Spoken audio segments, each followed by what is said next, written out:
They give seeds to females in a bonding ritual.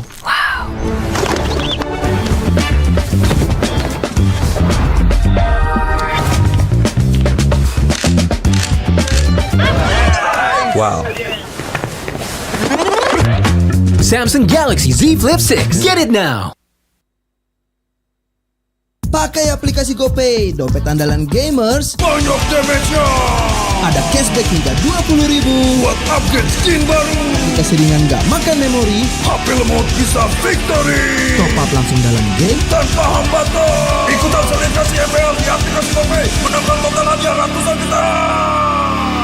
Bonus stage. Gratis 100 kali transfer kemana aja. Beli pulsa harga termurah. Scan juri dengan mudah. Download sebelum mabarkan. Dia tidak akan segan untuk menghadapi siapapun yang berani melawan. Dia mewarisi perjuangan karena di tubuhnya mengalir darah seorang pahlawan. Pedangnya mengukir takdir kemenangan, menghadapi segala tantangan. Penuh keberanian untuk terus berjalan menuju masa depan. Raihlah masa depan, nabung mulai dari hobi. Koleksi terbaru UBS Gold X Mobile Legends Bang Bang edisi spesial MPL ID Season 13.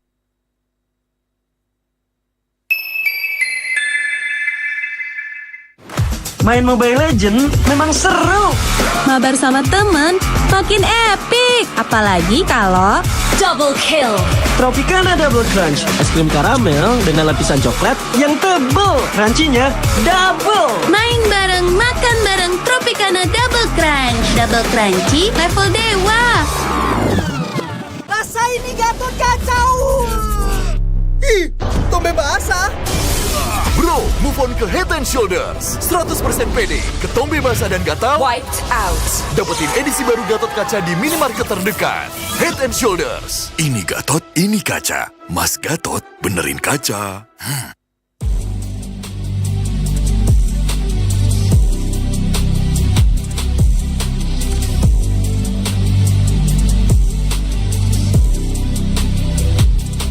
Kenangan adalah jati diri kita.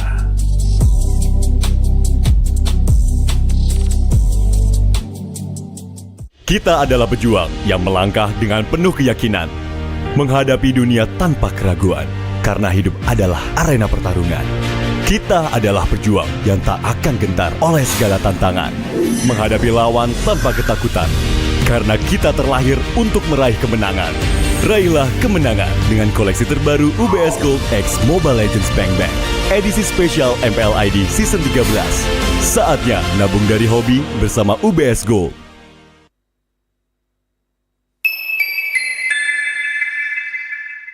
Bapak akan kehilangan ingatannya. Masih inget ini, Pak? Sekecil apapun perhatian adalah kekuatan. Hidupkan momen kebersamaan. IndiHome.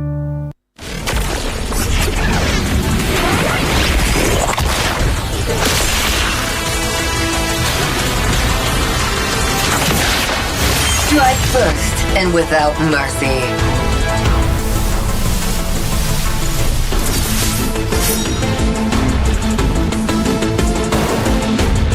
Where I tread, death follows. Enjoy your last breath. Deploying smoke. Going dark.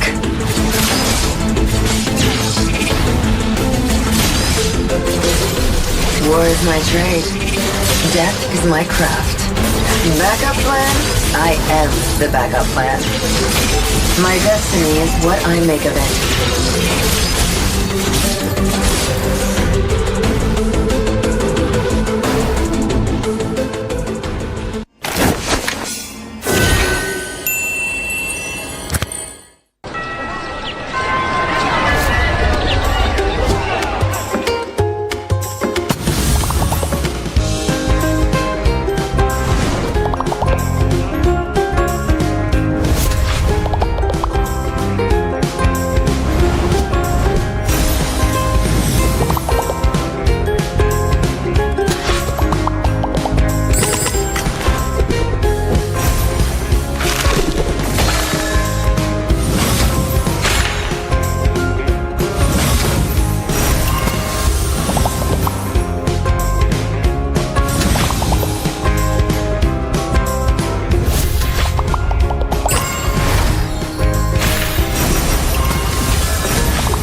Wow.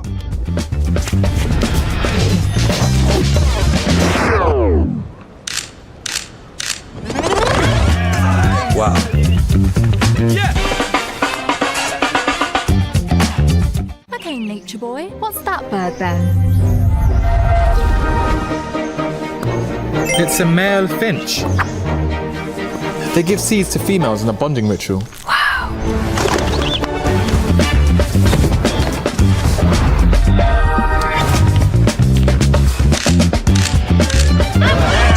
Wow. Samsung Galaxy Z Flip 6. Get it now. Pakai aplikasi GoPay, dompet andalan gamers. Banyak damage-nya. Ada cashback hingga 20.000 buat upgrade skin baru. Jika seringan nggak makan memori, HP lemot bisa victory. top up langsung dalam game Tanpa hambatan. Ikutan selebrasi MPL di aplikasi GoPay. Menangkan total hadiah ratusan juta. Bonus stage. Gratis 100 kali transfer kemana aja. Beli pulsa harga termurah. Scan tulis dengan mudah. Download sebelum mabarkan. Dia tidak akan segan untuk menghadapi siapapun yang berani melawan. Dia mewarisi perjuangan karena di tubuhnya mengalir darah seorang pahlawan. Pedangnya mengukir takdir kemenangan, menghadapi segala tantangan. Penuh keberanian untuk terus berjalan menuju masa depan. Raihlah masa depan, nabung mulai dari hobi. Koleksi terbaru UBS Gold X Mobile Legends Bang Bang edisi spesial MPL ID Season 13.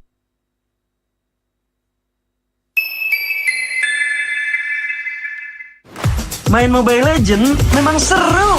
Mabar sama temen makin epic. Apalagi kalau double kill. Tropicana Double Crunch, es krim karamel dengan lapisan coklat yang tebal. Crunchy-nya double. Main bareng, makan bareng Tropicana Double Crunch. Double crunchy level dewa. rasa ini Gatot kacau. Ih, tombe basah. Bro, move on ke Head and Shoulders. 100% pede, ketombe basah dan gatal Wiped out. dapetin edisi baru Gatot kaca di minimarket terdekat. Head and Shoulders. Ini Gatot, ini kaca. Mas Gatot, benerin kaca.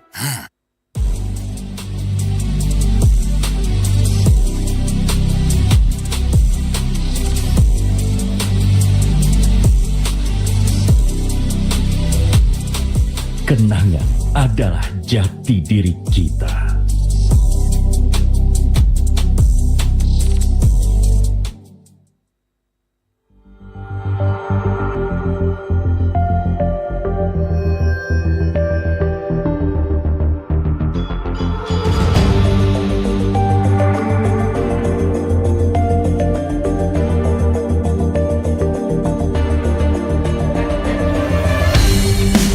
Kan berdiri dan terus berlari, terus ke arah puncak tertinggi. Ku takkan berhenti, hanya sampai di sini. Kemenangan abadi menanti. You know we won't miss if we unite our focus. And if you haven't noticed, we all live. Nyalakan apimu, hadapi semua tantangan, hadang semua serangan, jatuh bukan halangan. Bakar semangatmu, janganlah engkau menyerah. Kita kan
terus berlari, terus ke arah puncak tertinggi. Ku takkan berhenti, hanya sampai di sini. Kemenangan abadi menanti. You know we won't miss if we unite our focus. And if you haven't noticed, we all live. Nyalakan apimu, hadapi semua tantangan, hadang semua serangan, jatuh bukan halangan. Bakar semangatmu, janganlah engkau menyerah. Kita akan buat sejarah. We all this, we won't miss. We all this, we won't miss. Saatnya beraksi, jalani ambisi. Aku kan menyawakan hari ini. You know we won't miss if we unite our focus. And if you haven't noticed, we all live. Nyalakan apimu, hadapi semua tantangan, hadang semua serangan, jatuh bukan halangan. Bakar semangatmu, janganlah engkau menyerah. Kita akan buat sejarah. We all this, we won't miss. We all this, we won't miss. We all this.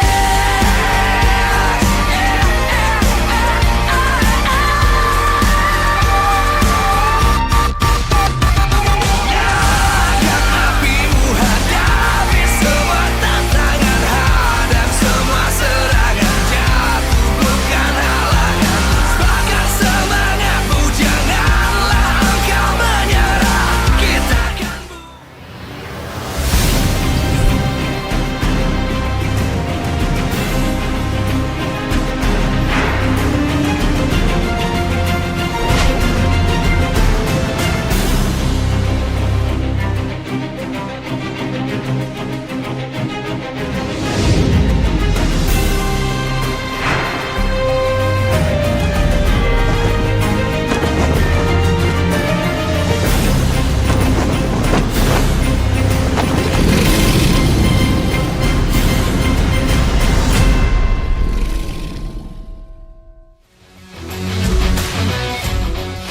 Live from Jakarta, MPL Arena. MPL Season 14 is powered by Munta. Presented by our official tournament smartphone, Samsung Galaxy. Official e-wallet, GoPay. Official destination for gaming and esports, Hidea. Official gold partner, UBS Gold. We own this.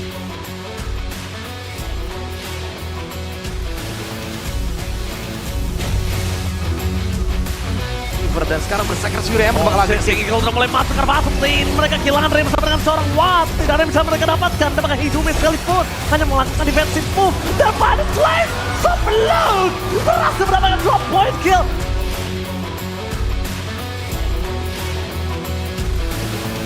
Atau channel kill. Di sana lihat Winominator dan Yota gak boleh tertangkap di depan. Dari channel kill kembali channelnya terperangkap dan akhirnya hilang. Kehilangan power retribution dapatkan 2 point kill dari Yeskiel. Berhasil memporak-porandakan Rebellion. Kehilangan Lord Benny Pantana.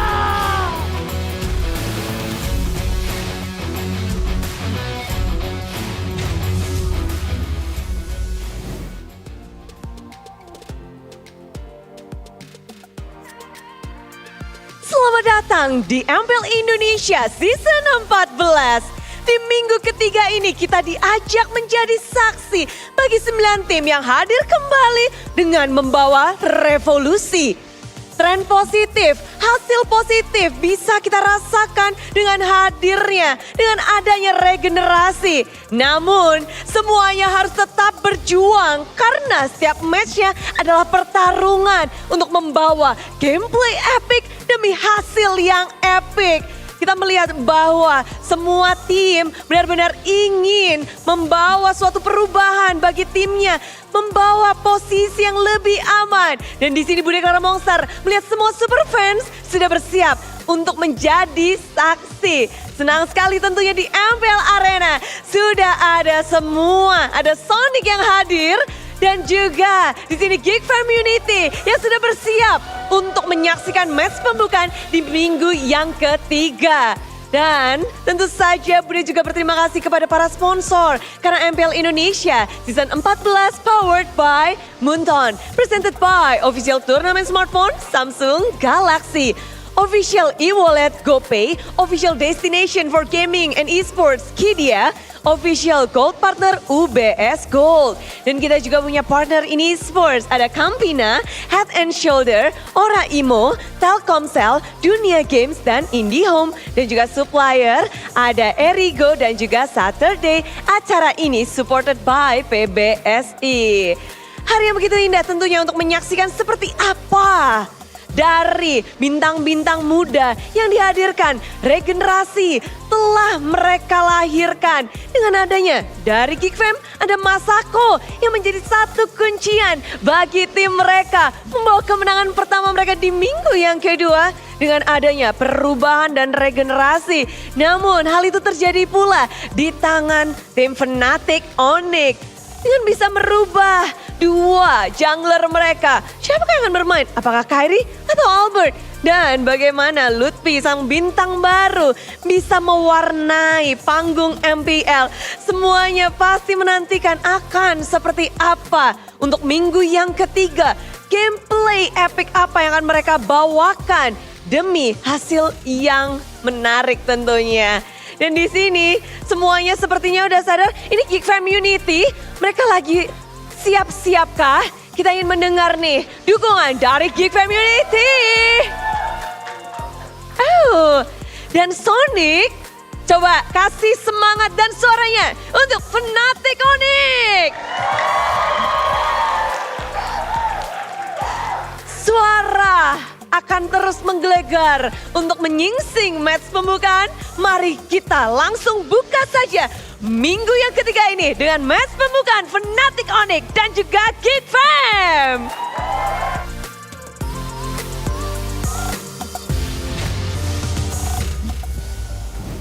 Revolutions underway, regenerations also going to climb its way back up right here in MPL Indonesia Season 14. We own this, of course. We are going to open up this week in day number 1. Alongside me, Realize, and my two amazing partners as usual. It's Goni and Arashi. How are you guys feeling today? You know what? I'm feeling good. It's the start of the week as well. After a lot of actions from week 1, week 2, we got a Savage as well. I'm expecting, you know what, week 3? Let's see another Savage. Even last season, we were talking about how each week is always hyper than the previous one. But considering how Season 14 is going right now, it really feels so difficult to try and top it off, man. With the Savage coming through, with the upsets, right? From all these teams that are still regenerating, that are still trying to rebuild their foundations.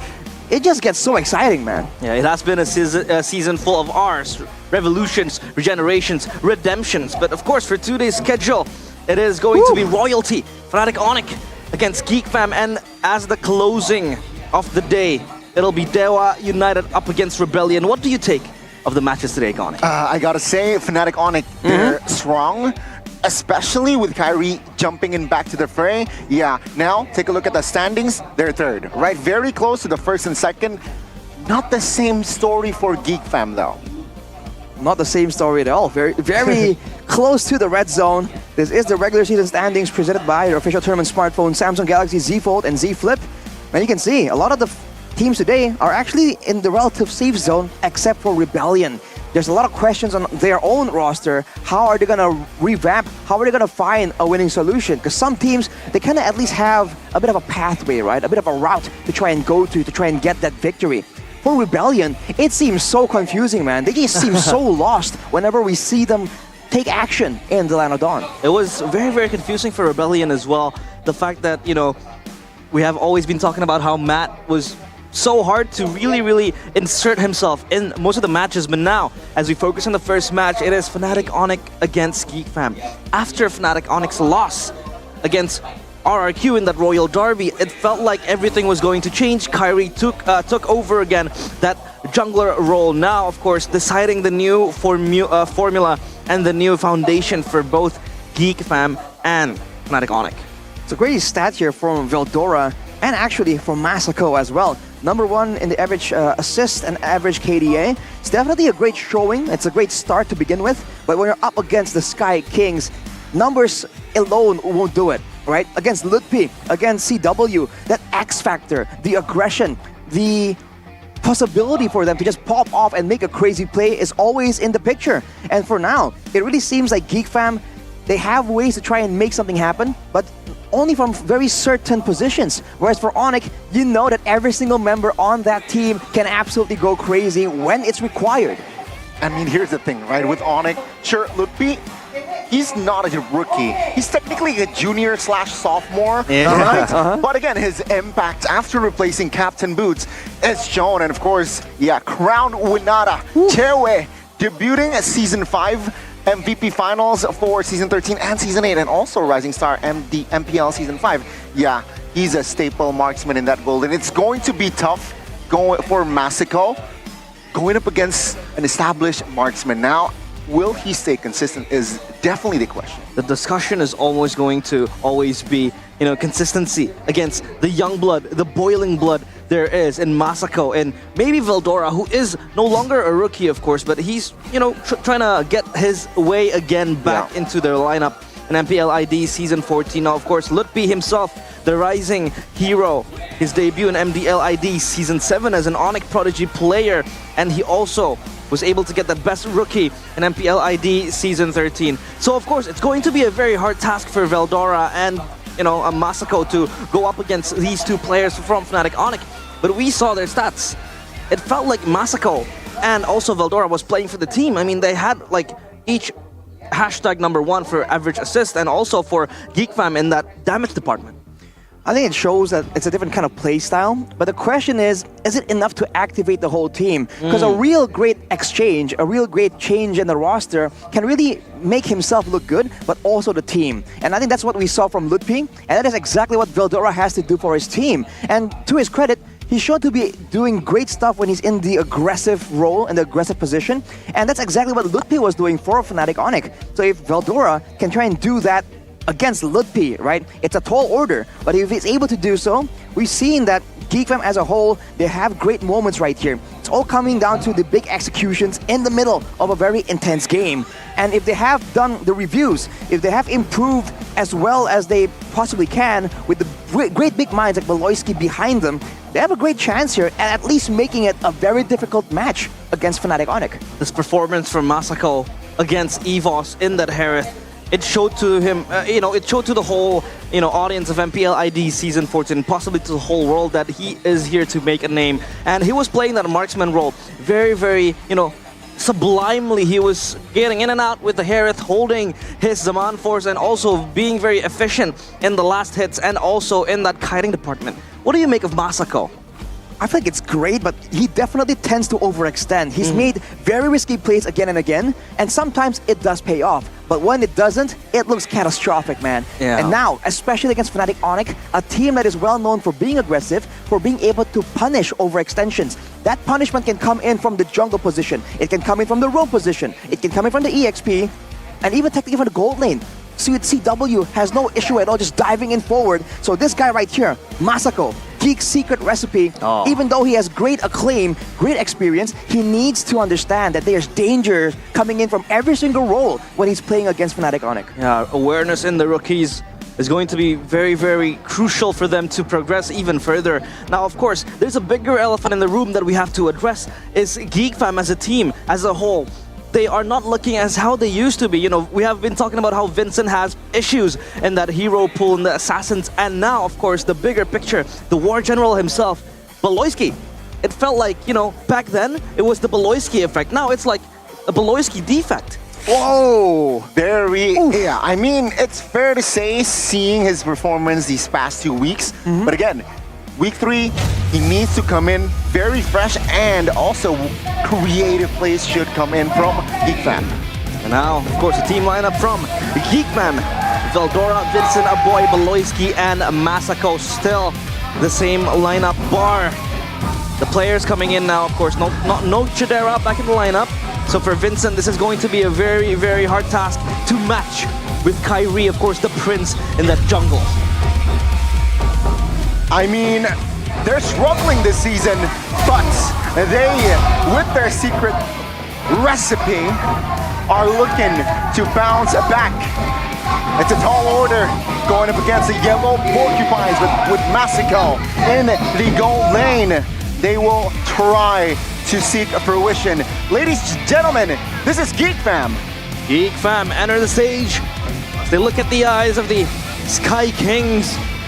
A tall task, a hefty one at that, to take down the royalty. Difficult, but not impossible. We'll see what GeekFam can do against the menace in MPL ID. Fnatic Onyx with Lutpi, Kyrie, Suns, Keyboy, SCW. Full force, full power to crush the Geeks. Oh, this is going to be a battle, a bloody one for the GeekFam players. Now is their time to pull out an upset. With their main 5 looking to wreak fury in the land of Dawn. Please welcome Fnatic Onyx. Here they go.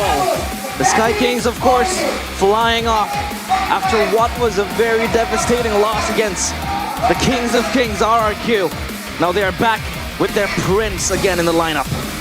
With that improvement comes more danger lurking from the jungle, and that can translate to winning lanes all across the land of Dawn. The Geeks have to be careful. They have to stay on their toes here, and they have to try and find a winning formula, a winning recipe, to see if they can kind of get one of their laners ahead. But our Marshal Dainang is going to be bringing the big brains behind the entire operation.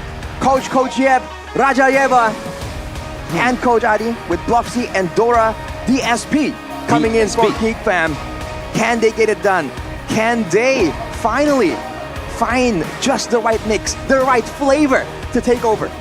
They need that recipe to cook.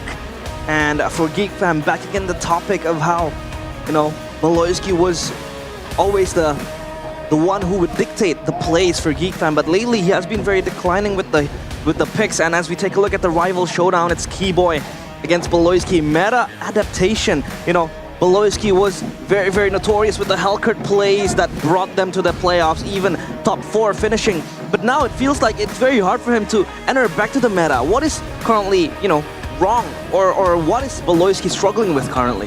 He might really be struggling to try and match Veldora. We talked again and again about the combination, right? The EXP and roam is so important. And for Keyboy and Lutpi, it seems like they have more time together. They've had a winning coordinative style that kind of allows Fnatic Onyx to be so much more dynamic. For GeekFam, Beloyski usually works around with Luke. Now there's a bit of a change, and even if you look at the picks that is put in that EXP lane in the hands of Veldora, they don't really synergize well. There's not that double threat effect that we come to expect coming in from GeekFam, which is why a lot of people do have the opinion that you can kind of go for a different solution. The keys to victory here by the Samsung Galaxy Z Fold and Z Flip 6 though for Fnatic Onyx is to give Kyrie the privilege to play his comfort heroes and target Masako, the winning condition for GeekFam that has allowed them to be so much more dynamic and so much more aggressive, especially in the mid to late game, right? So the targeting though, I think we know that Fnatic Onyx has been impeccable when it comes down to it. Like I said, the rotation can come in from every single role, and it's going to be in the hands of GeekFam to try and see through it, to try and predict that movement and protect their so valuable asset, their Masako, in the gold lane.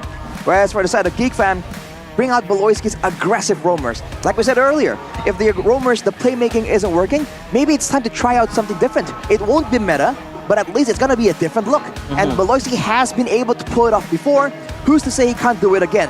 And of course, capitalize on the in and out team fights with that secret strategy, right? The secret recipe, the Masako playstyle that they've been able to kind of use to leverage their damage output. If they can get the right tools, the right protection, or maybe the right distraction to allow Masako the space to go in aggressively, that could be what GeekFam can use. But what is Coach Yep cooking, man? He was laughing at something. They need to really at least read through the room for Geekfam, because usually as Beloyski, he is a very substantial player. Mostly you would really absorb like 2 or 3 bans targeting Beloyski alone, especially when the Hellcurt was up for grabs. And I still do think that maybe, just maybe, Fnatic Onyx will still ban out that, you know, Hellcurt in the drafting phase as we enter the drafting phase here on out. Presented by the official tournament smartphone, Samsung Galaxy Z Fold 6 and Z Flip 6. There you go. Again, banning out the 2 power heroes from both Beloyski and Masako. Possibly the 2 winning conditions for Geekfam. A very good start here from Fnatic Onyx, realizing that, yeah, I mean, let's try to limit Beloy and Masako. But also, I feel like the roamer lane is the lane to watch here, right? Beloyski, E-Boy, very experienced roamers. And let's see what will they do here. The best of 3. Could be a difference in the mindset, right? Do they want to hide the roaming position, or do they want to hide something else? With the junglers being such a real factor here, particularly for Fnatic Onyx though, Coach Yep can kind of assume or try and hide that jungle pick instead of kind of showing it out. But with some of the assassins let open right here, I think Fnatic Onyx has no issue going down in an assassin showdown, especially against Vincent, who we've kind of criticized for being a bit less dynamic, a bit less aggressive in the jungle role. And there comes the Sushin ban, so the Zask becomes something that can be contested here for both teams. Fnatic Onyx has been very prioritizing that Zask, but we overlooked the Ling, and they give it to Kyrie in a silver platter as Geekfam to take on the Valentina. How rampant can Kyrie be with the Ling? Samsung Ling making an appearance back in the Land of Dawn. It is dangerous, man. And right now you can see Geekfam immediately going for something a bit tankier as a Roger. Can be flex if they still want to. And they go for the Valentina. They can kind of be a bit more elusive there in the midst of a team fight. The 2 dashes might allow for a boy to kind of set up some odd plays to try to get away from the playmaking. But now Fnatic Onyx can answer. Do they want to show the roaming pick first? Do they want to try and hide Sansa's pick? Because we know that the mid lane is something that's so critical for Fnatic Onyx. But at the same time, Lutpi's pick also needs to be kind of prioritized to ensure that they have a winning EXP lane to kind of set up those rotations. I mean, maybe Ruby Edith is still a viable option here. No, it's going to be the high loss though. Oh boy.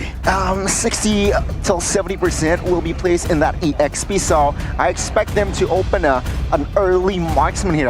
I think it's okay to open and prioritize the marksman. No, it's going to be the mid, so they're going for more peel with the Vexana, more of a utility mage here. And yeah, it's low-key complete, right? With the physical, magic, and also a little bit sustain with that high loss pick. The Zask has been neglected, and they opt for the Vexana, who, you know, usually you would argue that Valentina is a counter to heroes that really rely on the big ultimates like the Faramir Netherrealm. And now, for Geekfam, they have that extra Eternal Guard in the hands of a boy later on. Question is if they want to go for that crowd control heavy style, especially against a Ling. It's going to be so difficult to land crowd control tools, especially once telegraphed like the Eternal Guard. You can see the Lord. The Lord just jump down from the sky. And for a great Ling with good reflexes, it can be quite easy to kite back away from it. But now with the Cho in the picture though, it's a bit different. Now the Ling can be mitigated quite a bit, but this means that Fnatic Onyx, now they have a task of trying to figure out a composition that can punish the Cho. We know that against a Kufra, against a Ruby, playmaking heroes, they kind of operate solo. The Cho can kind of open up the map and still be tanky and elusive enough to get out and buy some time. But if they leer the crowd control on the side of Fnatic Onyx, then they can kind of look to try and punish Beloyski here if this is indeed a Cho roam. Again, the Cho roam is something that is much more, you know, preferred, because I don't really like the Cho when it's up in the XP lane, especially when you have this high loss that's still very flexible. And now the question becomes, what will the matchup between Keyboy and Beloyski look like? Because these two players, they are, you know, the backbone of the setup and initiation coming in from both teams, from Fnatic Onyx and Geekfam. Keyboy with his, you know, pick-off heroes, same with Beloyski. The question is, what will they pick? And 2 last bans now in the second phase. They might ban away some of the engage tools because for Fnatic Onyx, they have the glorious pathway. So some heroes, let's say the Minotaur, that's usually a bit more defensive. Now they can kind of have an aggressive edge by just running through the glorious pathway. And now, of course, in MPL PH Season 14, Roger becomes the most picked and banned hero with 12 picks and 5 bans. So 100% pick and ban. It just shows to you how strong the Roger is and how flexible he is. Very, very much so. Oh, there you go. Okay, I really like the Jawhead ban, right? Because it's so annoying, but yeah, Geek Fam, it's really below Natalia. Wait, we talked about this in the back row. I talked with Lim Kochol from the Indonesian broadcast over there. He talked about how if the Hellcrit was banned, then Natalia was still an option because this Natalia can be so elusive and so annoying against when you face it up against a marksman. The marksman can be really caught up, especially in that second skill, unpurifiable if that's a word. So this Natalia, the hands of Beloyski, can be very, very disruptive. This also means, though, that the Cho is not going to be in the roaming position. XP? So you got to be concerned a bit about that. For Fnatic Onyx, though, they need some kind of skill shot, area kind of skills to expose the Natalia. Because you can't target her as she's concealed. But they go for the Terizla, they go for the Bruno even. So aggressive picks right here. But this means that for the Natalia, you're going to rely on the Hylas and the Ring of Punishment to try to reveal her in the midst of a flank coming in from Beloyski. Yeah, that Beloyski flank is something that Fnatic Onyx has to be in the edge of their chairs, and they have to be cautious of that flank. Again, the Natalia in the hands of Beloyski, so good.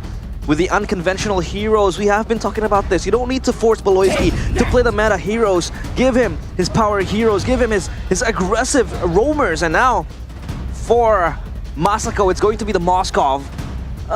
Quite safe and aggressive pick at the same time. Very good utilization on that flex. The high loss that was mentioned, 60% EXP, they used the 40% and put it in the roamer position too. Somehow counter that Natalia. Let's see though, will this, again, Keyboy versus Beloy, it's a lane to watch, and yeah, we got action. Hylos versus Natalia in the first game. The Hylas definitely has a bit of an edge, but this also means that the main front line for Fnatic Onyx, I think in theory it was the Hylas. Now that they picked the Terizla, they can allow Keyboy to just walk around and hunt for Beloyski here. And with a glorious pathway, I don't think Beloyski can get away that easily. The Land of Dawn will be witness. Will the Geek Fam pull an upset against the Sky Kings, or will the Sky Kings once again reign supreme? Here we go. Fnatic Onyx against Geek Fam, game number 1. All right, Dawn, here we go. Let's see here. CW will rock the Purify alongside Massacre. So yeah, both gold laners here, they opt for it. Hey, you know what? I don't want to get CC'd. I'm gonna play it safe. Especially with the emphasis on the playmaking tools available for both teams. It's gonna be important to have a Purifier available. But for Masako though, he is going to be vulnerable to Kyrie. You can't really get away with a Purify from that Ling. But considering the tools he has at his disposal, like the Abyss Walker or the Spear of Misery, maybe that's fine, but look at Sans. Very low. Oh! Flicker there to secure that kill. Expects aggression with the Natalia, and Beloy delivers. The War Crime General back with a strong pick of his own. Natalia draws first blood.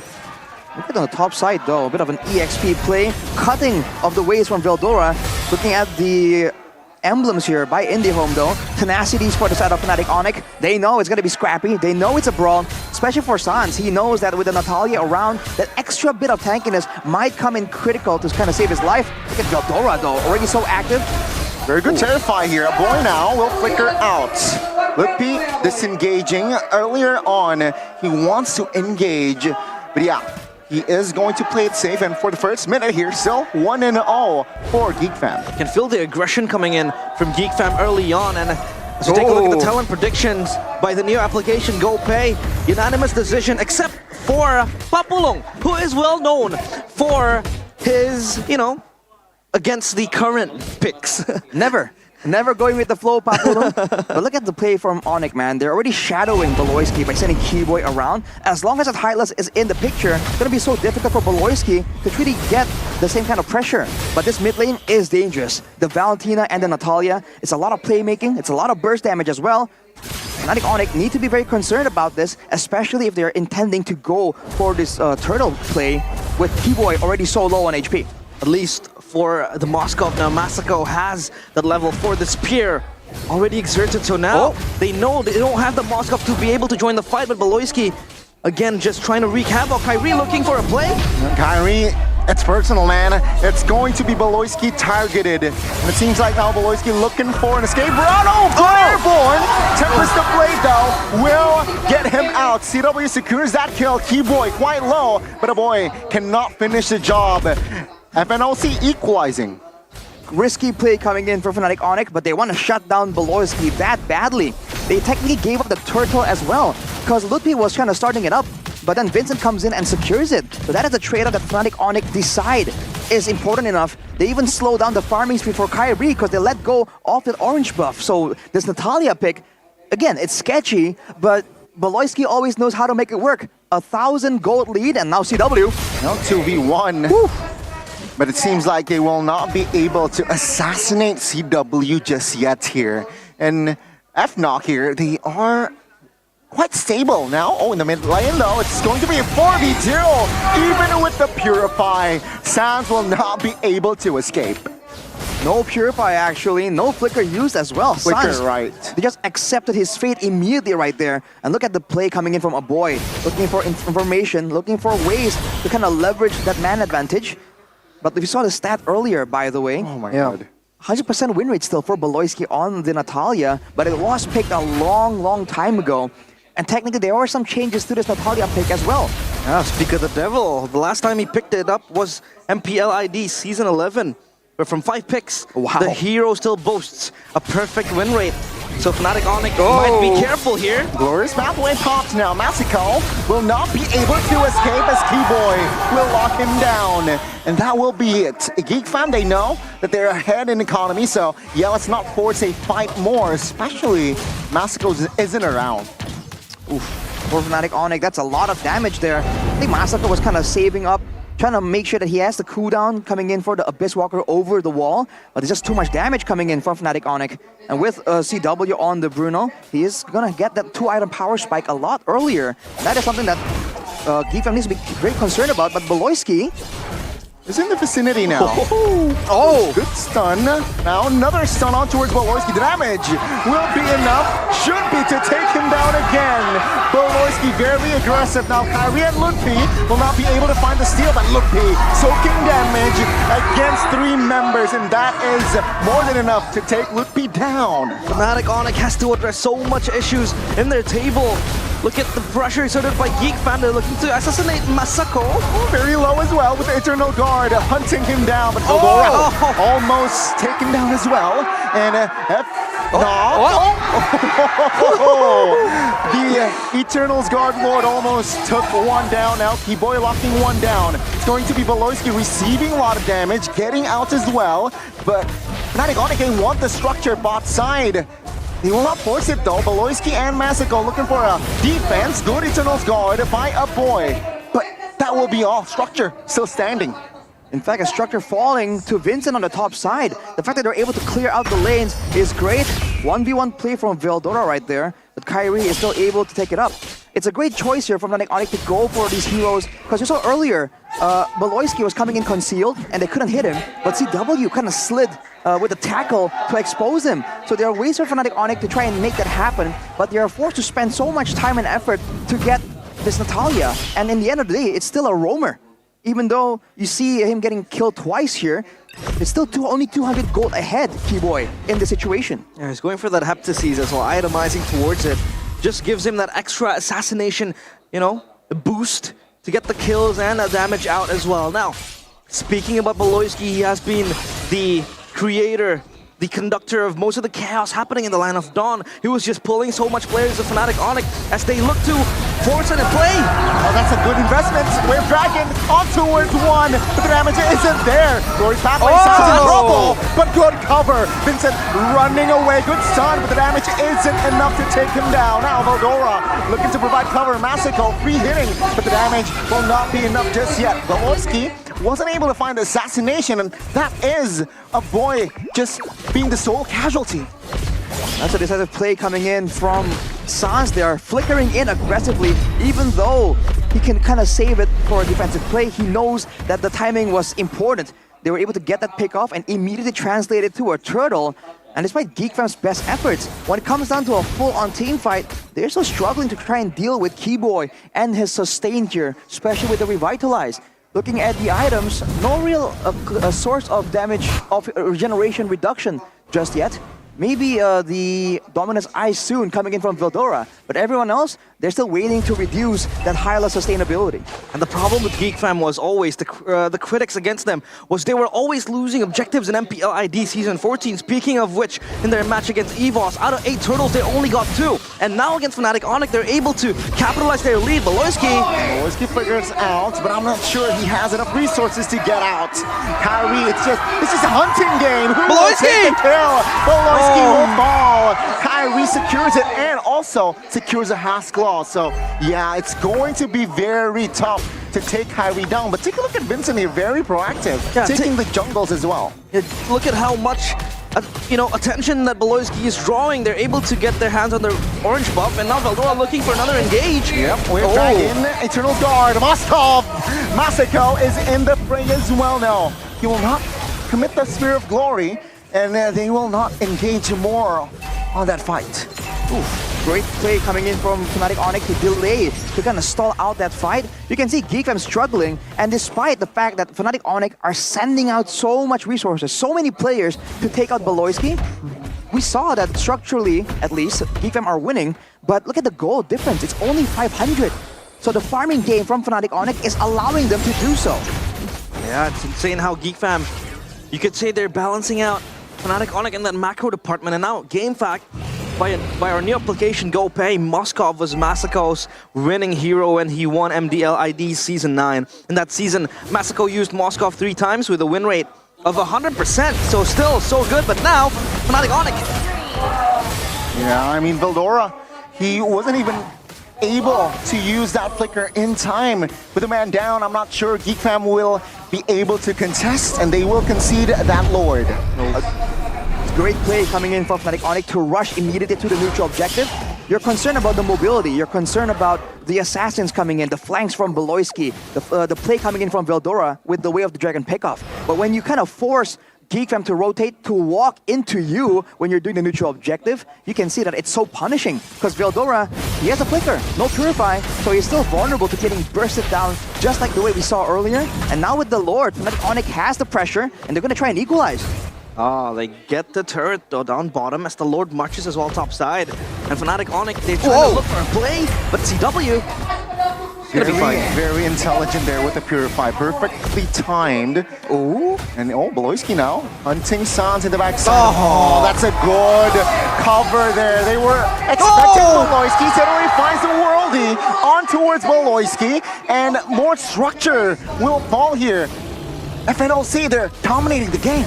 That was a close call. Velorsky saw a chance, but the block coming in from Sans, well, Lutpi gets kind of low, tries to force to stay for the turret, but GeekFam will be able to defend it. Like I said earlier, it's great play coming in, but the damage will be enough. Oh, now the Spear of Destruction finds Keyboy now.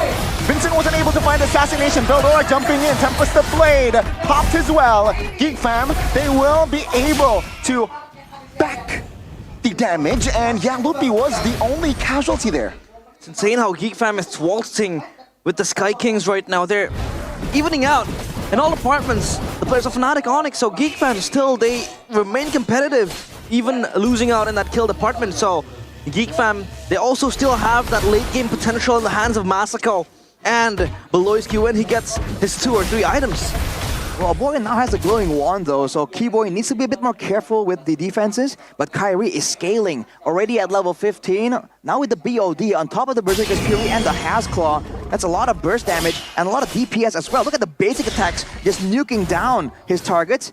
That can happen the same way to Masako or Beloyski. So Geek Fam, despite having all these scary assassination tools, they have to be careful that they don't fall to the hands of Fnatic Onyx assassins instead. Yeah, Fnatic Onyx. They still are able to erect that tier 1 turret mid-side. As Veldora, again, you really want him to look for a play, to look for an engage, a strong way of the Dragon, which we have not yet able to see in this first game. As Fnatic Onyx, they're also very wise, so conservative come the mid-game. Wow. Especially when they know Geek Fam, they're pretty strong. This is where their forte is. I mean, look at how Fnatic Onyx are playing here. They're just checking out every single bush. They know they have strong frontliners, and they're using Sans as a scouting tool. And to make things worse for Geek Fam, they still have the Ling. They can kind of clear the wave, match Beloyski 1v1, and still take it, use that macro play, the Finch Poise, to just go around and go for the Lord. You're seeing it again right here, and Fnatic, they're forcing Geek Fam into action. Can they blitz the Lord though? I think so. But the Conceal as well, yeah, they will get the Lord for free. Geek Fam, 0 time to react. They're not contesting the Lord in that stage of the game as well. It's so hard for them to really get their hands on the Lord, especially when you have a Cho and then you don't have that heavy engage coming in that roam area. So they have to really bank on just kiting Fnatic Onyx back to try and fight them. But for Fnatic Onyx, they have that enabler. Or rather, the engages coming in from the Terizla or even the Sans with the Vixana. Look at damage output as well though, with the crits coming in from the Ling and the Bruno. There's just so much damage coming in. Glorious pathway though. Very aggressive, good Terrify as well now. Oh my goodness, the boy obliterated. Now, Fnac, they will hunt Masako in the back line. Oh, good juke there. But Kyrie wasn't able to find the assassination. Beloyski now terrified, everything put on towards him, but he survives. The Lord now will try to target the base turret, and it seems like Geek Fam, they will not be able to defend the base turret bottom side. Now Geek Fam still defends with 4, but they will be able to take care of the Lord. Knock, they will chip their focus. Oh, good opening by Veldora with the Way of Dragon. Look, he falls. Beloyski backside will try to hunt Samson with a crowd. The outplay, but the damage will come through, and Geek Fam, they retaliate. The War Crime General stages a coup d'etat, but Kyrie's there. Oh, finds one, looking for 2. Oh, the cancellation to push the blade though. Will secure the double. And that will be all. Kyrie finds 2. See ya later. Kyrie goes straight in, equalizes sort of, but it's still gonna be a great value play for Fnatic Onyx. Getting that base turret means that Beloyski's peskiness in the Land of Dawn can be mitigated, but he bought so much time right there. Kyrie though. Yeah. No ult there. He will jump back just to clear the Lord. A minute for the Lord, and Geek Fam, they're not in a really bad shape. Yeah, now we can take a look at Geek Fam's retaliation. They're still able to really defend the base, even not losing that mid tier 3 turret at least, while the bottom side has fallen. But now Geek Fam, it feels like they're holding on to their items as well. What are their winning conditions now, Arashi? Win conditions is to try and make the same play, right? Allow Beloyski as the roamer to try and enable the backline, to try and disable actually the backline of Fnatic Onyx. Because earlier, CW and Kyrie were trying their hardest to take him out, but with the smoke screen, he was just immune there, and he was buying so much more time. I think for Fnatic Onyx, they're gonna make Sans. They're gonna leave Sans to be the sole person to try and deal with Beloyski, and everyone else will be focusing on doing damage. If Geek Fam can kind of force the issue, make sure that CW and Kyrie use their burst, ineffectively against Beloyski, that could be the win condition. We can see the exact same situation we saw earlier, and maybe the macro play coming in from the Spear of Destruction of Masako can still kind of allow Fnatic Onyx to kind of lose out when it comes to the rotations. This Lord will be so crucial. Geek Fam, they have to set their sights on this. Yeah, Veldora now will find the Way of Dragon, but the Lord will be taken down, but CW falls first. Now Kyrie looking for a kill on towards Masako with Tempest to Blade, finds it, but a boy and Vincent, they wreak havoc. Kyrie still has damage, finds a triple, looking for the baby, and finds it! Now Beloyski left man standing, but he shuts Kyrie down. The crown in his head as the Sky Prince descends and gets a Maniac, but Beloyski, the big bad evil, looking to hold the minions in place, looking for that cut in the back as Fnatic Onyx march on the base. Only Keyboy and Sans. 10 seconds for Veldora, 14 for Massico. They will look to clear the base turret in the mid, but the Lord is still very healthy. Glorious Pathway, they want to end with Keyboy and Sans, but no, they will not. Beloyski and Veldora now trying to defend with the Lord very much healthy, and Massico is there just in time to make the Lord clear. Oh, so close. The Fnatic Onyx, they almost end the chapter here for Geek Fam, almost faltering as the Lord taken down. The players of Geek Fam, they respawn. That's the patient play coming in from Fnatic Onyx though. They know that Geek Fam, of course, when Beloyski is on an assassin, there's always the chance for a big play, a crazy play to happen. But Fnatic Onyx have confidence that they have all the tools, they have all the macro objectives, and the next Lord is going to be spawning on the side of Geek Fam that actually is close to the base turret. So now Fnatic Onyx can kind of play the waiting game, can kind of do the same exact thing to try and shut down Geek Fam. Again, they still have that global presence in the hands of Massico.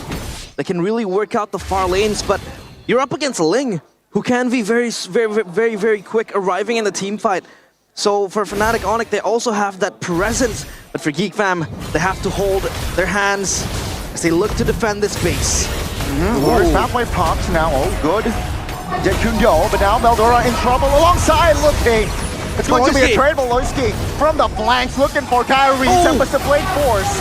Keyboy still holding on. Spear of Destruction does not connect. And that is Geek Fam and FNOC trading EXPs. Multiple assassination attempts coming in from Beloyski to really just, silence Kyrie. Is this going to be the name of the game for Geek Fam and Beloyski?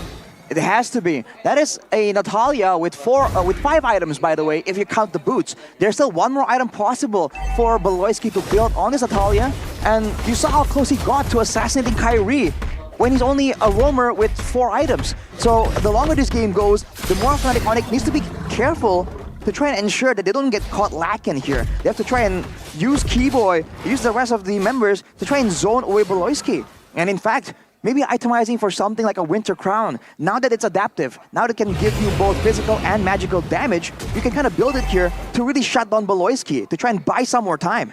Yeah, the question becomes whether or not Beloyski will be able to weather that first line of defense from Fnatic Onyx, Tempest of Blades, and then the Winter Crown that can really halt his assassination. Kyrie smells blood as Geek Fam, they progress and advance towards the Lord. Yep, now show the flanks. Beloyski flickers out, but they will blitz the Lord. Kyrie jumps back to the Lord pit. Veldora now stunned to up. Electrocution! Leonardo, that Vincent finds it, but take a look at the fight. Sans now flickers out of the way. Veldora again will fall. Not just yet, but it's going to be Beloyski. Actually, is the only casualty in the fight. Veldora. So close! Geek Fam, they swing it around, and this time everything is in their hands. The gold lead, and also the Lord. Now with Beloyski done for 30 seconds, it's almost like Fnatic Onyx needs to try and find a play when that pesky Natalia isn't on the field. Veldora here needs to be very careful. Very sneaky. Gets caught though. Now the damage will come through. Veldora falls. A man down in the offense. That Lord will be irrelevant. Look at the mid lane though. Vincent is trying to get a turret there.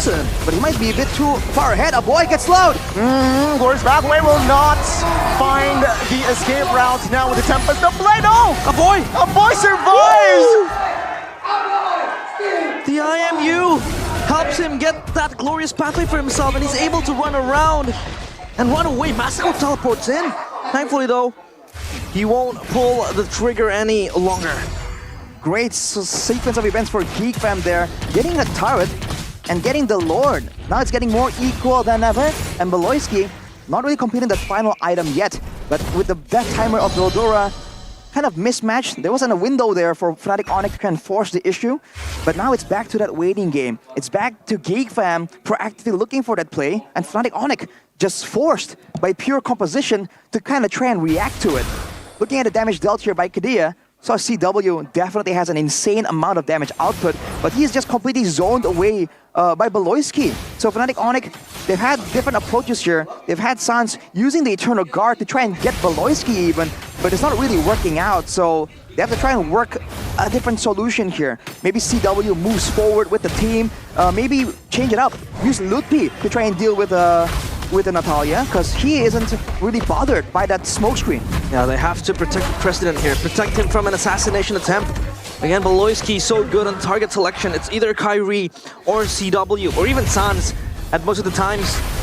Geek Fam, it looks like they're able to stabilize everything, and a 2.3k gold lead, which becomes irrelevant at this stage of the game, but at least Geek Fam, they can dictate the tempo and even move further in the far lanes as all turrets except that bottom side for Fnatic Onyx is taken down. For Fnatic Onyx, the big issue is their lack of real big engage. I mean, this is why a boy on the Valentina is also a great pick. Any other mage wouldn't be able to steal with the Glorious Pathway, to dash away twice, by the way. But the Valentina just gives you so much more survivability on top of playmaking, and you're seeing Fnatic Onyx, even when they feel like, okay, they see Masako, they see maybe Beloyski on the far side, they can't really get a reliable catch. And now it's back to that Lord play, and you can see that they have a screen ready to try and spot out Beloyski. See though, Masako will slowly join the vicinity, and yeah, Fnatic Onyx, they are now, they're opening with the Valora. Flicker does not find the mark, but that's a huge Zekundo! Sans falls, Lupi as well. Take a look at Masako, he's really hitting in the backside, P-Boy. Should be next, Immortality will be, oh my god! With the wind of nature, Masako! Oh my goodness! The secret sauce of Geek Fam. Welcome to the revolution of rookies. Oh, they're able to dethrone 4 members of the Sky Kingdom. But Geek Fam, they're still unable to end the game, at least for now. Kyrie, the foundation, the building block that's keeping the castle together. What was that, man? Did you just see a 4, almost 5-man Eternal Guard by a boy? They kind of swung things in their favor. Kyrie, whoa, what'd you do? Tempest the Blade, damage is there, but the cancellation with the Way of Dragon will find the wipe out. They're able to get their hand on the Lord now, the wipeout as well for Geek Fam. The revolution surging in their veins, led by the war crime general himself. Will they be able to dethrone the Sky Kings? At least for now, it looks like they will be able to do just that. The tough challenge, but Geek Fam are en route to try and do so. In this late stage of the game, they have acquired an 8k gold lead against Fnatic Onyx. Now with the outplay tools, the Wind of Nature built by Masako, there's one more chance for them to try and make a decisive play. Now Fnatic Onyx, though, in their base, it's going to be a lot more difficult for Geek Fam to get a massive engage, to get a big flank, because they are in vision of Fnatic Onyx. It's going to be Veldora jumping in. The spear of the destruction is there. Masako finds the turret. Oh, that's a huge knockup, and Lupi melts it down. Vincent finds the Mega. The Lord is still A-OK. Veldora jumping in again, and Geek Fam, they will look to close the game. Veldora flickers out. The crystal! The secret sauce finds the turret, and game number 1 goes to Geek Fam. A revolution underway. The general and his soldiers, they dethrone the Sky Kings in game number 1 as they take the lead. It's Geek Fam 1-0 against Fnatic Onyx. Good old Geek Fam with the war crime in the roll position. Beloyski has done it again. What a change right here. We talked about how they hesitate, how the Lord dances hasn't really been as reliable. But when Beloyski is in action there, you're seeing a whole new Geek Fam, a throwback almost to the good old Geek Fam that can always persevere in the late game and find that one moment to flip the script completely. This is such a good momentum held on by Geek Fam, and I really love how they drafted that game as well. They weren't really going to force themselves into the meta. Again, not forcing Vincent to play the assassins. Beloyski back on a power pick like that, the Natalia with the Hellcrit band, and Masako just doing Masako things with Moskov, who is, you know, the hero that he picked winning in MDL Season 9. Geek Fam, they're retaliating, and this time around, it feels so close, but we still have one more game in our hands. What a clutch call there to immediately go for the crystal. Yeah. I mean, you know, in that moment, you wouldn't fault Geek Fam if they were panicking, if they're trying to win the fight instead. But they kept their eyes on that objective, and they go for the crystal with a great utilization on the Lord, man. They look completely different right now. A very good start here for the side of Geek Fam. Week 3, yeah. Week 1, Week 2, remember they were struggling to find good gameplay, good execution, but based on that game, they were able to stay composed. They were able to find the loopholes, of course, with Beloy as well in that spearhead. And yeah, 1-0 to Geek Fam. Wow. Oof. Wow, indeed. Total insurgency. Well, this is the question here. Considering that Beloy seems to be the most pesky player, I mean, of course, a boy, we saw earlier that insane Eternal Guard. We're going to take a look at that in the highlights. But considering that Beloyski throughout the game was that nuisance the whole time, are they justified in spending one more ban to try and lock down Beloyski? Because that seems to be the identity of Geek Fam by all means. That's one of his power picks, or rather his skill set as well, is absorbing bans. The Helker taken out, and there's no way that they're gonna take out a Natalia as well, a hero that is so irrelevant in this patch, but in the hands of Beloyski, he's able to craft it into such a menacing hero. And for Geek Fam to play against Ling, that is also number 1, very strong in this patch. Number 2, one of the best heroes that Kairi can play and can have in his hands. They're able to weather the storm and fight till the end. That revolution was coming, and it was coming slow, but it came at the right time. It really feels like for Geek Fam, right? They did play this tanky style, the defensive style, but it really feels like for them right now, the best defense is a great offense here, and that is what Beloyski was able to do, and he is the player of the game, presented by your official tournament smartphone, Samsung Galaxy Z Fold 6, Z Flip 6. We talked about the potential when he reaches the full item power spike. Even with one item down on the inventory slot, he was able to almost one-shot Kairi. That is how absurd this pick really is. And now with the change to the concealment, right? You were seeing Fnatic Onyx struggle so hard to try and get him. We saw that because of that factor, they went for the Bruno, they went for all these heroes, they can kind of use a spell to try and expose him, but in the end it just took way too long, it was way too difficult, and that allowed the rest of the team to capitalize. Here are some of the player of the game highlights by our official gold partner, Ubez Gold. And in the early game, you see the aggression, but Fnatic Onyx, they were able to get a strong mid game here with the fighter advantage, with how they're able to rotate a bit more reliably. And they were doing a lot of things in this mid game to try and ensure that Beloyski doesn't have the resources. And of course, there was this play from Kairi, man, showing again that you cannot take that Samsung Ling lightly at all. Wow, my goodness, Fnatic Onyx, they stumble in game number 1 at least. Still 2 games to go if needs be. But Geek Fam showing resilience and just trying to stop the onslaught and stop the ravage of the Sky Kings. They were everywhere, especially with Kairi able to boast a maniac right there, and also 7 kills and a Ling. Still wasn't enough to take Fnatic Onyx to the finish line. Ooh, this was that moment, man. 4-man Eternal Guard by a boy. And to top it off, Kairi was also zoned away from the fight by Beloyski. You're seeing CW, he has the damage. 3 or 4 hits is enough to take someone down, but he's not allowed to even get 4 hits in. And Masako, knowing that his team is trying to overrun, trying to overwhelm CW, goes in with the Wind of Nature. So even the usage of the item is coming in clutch. And of course, this was that sequence with the Lord in play. You're seeing the DPS coming through from the side of Geek Fam. For Fnatic Onyx, forced to play defensive, forced to wait for Kairi with the long death timers, and they did pretty well, but the Lord just allows Geek Fam to go straight for it, man. Look at Masako. He's kiting around, sealing the deal for Fnatic Onyx. And we have to ask here, realize, too, the Onyx fan on the desk. Goni, how you feeling, man? I mean, we've seen this before. We've seen this before, and well, it's 1-0. True. Arashi, True. right? And I gotta describe Beloyski a little. His performance on that Natalia, he was very selfless, very considerate of his teammate. He was very demure. What? Demure. I like that. Wow. Yeah. It's Big going on words trend. from Big Man Gani. Let's take a look at some of the items though. Saw Vincent on the Roger. He knows that it's all about getting a bit of that true damage burst, about that utility.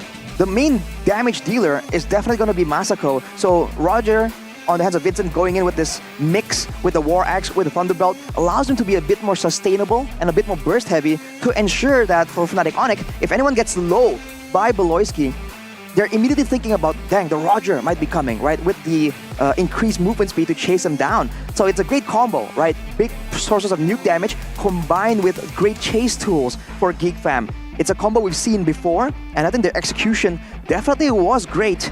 And if you look at the stats here, you're seeing that, I mean, Onyx were pretty dominating in the mid game, but towards that late game, it's the same thing for Geek Fam a few seasons ago. The longer the game goes, when the death timers are even longer, that actually is when they are more dangerous. Yeah, and this is, of course, the Beloyski effect. Not this time, it's not a defect.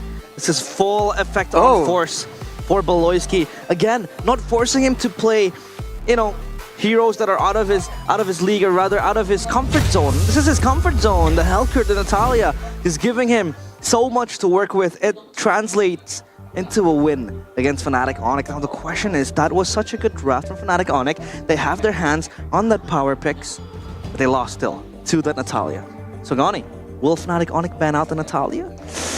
Will they pick it? Will they ban out the Natalia? I gotta say, I think my answer is no. I think they will still prioritize the Hellcurt more over the Natalia. It's more of a situational pick as well, I feel, from Beloyski. It worked. It almost did not work, by the way. But yeah, I mean, generally speaking, it was a very, very good execution from the side of Geek Fam, where they were able to find that window with Eternal's Guard inside the bush, by the way. So that was a gamble, but it paid off. And Fnatic Onyx, yeah, let's see how they will bounce back after the first game.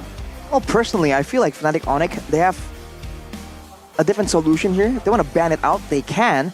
Or they can get Keyboy, be on a hero. They can really punish the Natalia 1v1. We saw that on the Hylas, he was kind of struggling to keep up, right? Even if he uses the Glorious Pathway, we saw Beloyski able to kind of slip out of it, be a nuisance. So I think something that's a bit more chase-heavy, something that can have a lot more mobility and more ways to expose that Natalia can be used very well by Keyboy. Or they can go for this maybe all-in teamfight situation. So instead of having Keyboy on the Hylas, get something else, like let's say, for example, something like a Grok. So when Beloyski comes in, then you can really lock down the rest of the team with that penalty zone and the wall charge. And effectively, you're making Beloyski kind of stuck here on whether he wants to go in alone or wait for his team to move forward. Yeah, there was, I think, inadequate layering coming in from Fnatic Onyx. Sure, you had the knock-up, you have basically two knock-ups in the hands of Fnatic Onyx, but again, you would really, really like to layer it into something else more sweet. But for Fnatic Onyx, this time, it's going to be proving grounds for them as we take a look at the team Galaxy Zone Cam by Samsung Galaxy. Jeez. And the Geek Fam brand ambassador, CITB, but I think this time around, it's AITB. Arashi in the building. Arashi in the building? Why? Any comment? Comments? Well, geez, man, that's a great phone coming in on the Team Galaxy Zone. I gotta say, the hair, I mean, it's looking solid, and I bet it's because of Head and Shoulders, man. That's the only explanation, right? How else are you supposed to have that kind of quality? Shevin for sure is rooting for his team here, right? Against for Geek Fam. And he's rooting as well for Head and Shoulders to get your hair silky and smooth like that. The hair cam by Head and Shoulders. Now, again, this drafting phase will be so interesting to see. Again, if they do come out with a Natalia ban, I'd be very, very surprised. But it just shows to you the magnitude of Beloyski and what he can do with heroes like this. But the question is, if Hellcurt is banned, if Natalia is banned, do you have any heroes in mind that, you know, is identical with Beloyski, that has the same playmaking tools? Oh boy, it has to be an assassin. And considering I'm not an assassin player myself, I struggle, honestly, to come up with something that can work as well. Technically, if you're talking about a similar playstyle, the Masha comes to mind. We haven't seen it in a long time, but when the Warcrime General is in the building, who knows? Revolution, of course, underway again and again by Geek Fam with the rookies in place as well. Regeneration, as if they're looking at a very, very high sky and a high wall, wanting to leap over it. A 4P champion from Fnatic Onyx, rather Fnatic Onyx as the 4P champion. Oh, hang on they a can minute. still bleed here. Talking about potential options there. Yeah. I think we forgot that Beloyski pulled up the Saber as well, by the way, in the row position. True. So he still has Saber. something up his sleeve, potentially. We're not going to say anything. I mean, you mentioned, realize that, oh, it's not the Beloyski effect, it's the Beloyski defect, and immediately he has an effect. Yeah. So I don't want to jinx anything. The caster curse is absolutely real, so I think we have to wait and see. Hopefully not for Geek Fam's sake, though. Why? I mean, I want to see Beloyski improve with this. I mean, they were third place MPL ID season 13. And for now, they're struggling, man. I want to see them back in their jam, you know? You know back in who their else is jam. struggling? Cool. The champions of MPL ID season 13. Oh boy! I don't want to. Hey, Friendly fire. Pause. They're third, and their record currently is 3-1. That's true. Geek I mean- Fam, they're still trying to climb up the ranks. Exactly. In the Right. standings. I think they have more to lose. But Fnatic Onyx as well, they have more to lose as well. We're not talking about the pride, but at least it's the bar of competition here in MPL ID. Exactly. So if teams can catch up, I feel like it's going to be revolutionary for other teams as well. But for Fnatic Onyx, it's how they want to upgrade themselves. When you lose against Geek Fam in a game like this, I feel like it's still justified. But Fnatic Onyx, you know, you can sometimes take a look at how wobbly they can be. By all means, it's a very unique draft, unique strategy coming from Geek Fam. So if Onyx are caught off guard by it, you know, it's fair, right? They're only human after all. Yeah. Even if they act like cyborgs there in the mic checks on the stage, they're still human in the end. So now though, if Geek Fam go with the same kind of game plan and they still win, that's where the concern starts, man. You talked about making a statement, the other teams can get a boost in momentum. Oh man, the Kings are beatable, right? But for Fnatic, that can put them in a slump, man. Losing to Geek Fam right here, that, you know, aren't really doing so hot. Hashtag Shevin.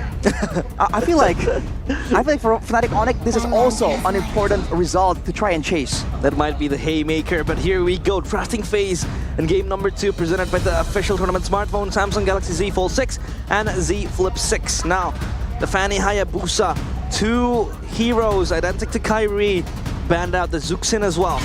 Now, who will Fnatic Onyx? They will ban out the Natalia! Oh boy. They ban it out! So they respect Beloyski so much. They respect the Beloyski effect. It's not a defect, it's an effect. It signifies as well that Fnatic Onyx, they want to find the assassin as well. They want to play the assassin play as well. And yeah, you know, there's no Hayabusa, but no Hayabusa, no Fanny Link picked up. So what assassin here is left? But it's going to be the Roger and the Harith here in response to that Link. So no flex in the gold lane there. And we kind of forgot, Harith can actually be a great solution to the Natalia, man. Right? If you have survivability, Yeah. and technically you can expose her, and you can still do damage through the smoke bomb. So that could be a potential option.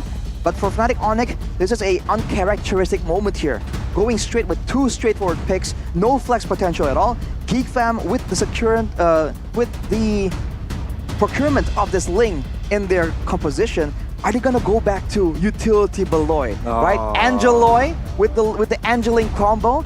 It was a big menace when it was meta, but right now it's gonna be the Edith first coming in for Geek Fam, and the Valentina still. That's just so effective in the hands of a boy. A boy is well known for his Navarias, for his Valentinas back in Season 13, but now still boasting that Valentina up in his sleeves.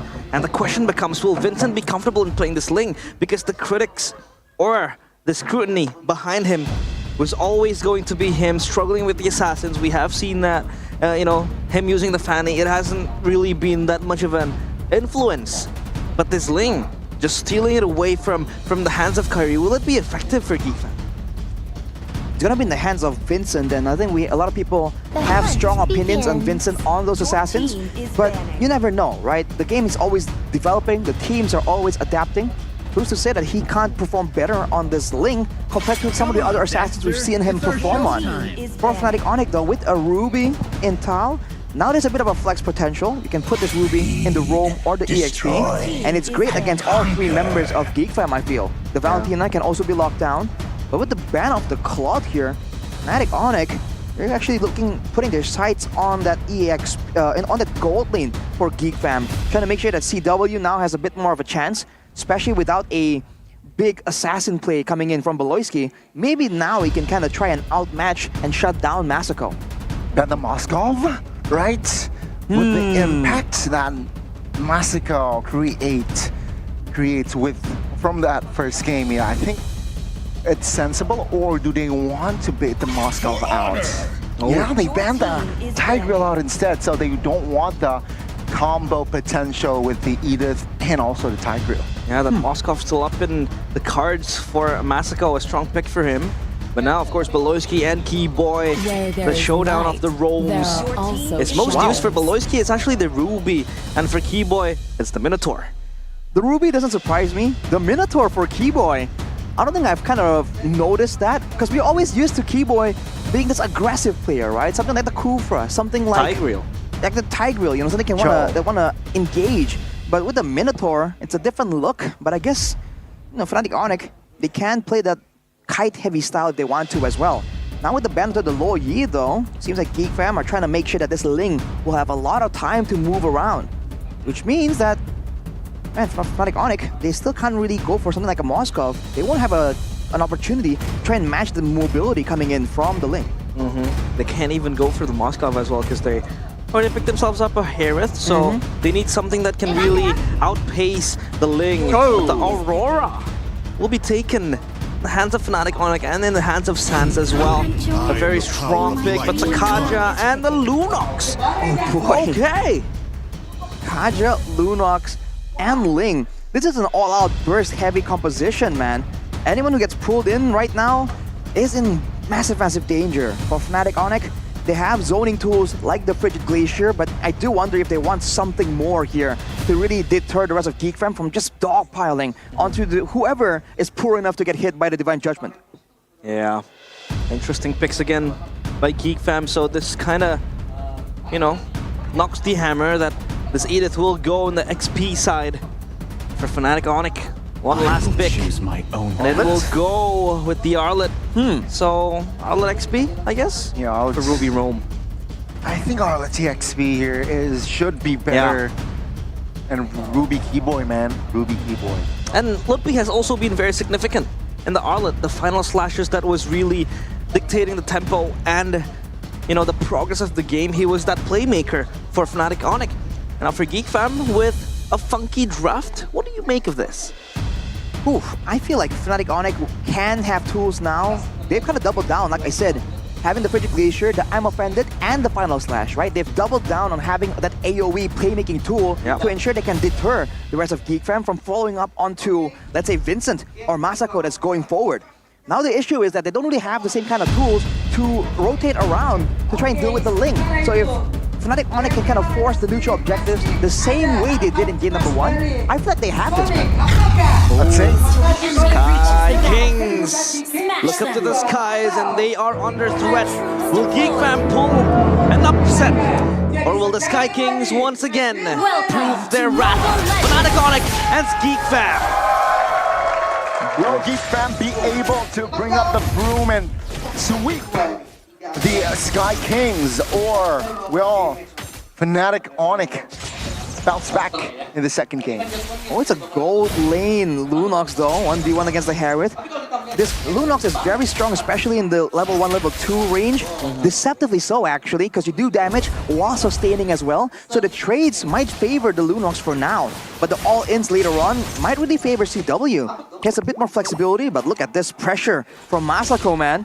The Harith, for the longest time, has always been uncontested in the gold lane, but now there's a new contender. Looking at the emblems by IndyHome, you're seeing the poise together for Beloyski, but look at this. Oh, good. Freeze there by Sans. Will force to 2 flickers from Beloy and a boy. It's a dangerous game they're playing there. Walking in front of Sans, allowing him to do all the AoE damage. You can see with the Ruby and the Aurora, there's a bit more of a two-man combo available for that mid lane. Whereas for Geek, they have to make sure that they find someone lacking, but look at Sans. Oh, Vincent will try to pressure Sans. Good passive triggered, but Vincent still finds the first blood. Donkey Boy will secure the trade. Vincent pulls the trigger first, not shy with the Assassins and this time with the Ling. And we talked about that Lunox and Harith matchup, you know. Harith has always been this gold lane bully, but the Lunox does match that pressure in that gold lane. But come the late game, come the team fights, the Harith can still be that menacing demon that it used to be. That's a difference in the... Oh, hang on, Lupi. 2v1. Lupi now, still holding on though. Whoa. Wants to clear, gets level 4. Keyboy now, providing vision as well as being that nuisance. Ruby now, I'm offended, isn't good stun, I'm offended, on towards you, but the damage will be enough to take Keyboy down. Post-turtle. So that's FNOC. Turtle for Keyboy. Great play there to just juke out by Keyboy. Unfortunately, there's just way too many tools available to GeekFam. And honestly, let's take a look at how they're gonna rotate around right here, because GeekFam definitely have the pressure, and at level 4, they're definitely looking for a Divine Judgment play. But look at the shadow coming in from Keyboy, reading in the possibility for Beloyski to make that play. In the late game though, we're gonna see if that Harith that can match the burst potential from the Chaos Order. But look at Coach Feel. Coach Feel. Wow. This is streamer reactions coming in from the watch parties going on, but Veldora might be caught here. Quite low. Good flicker, perfectly timed there. As Ludwig committed the final slash. Ooh, great plays from the side of GeekFam here to kind of dodge away from the play attempts of Fnatic Onyx. CW though. Good, I'm affected on towards 0, and CW will secure that kill now. Masako in trouble. Still holding on though. Vincent now looking for a kill on towards CW, but Masako very low. Tempest the play will secure Keyboy. Tams will find not just one, but Kyrie will secure the trade. It's going to be a double. Now, FNOC looking for a boy. Will they find a committed retribution? The damage will be enough, surely, to Kyrie picks up the double. Masako cheats death, but a boy and Vincent has to bite the bullet, not before Vincent getting the double kill. So it's still going to be even in all cards. Alright, now top side, Ludpi. Keyboy's coming in to back him up. Final slash does not land! Once again, Veldora is just clean with it, avoiding these sweeps. He's clean, very, very clean, and one tool taken out for this Lord Dance, but we do know that Final Slash having that low cooldown, and it feels like GeekFam, they will relinquish control and contest of this turtle.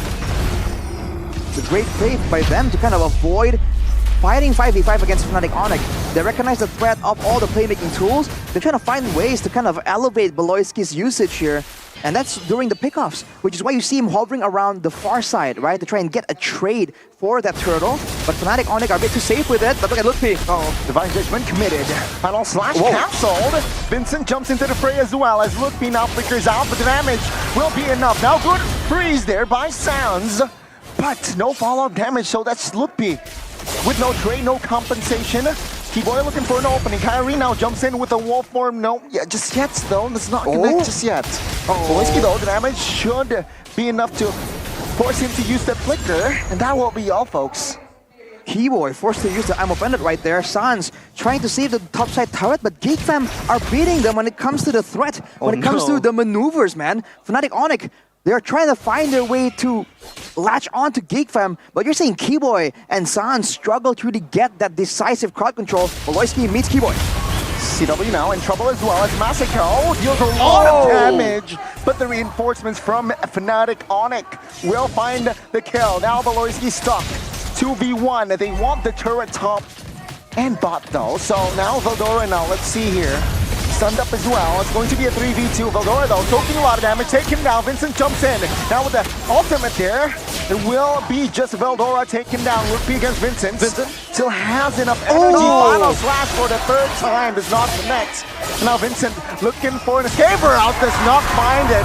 Now Beloyski will fall again. They will continue on fighting as Masako deals a lot of burst magic. And now he will be traded though. I might be wrong. As Sans and Keyboy Masako with the jukes! Mexico finds the outplay, and the rookie there are rocking. My goodness, a string of fights not stopping for a single second. Masako looks like he was almost beaten to death, but he comes back from the base after a death and gets the last kill. And Lutpi, cold hands with the final slash. It still hasn't landed in this game at all, I feel like. Time. It's just so difficult. They have the chase potential, but they're allowing GeekFam to buy so much time with the Temples of Blades, with the Brilliance Order. There's so much time for them to kind of buy time for the rest of the team to kind of rotate. Valentina and Ling rotate extremely fast, and if you're not watching out, keep your eyes open for a boy, man, because he's been getting very value ultimates. He went for the Lycan form, though, in the previous fight. Look for him to look for that Frigid Glacier to really match the AoE potential. As Fnatic Onic look for a play here, but look at Beloski concealed. Well, cancel with the Divine Judgment as well. Looking now, being the main target, and defended on towards Cyril. With the final slash as well, Masako falls. Tempest to play by Vincent will not be enough as Vildora with the Primal Wrath mode will not be able to take anyone down. Fnatic Onic, they retaliate as well. Good freeze there as Kyrie, he was blood with the Wolf as well. He's unstoppable as Fnatic Onic. They will find the better trade. A lot of skill shots not landing, but finally for Lutpi, he lands the final slash in the right moment in that team fight. But Veldora, with the Earth Shatter, has seen low percentage of hitting the skill shots. There's definitely an emphasis by Fnatic Onic to dodge away from the Onward and Earth Shatter. But you're seeing Keyboy and Kyrie earlier, they're just very aware of when that happens, which is why you're seeing Beloski and Vincent find ways to try and make plays of their own. It's definitely a huge brawl here coming in from both teams. It might repeat once more. I'm offended on towards one. This time, Beloski will be melted down. Does not find the Onward, but Vincent now jumps in towards the bush. Lutpi final slash on towards Masako, and he will fall. Double for CW. Tempest to play the backside. Will find CW backing away, and that will be 2 kills for Fnatic Onic. So elusive, Vincent. But at least for Fnatic Onic, they're able to package 2 players back to their base. This time the Lord looking to set their sights on this. But GeekFam, they're also early on the trade and the response as well. Fnatic Onic can play the long game right here. Top side wave is pushing in favor of Onic, I believe. That turret might fall, but with GeekFam having a Ling, Vincent can very easily clear that and still make a move towards the jungle, towards the Lord. Look at Fnatic Onic setting up. They know that if Keyboy gets a value play on Beloski, it's a showdown between the roamers, man. Who's gonna be quick and who's gonna be first to pull the trigger? Sans has that glowing wand rather, to get that damage going on. Now, a flicker going in, Beloski. Cancelled! The Divine Judgment, and that will be the collapse! Fnatic Onic looking for Masako here, who is very vulnerable. Now it's a 4-man Onic member there. He will jump onto his Vincent. Vincent cancelled again! And secures the double for Kyrie. Now a boy flickers out, but Lutpi, he's on a manhunt looking to find a boy with the jukes though. Silence! Man, with the flicker, that's why he's Kilatsan. Fleet footwork. Asks for a dance with the boy and he gets the last dance. A wipeout from Fnatic Onic. GeekFam, it felt like they're able to be back on the game, but this time they're crumbling piece by piece. Y'all must have forgot that Gilasan's reigns supreme in the mid lane, showing a boy who is boss. Now with the Lord, Fnatic Onic can force GeekFam more reliably into some of these fights, and we're seeing that slowly but surely, Fnatic Onic are reading into the playstyle, reading into the execution of GeekFam, and they have been able to really outmaneuver, outplay, and dodge from a lot of these playmaking tools. The Earth Shatter, the Onwards, and even Masako's Brilliance Order has been punished. And now Fnatic Onic go into the jungle. You see Vincent try and exude some pressure in the bottom side, but Fnatic won't bite on it. My. It's going to be very hard for GeekFam to hold. I mean, if you take a look at their high ground defense, it's not really the best defense you can have. And Fnatic Onic, they're marching forward. That top tier turret will fall. No, it won't. As the Lord falls and Fnatic Onic still trying to prolong their stay in the mid lane. Base Heart passive is still there. He's going to clear out the mid lane as well. As Vincent will be able to kind of equalize here and actually get a turret in the gist of things. That's quite valuable for GeekFam. But I gotta highlight it, man. I mean, no one saw it, but what was a big final slash by Lutpi there right before they walked into the base? Is the fourth time? Was it like a 4 times like now. a threatening, like a zoning final slash? Zoning final slash. Oh, let's see here. Fnatic Onic, maintaining pressure. Finds the final slash, finds Veldora. And now Fnatic Onic, they will have a man up now, but look to the backside. Will back away. Fnatic Onic, they have no minions though. And that will be still Kyrie securing the kill. 60 seconds for the next floor, and Fnatic Onic, they will find the mid base turret, surely. Cast a curse, man. We said a zoning final slash was coming in. Oh, Lutpi, whoa! Oh! That time did not connect down. Blazer in the mid, it should fall here. Fnatic Onic will find a boy. Vincent, no purple, so the energy is quite limited. Massacre and Veldora back in the fray, though. That's a cancellation. They want the base turret top lane, but the flicker play there. Oh, the damage is enough, but Massacre with the Order of Valyrians trying to reposition. Fnatic Onic, they're quite low! CW falls for the first time. Vincent. Now, they want to fight Tempest Blade popped as well. Is this a collapse? Is this a mistake? Kyrie falls as Vincent secures it. The passive trigger chance will be taken down as Leonardo da Vincent finds the double and Massacre finds the shutdown. What is this fiesta? It's not stopping! The show continues and Fnatic Onic, their overextension punished by Geek Fam.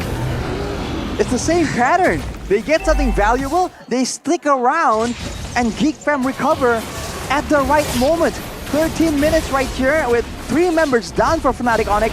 There's no way Keyboy does anything.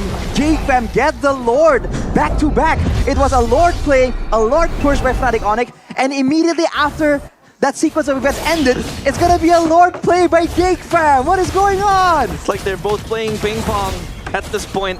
Well, I kind of want to highlight that a little intermezzo.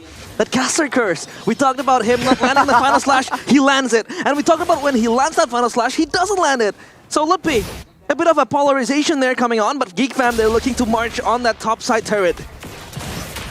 They're on the offense here, ladies and gentlemen. And last time, well, first game when Geek Fam were in the position of the offense side, Fnatic Onic, they weren't able to find the defense. So let's see here. The Lord will charge on towards the base turret in the bottom side. A Poi here will not find it. But yeah, the base turret actually successfully defended. Valoisky now still holding on that flicker. Divine Judgment in play. Final slash on towards Veldora. Now he will fall. Fnatic Onic, they will find the defense. Again, overstaying by Geek Fam right there to really try and find something, even though the Lord and the waves have kind of done its job. Now with Veldora off the map, you're seeing Fnatic Onic once again rebound out of their base to try and find something, to try and establish control once more. You have to remember that in a full-on decisive engagement, Fnatic Onic definitely have the edge, but when it comes to damage output, I think CW actually requires a bit more time to get the damage out compared to Masako, who goes in and just spams out that Chaos Bolts like a machine gun. Yeah, but what was that overextension from Veldora? He was standing in a choke point where you know, it was reachable by Lutpi's final slash without the, you know, tank stance as well. He was with the Primal Wrath, popping that ultimate. And now, of course, it swings back to Fnatic Onic and the kills. It doesn't really resemble how this game goes because it's still on a very tight edge for both teams. And it's just swinging left and right, back and forth. A very chaotic game, I'd say. I think chaotic is a bit of an understatement, especially since we are expecting a clean engagement, a clean performance by Fnatic Onic, like we're used to. It just makes it even more contrast to how they're playing this game right here. With the Holy Crystals completed for both gold laners though, you can look at Masako, and if he isn't immediately locked up, that's someone from Fnatic Onic is getting taken down. The question is who, right? And how can Fnatic Onic respond there and trade it back? You can see that Valoisky, even though he's on the Kaja, a bit of a signature pick, he's been struggling to really find a way to get in due to the zoning, right? The Frigid Glacier is definitely denying Geek Fam the chance to go in on that engage. Yeah. They have a couple of but they pull in. Yep, Flicker, Divine Judgment committed. Lupi now will not survive. Final slash though. No connect. And that is Lupi securing Masako. It's going to be a trade though, but Beloy will fall. Now Vincent in the backside looking to find something, but Voldora falls. That's a trade favoring Fnatic Onyx. Oh, scrappy engage there. But Lupi survives for as long as he could. And now Fnatic Onyx marching for the last push. They're going to get a game 3 here, ladies and gentlemen. Vincent loses immortality. A boy now trying to clear as well. That's a Vincent trying to buy time. A boy looking to find the play. No minions. No minions. A boy finds the clear. Oh my god, so many players low. None taken out though. And Fnatic Onyx, they have to delay. They have to hold their end. Geek Fam, divine intervention. So close, but yet so far. They'll go for a Lord play. But at this point, who knows? Even with the Lord, there's a chance that Geek Fam can make something happen. They try and go for the scouting on the Lord, but Fnatic Onyx will take it, and Geek Fam will live to fight another day. What is this? So chaotic, so ruthless, and a swing of momentum based on engages, on objective takes. And Fnatic Onyx still unable to end the game. But the question is there still going to be a window frame for Geek Fam to exploit and maybe swing the tides around? I feel like as long as they don't get comboed, this is very realistic. I mean, they have a late game Lunox, you have to remember, big damage. They have a late game Ling, a late game Edith. They can kind of output that damage as well. And technically, one of the big engage tools or big counter engage tools can be taken by a boy. Sans is hiding that Frigid Glacier away from him, but look at that 1v1! Oh my goodness, Sans!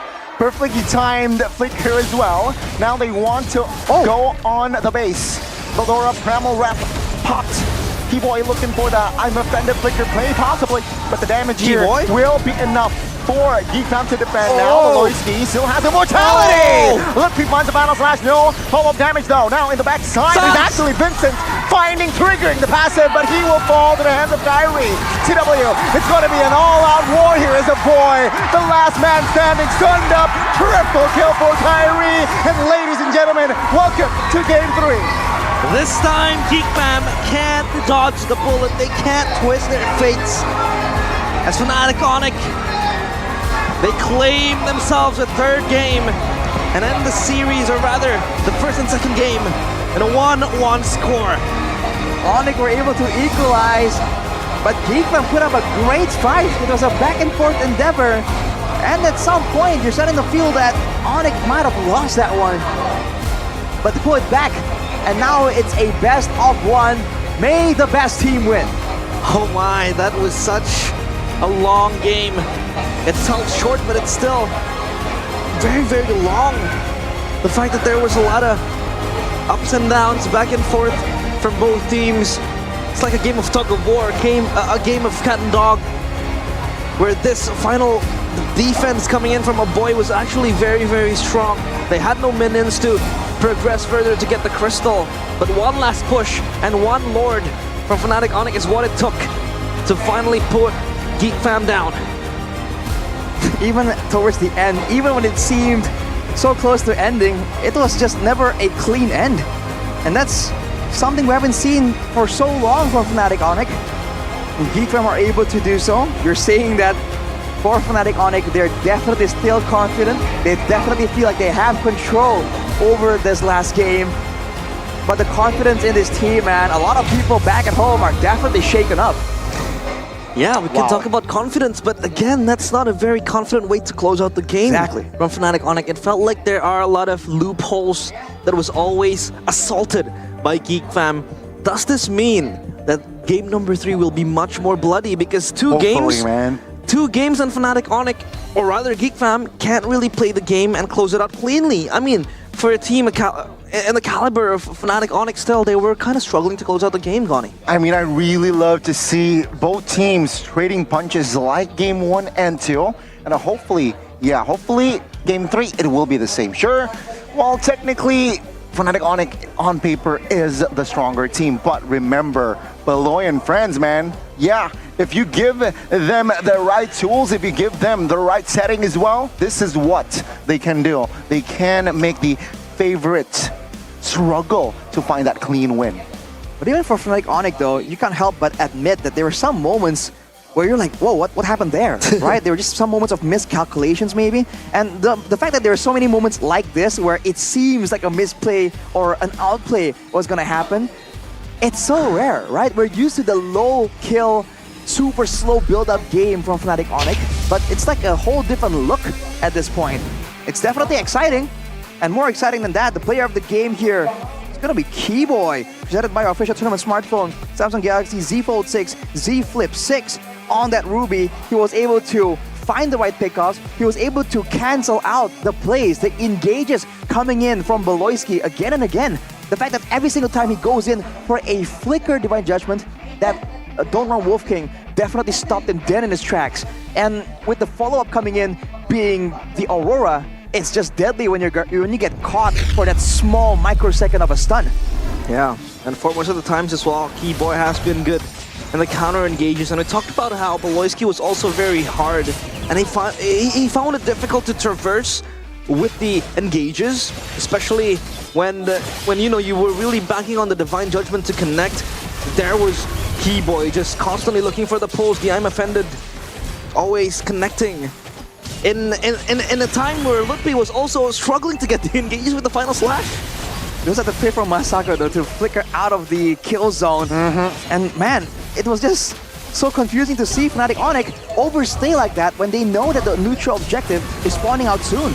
And this was that attempt coming in from GeekFam to try and make a crazy play happen, beat up some of the spells, and as a result, they lost their main damage tool. They completely disrespect the fact that for the side of GeekFam, they had a Ling, right? So they are sticking on with low HP, and as a result, you can say Vincent made them pay for it with their lives quite dearly when the Lord is coming up in 15 seconds. But afterwards, you can see that the Primal Wrath was used so early on. Beloyski trying to zone out the members of Fnatic Onyx to wait for the right moment, but again, he gets cancelled out, and look at how long he gets stunned up, man. He just wasn't allowed to really have the same kind of impact in this fight. But overall, the fact that for the side of Fnatic Onyx, they have CW and Kyrie still up, it's a matter of time before they just melt down the members of GeekFam, and now we're here. Game number 3. In conclusion, I'd say that was also a game of errors. Right. A lot of unforced errors, a lot of uncharacteristicness. Unforced errors. From both teams, you know, not only from GeekFam, but also from Fnatic Onyx. Unforced errors that were happening, either the overextensions, either the N that was also not coming to fruition by Fnatic Onyx. So again, tap dancing. Tap dancing from both these teams. It's like, yeah, it's a good back and forth, like a cha-cha type dance coming in, which is why we're saying it's just so weird to see. But maybe GeekFam, this is what they're able to do right here. By being chaotic, they break the pace, they break the tempo of Fnatic Onyx. And if you're seeing, looking at the items right there, I think the chase potential coming in from both junglers are definitely something that's just so dangerous, right? And for Fnatic Onyx, that's one of the things that gave them such an edge. If anyone gets stuck in the Frigid Glacier in the combo with the hailstones coming in from Suns, they're already so far low that CW and Kyrie can both chase so efficiently. So it's just so difficult for them to really get to that winning condition there. And I really wish that GeekFam maybe used the Ling pick a bit more effectively.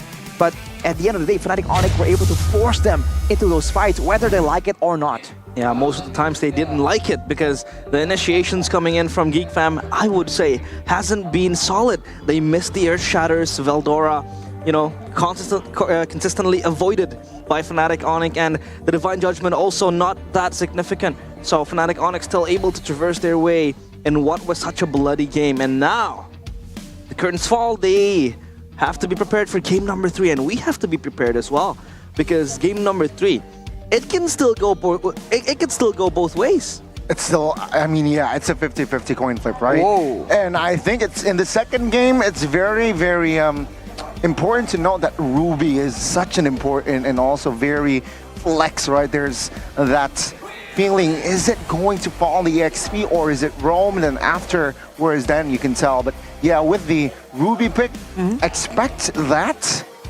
to be that value pick in that third game. I think for both teams. For both teams, right? Exactly. Because Veloy and Keyboy showed the value, and remember, it's still flex as well. Yeah. And of course, while we prepare for game number 3, we'll throw it to Bude Clara Mongstar for an interview.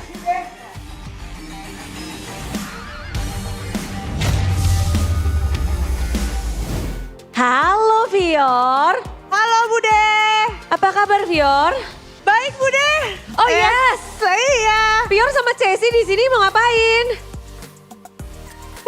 Oh nggak perlu ya, nggak perlu kita nggak perlu teleponan ya di sini.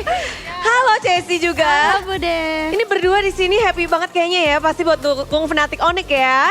Tentu saja Bude. Betul, tapi di sini Bude tertarik banget sama kalian karena tentu saja mau tanya-tanya tentang Onyx Supply. Betul sekali. Mau tanya apa Bude? Season ini mau ada apa? Season lalu kan selalu tuh collectionnya banyak banget. Season ini ada apa?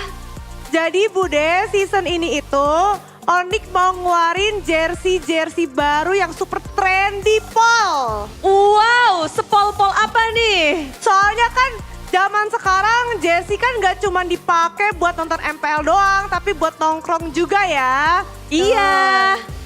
Jadi sekarang Onyx mau ngeluarin jersey yang ngikutin tren, namanya blockcore, kayak jersey klasik gitu Bude.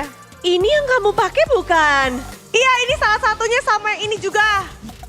Wow, ini belum launching atau sudah launching atau kapan nih launchingnya? Kapan launchingnya? Tentu saja tanggal 31 Agustus. Terus ada 6 jenis jersey baru. 6? Yoi. Terus kalau mau info lebih lengkapnya di Onyx Supply ID.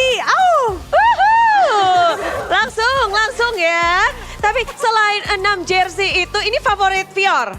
Iya, soalnya gemoy. Ini dia, yang favorit yang gemoy. Ya, tapi selain jersey ada apa lagi? Nanti Onyx Supply itu bakalan keluarin produk terbaru mereka yang collab sama salah satu brand kopi ternama, yaitu Common Grounds Coffee. Nanti itu tanggal 25 Agustus 2024. Terus bakalan ada t-shirt, bakal ada coach jacket, tumbler, dan bakalan dapet gratis hadiah kalau misalkan tiap pembelian merch-nya. Banyak sekali ya tadi merchandise yang udah dikasih tau sama Cesi juga. Tapi Cesi kalau pengen lihat-lihat dulu nih dan pengen pesan, lewat apa Cesi? Kalau misalkan kalian mau kepoin merch Onyx, itu bisa langsung ke Instagram Onyx Supply ID. Nanti di situ bakalan ada update terbaru terus, semua merch Onyx yang terbaru. Siap Cesi. Tapi terakhir, Vior, saatnya kamu jualan. Coba suruh semuanya nih beli yang udah kalian tadi udah promoin, udah kasih tahu. Suruh mereka beli semua. Guys, kan kalian udah denger ya, kan Onyx mau ngeluarin jersey baru yang super gemoy Pol. Langsung aja beli di Onyx Supply ID. Yeay, terima kasih. Dan kita akan melanjutkan ke game yang ketiga, deg-degan? Ya, deg-degan. Caster, kalian juga harus lebih deg-degan pastikan. Langsung aja back to you, Caster.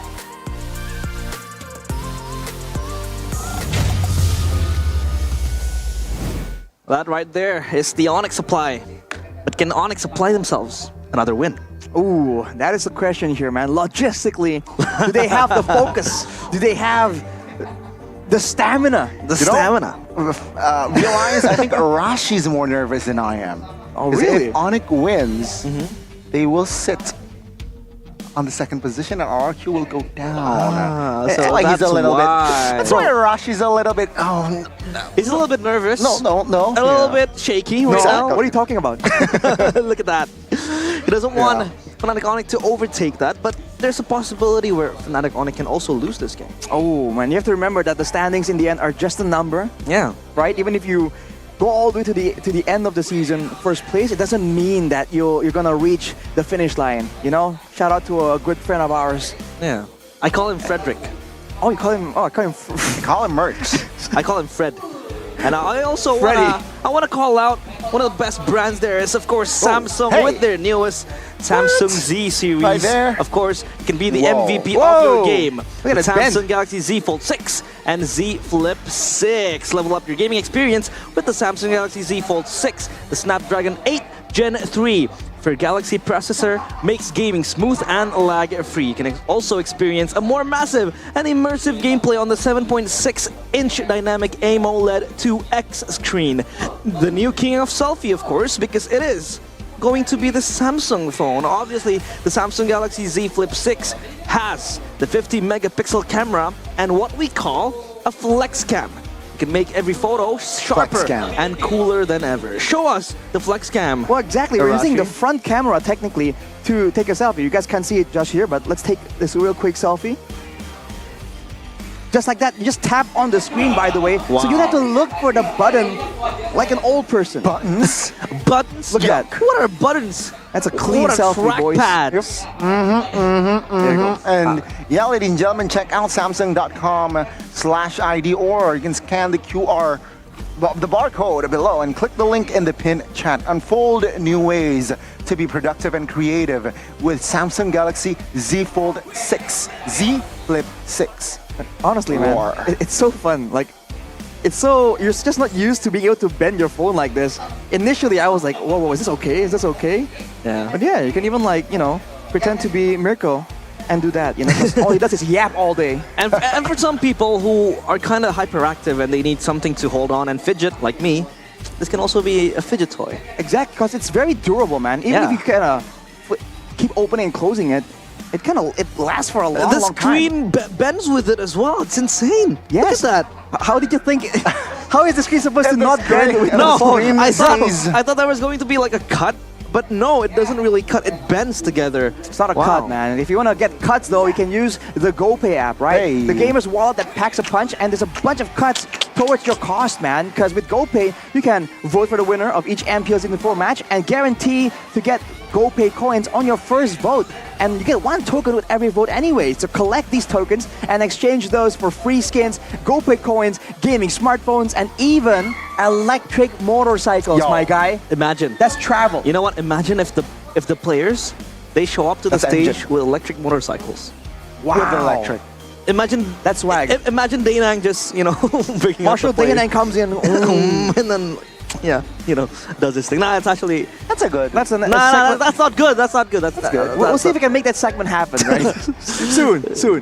But and also, here's the thing. I want to transfer to you, but I don't want any extra fees. Well, you can do that in the GoPay app. Exactly, Because dude. in the GoPay app, you can also buy phone credits at the lowest prices, and like Gon's issue, you can also make 100 transfers per month to 100. anywhere, Oh, per to month. any bank without any admin fees per month. I mean, that's great and all, right? But for me, that split bill option, right, function from GoPay is so good, man. Again, we hang out a lot. Whenever we're trying to split the bill, it's like, bro, what's the tax again? Like, how much? All this math, bro. You can't do all that. The math ain't mathing. Lies. Arashi used to just treat us. Thank you, Arashi. Yeah, Arashi does pay for us, and he uses the GoPay app to get the discount and all that. So thank you, Arashi.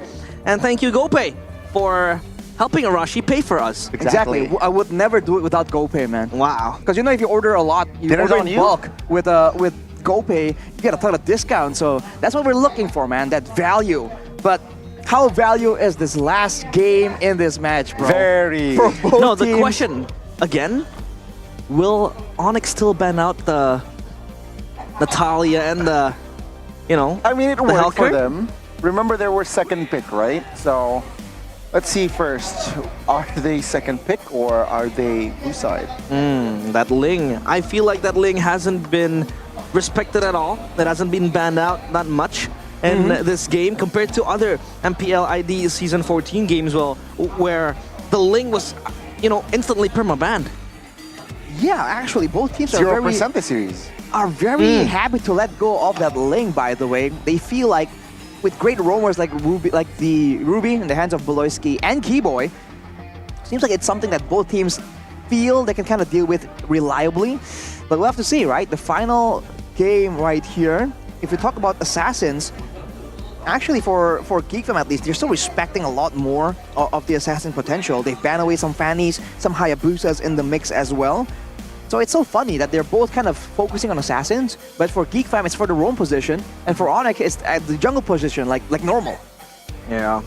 Now then, Fnatic Onyx hanging on a tight tight. Rope does Geek Fam resemble the same fear as well, because for Geek Fam, I feel like they don't have that much to lose. I mean, they're still, you know, sitting down bottom. They want to climb up the ranks, but if they do lose to Fnatic Onyx, it's still fine. I mean, you're facing the champion of last season's, you know, MPL ID.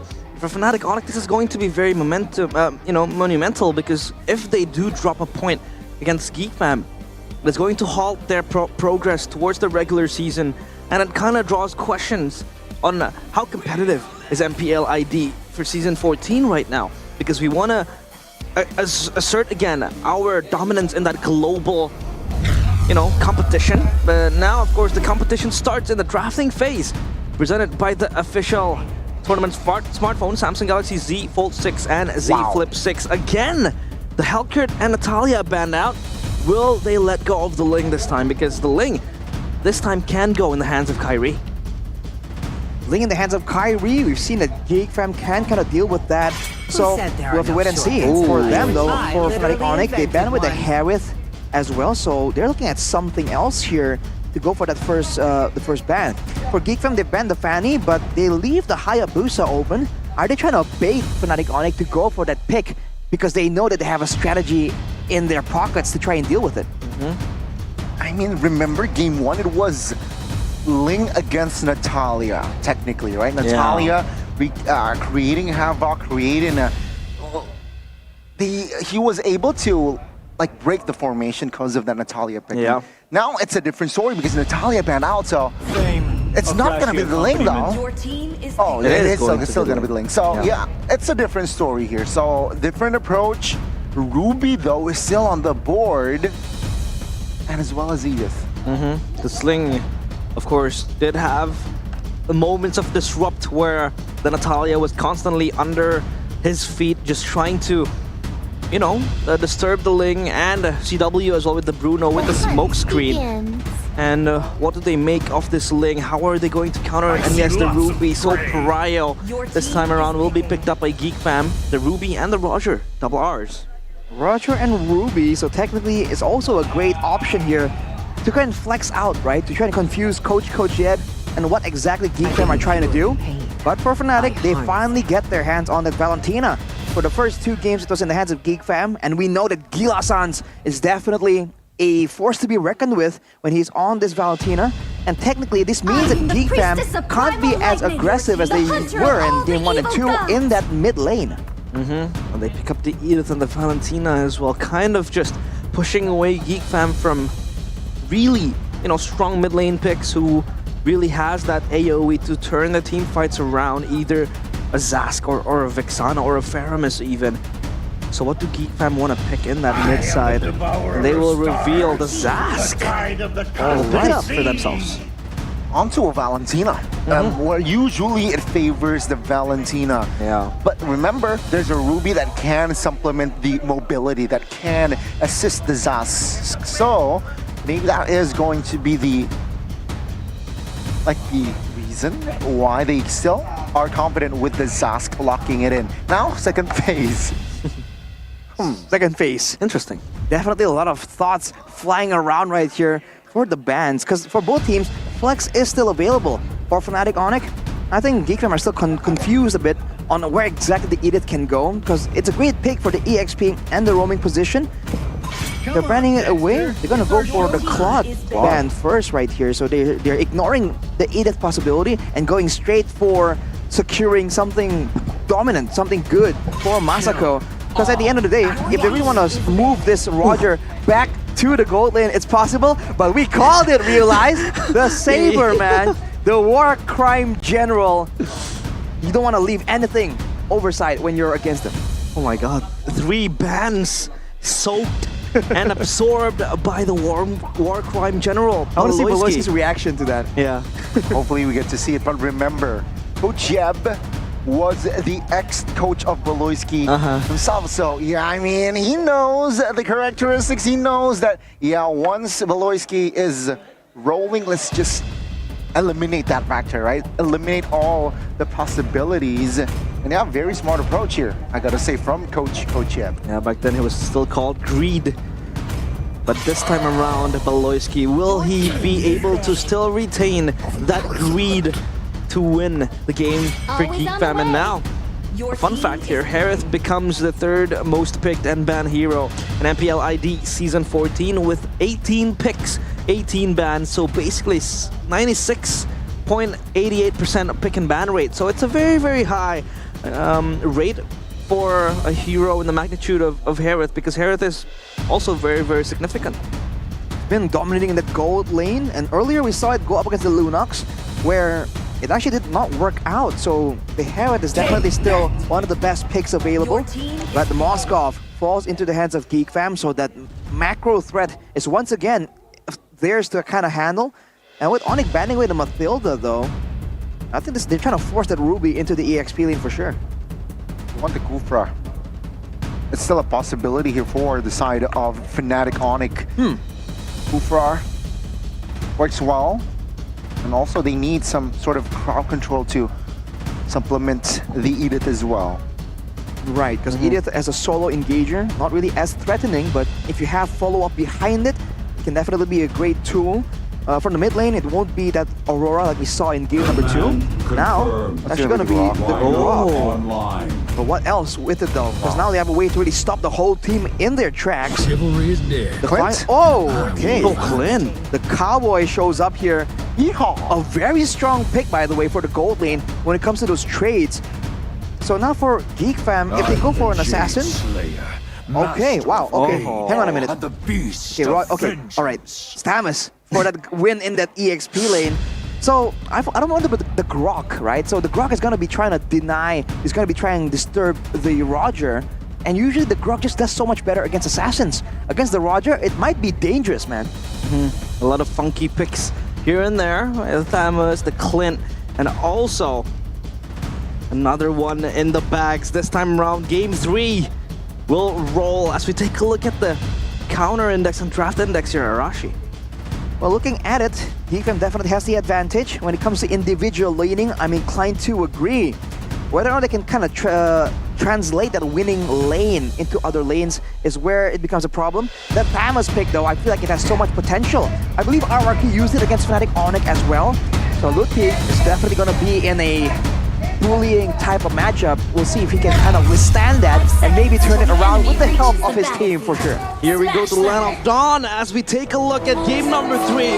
Will Fnatic Onyx still sit nicely in their thrones, or will Geek Fam pull out an upset? Their last dance here in this best of 3. Let's see if Geek Fam will find their rhythm to somehow upgrade their position in the standings, or will it be Fnatic Onyx taking the reverse sweep? Right now, the mid lane is kind of left alone by Fnatic Onyx. Keyboy already in position. He's made the orange buff go the long way around, so delaying the farming speed of the Roger quite a bit. That's a great small win. Going for this gold buff though. Goes in the hands of Masako still, so this Grok, I wonder what's the idea. When it comes to wave clear, it's definitely infinitely better compared to the Ruby. What can they do afterwards though? You're seeing the movements into the jungle, but it's matched by Geek Fam still. Emblems here by IndieHome though, showing that for both teams, especially for Beloyski on the Ruby, he has to pull yourself together to go for more of the flicker plays. And for the side of Keyboy, it's the basic emblem with the Wilderness Blessing, so moving around, using that movement speed is what he's after here. And of course, that kill threat coming in from Fnatic Onyx will be coming to fruition very, very soon, especially, the force of flicker from Sans. Just trying to crowd that mid lane area, and that is going to be a spell that is much, much needed as the game progresses. Yeah, with the flicker as well now. Avoid finds the first blood. Kyrie, though, very much healthy, finds the trade. Vincent in trouble. Tempest Blade under the turret, finds a double, looking for the triple. Kai will not find the outplay as a boy secures the stun. That's a 3-kill pickup for Kyrie, and Keyboy flickered into turret range to ensure that Kyrie has the space to make that play happen. Definitely is impressive. Look at gold lane matchup though. CW. Oh my goodness. Almost a solo here. And this is, I think, CWY Coach Yeb drafted that Clint to have that early power. Keyboy though, recalling, knowing that he has once again made the neutral objectives have a healthier lifestyle and go for a walk. And this Clint does win out on the lane. It's such a heavy lane bully. But up against the Moskov can at least still bob and weave, still push the lane forward with the passive coming in from the spears. And now, the Turtles setting sights in their eyes as Olympi already quick on the reply. Veldora as well joining into the fight. Yep, now, Beloyski now almost melted down. Olympi finds that kill. It's going to be a trade for Keyboy though. Veldora now very low with the vengeance. He still survives. Now it's going to be a kill added for Fnatic Onic here as Vincent goes down. Fnatic Onic, they have the Turtle as a boy here. Will not be able to find any trade again. Unfortunately, the Nightmare Spawn, they are kind of helped Onic out in taking the Turtle. But man, what a play by Fnatic Onic. Beloyski did not get to move, man. Even Sans was layering his front control over, but Beloyski, I'm offended. Oh, yeah, on towards the one here. CW flickers out of the way. So, let's see it, right? Minute 3, 1.7k goal lead. That seems small, but it's actually quite a lot. And of course, the reactions coming in from the streamer here, MPL ID X streamer reactions in the watch parties. It's Diva from RRQ. Actually has to know Diva. Well, not personally. That's all I would say about this. Would you like to know her personally? Why not? You know, Skylar is there, bro. We're all friends here, no problems. But yes, 1.3k gold lead for Fnatic Onic, and they're still holding control. Especially with the side lanes kind of mitigated. I'm surprised that Ludpi has been able to have such an impact in this game, considering that we've seen how much damage the Thamus can do, how much presence he has in the lane, but Veldora isn't able to do so just yet. Beloyski though! Oh, I'm offended on towards Zero with the Dominator's Descent. It will help Beloy to secure that kill. That's a good counter setup there by Beloyski on this Ruby. Ooh. Still gonna be 40 seconds into the next objective is up though. CW has pressure, but with pressure comes attention. See here, Vincent will form, will scratch CW just once though, and they will shift their focus on towards a gold plate turret. Now Purified pops, covers the blade as well in the backside, and boy, will not be able to escape. Now Kyrie finds the double and then the shutdown as well. Vincent and Beloy running for the hills as FNOC add another kill on the board. Oh my goodness, this time Fnatic Onic, they pounce as Keyboy looking to take down Vincent, but Vincent is fast.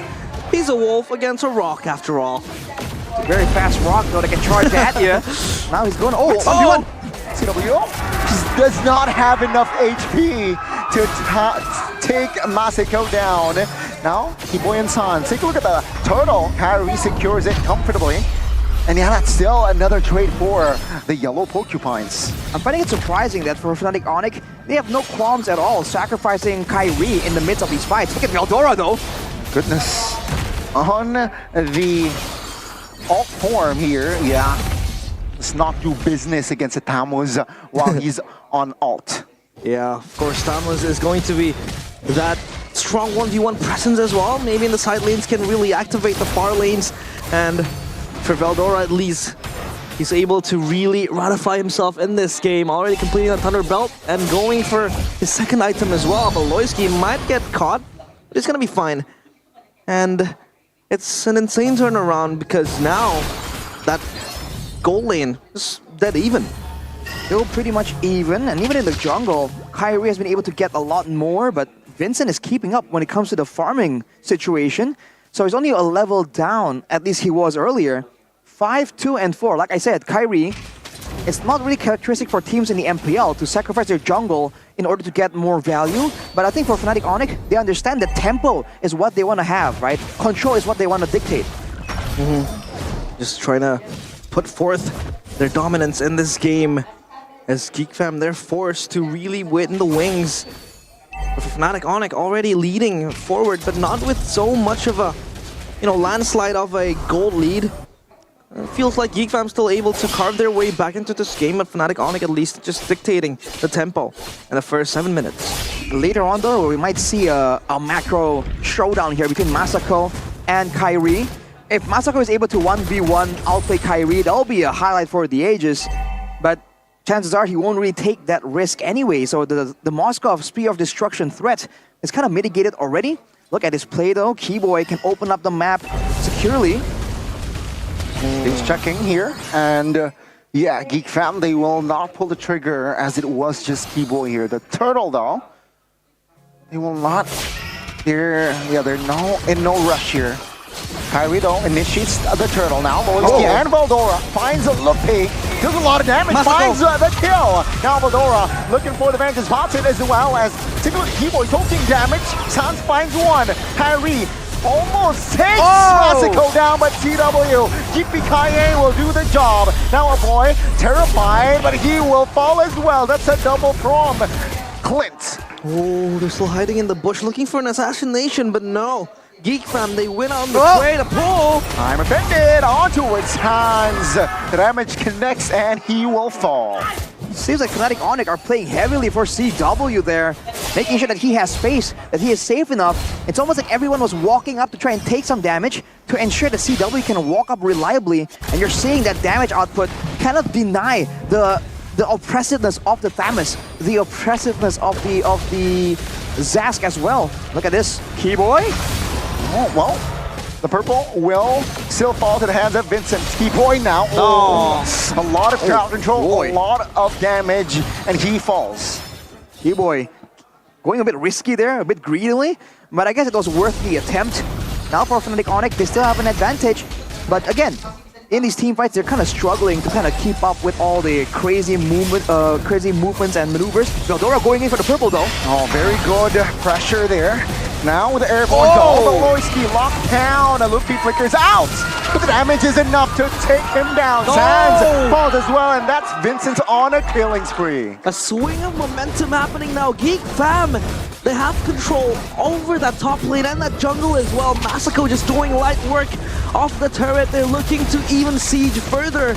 Fnatic Onyx slowly losing their grasp. Wild charge. So an attempt coming in from Fnatic Onyx. And even on the bottom side, though, Kyrie was unable to equalize. 1v1 though against Veldora. With like Inferno, like Goni mentioned, you do not want business when he's in his zone. Let's look at the items here for a little bit. Windtalker, Thunderbolt completed for Vincent, and he's not gonna rush immediately for the Anos battle. He's gonna do so now though. And looking at Veldora, he has the Athena as well. So you can't burst him down. You're forced to kind of engage with him in the long slugfest, which he likes to be in, where he can sustain and do all that damage. CW though, with the Heptasis and Endless Battle, it's definitely burst heavy. It's not exactly DPS, but considering the spammability of that Clint, right, with the quick draw, it's going to be a lot easier for him as Veloisky conceals. Just finds Keyboy though. They will not commit on towards a fight here. If you see Masako, man, his DPS is so fast, it's so scary, very demure, and that's an engage onto his Lupe. Stunned up, Vincent finds the Mega! That's a big wall charge, no follow-up damage though. Keyboy flickers out. It's a 5v4 here in favor of the Geeks. Yeah, I mean, Masako is just wreaking havoc with the DPS, but Vincent looking for an engage. Oh my goodness, damage will be enough to take the Grok down. And now it's going to be, oh my goodness, Tempest of Blade should find the shutdown. He finds it. Kyrie will have enough energy to get out. Woo, Kyrie Houdini. It dodges death in mere seconds. But again, for Geek Fam, their efforts towards the Lord have to be halted as Vincent falls prey in the hands of Kyrie. It was an aggressive play by Vincent to just run in, seeing that Sans had no gap closer available, using the dashes for harassment. Now with the top lane pushed in for Kyrie, Fnatic Onyx can try and make a play happen, but the conceal from Veloisky, can he find anything? Let's see though, Veldora now half HP. Oh the Lord! No! It is for Fnatic Onyx! Geek Fam, they weren't able to find the recovery. Oh my goodness, daylight robbery from Fnatic Onyx.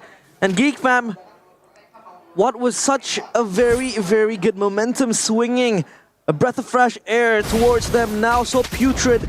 And Fnatic Onyx, they're looking to even extend their reach further into the win here in game number 3.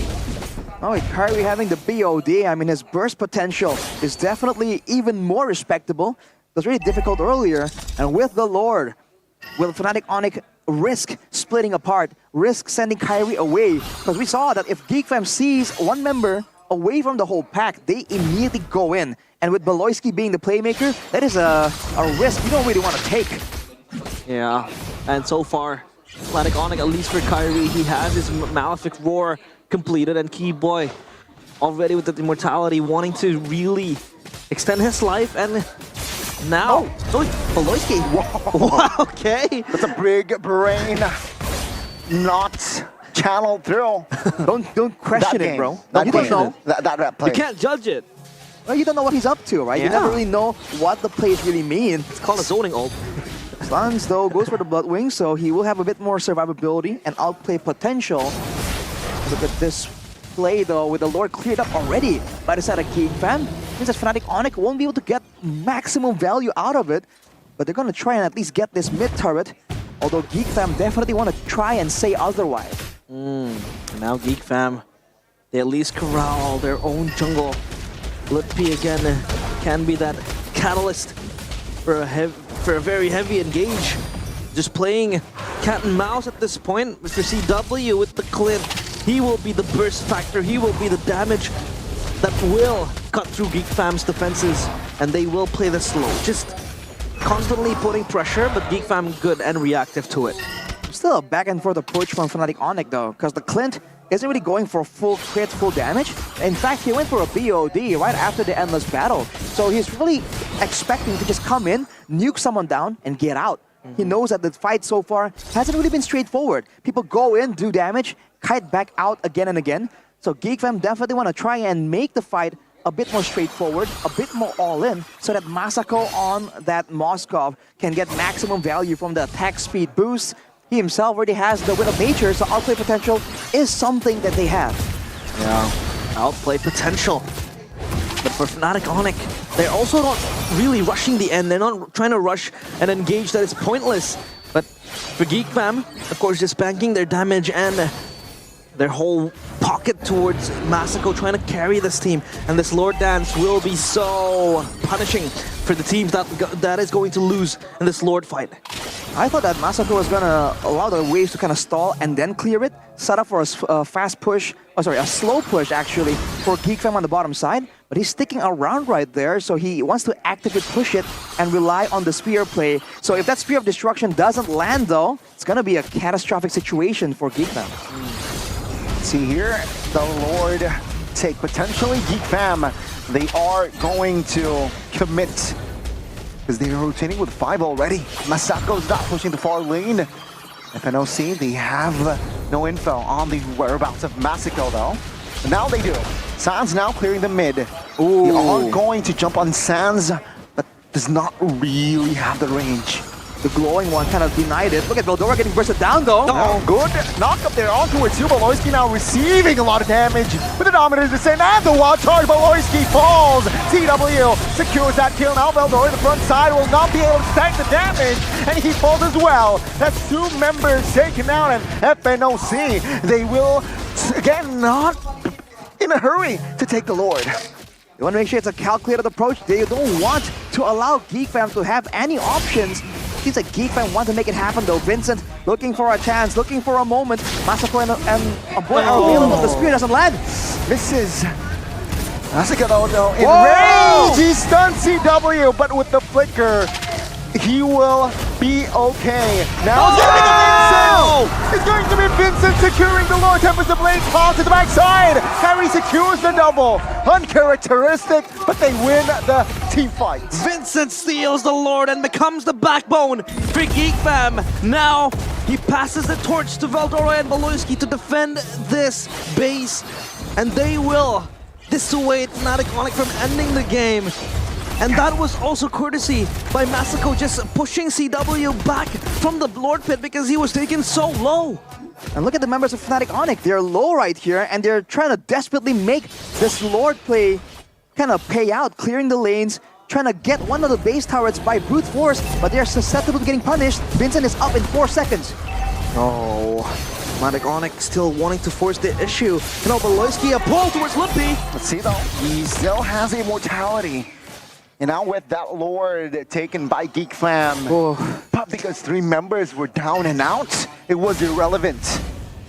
That was a very surprising situation there. Kyrie, when the Lord was kind of resetting, going in for that last Defiant Sword retry combo, it was just so slightly off. That's the kind of margins we're kind of talking about right here. He is 2,000 gold ahead, but at this point, look at the items, man. Everyone's approaching their final item slot. For CW, with the Great Dragon Spear, he definitely has a lot more kite potential. But now Vincent has matched that Great Dragon Spear, so he has chase potential to try and play around that as well. Fnatic Onyx are definitely the more static team. They want to sit there and kind of trade blows. But Geek Fam, what can they do here? They already kind of used a bit of luck to really get that Lord from Fnatic Onyx. And you can see from the positioning that for sure, Onyx still has the control over the map here. Yeah, they're prolonging their stay. And Fnatic Onyx still wanting to look for a trade after that steal, just occupying that riverside. And so far for Geek Fam, this is the game that we expected it to be in game number 3, especially when we saw what happened in game number 1 and game number 2. This couldn't get any more bloody, but this time it's still even for both teams. As Geek Fam, they look to defend this purple buff taken away by Kyrie. So that's going to be a resource that is going to be very, very important for Kyrie. Fortunately for Geek Fam, the Roger really isn't as reliant on energy. Beloyski though 1v1. Oh. And Kyrie, he's concerned that there's backup behind Beloyski. Plays it safe, right? And gets out of the situation. Once again though, it comes down to Masako and Kyrie. That is the matchup outside of the Lord fight, right? In the Lord fight, both teams are just as aggressive, especially with Sans able to use IMU, stealing away the Domineer's Descent. He can get in there, get out of it, and have essentially double presence in the fight. Yep. Oh, Valdor now. Half HP before a real big fight here. That might be a problem. Lord here still poked by Geek Fam, but I'm sure they will reset it. Keyboy pops the conceal here, looking to find a better positioning and info. And, well, Fnatic Onyx now, they have more space in the Lord's area. Bottom side is actually favoring Geek Fam's side later. So let's see here, Geek Fam, are they going to take it slow here? I defended, find Sans! That might be it! That might be the big brain Beloy play that they desperately needed. Oh, they lose Gila Sans in that bush. And this time Fnatic Onyx on the losing end of this fight. The Lord taken out. Kyrie needs to hit his retribution. But Geek Fam, they're taking it slow and they're letting the Lord reset. They know that they have the wave on the bottom side still pushing for them, but now they make the play happen. Now, Kyrie positioned himself in the top lane area. He wants to steal here. Boy and Luffy now trying to distract the members of Geek Fam. They spot Kyrie out though. Will they go jump Kyrie? Not yet. Ooh. They will commit. And Fnatic Onyx! Classico finds out the Lord. Keyboy flickers out of the way. Kyrie will not survive as Leonardo da Vincent finds a shutdown! This rookie is a monster, and Geek Fam, they have claimed 2 members of Fnatic Onyx. Let him cook! Masako spills away the secret recipe for Geek Fam, and it's smelling fresh. As Fnatic Onyx, they lose their important members. This turret next on the chopping block, it's taken down. The base might be exposed. Backline members are available for Onyx, but look at the damage coming in from a boy. He goes with the Lightning Truncheon, by the way, so burst damage unexpectedly is available from the Zask. Geek making a play happen, knowing that Keyboy and Kyrie won't be around to deter the backline. They want to go straight forward. See the mid-base turret will be taken down. Good play. Good, I'm offended once again. And that will be Luffy down and out. Now Sans trying to defend with the Dominators. This is Sans Prod potentially, but the Lord is still very much healthy. Take a look at Masako. He wants to kill. Now Tempest Blade hopped as well. He loses immortality. The backside, the Lord, they need to take care of it. Ladies and gentlemen, this is it. The rookie, he will find the base. It's an upset.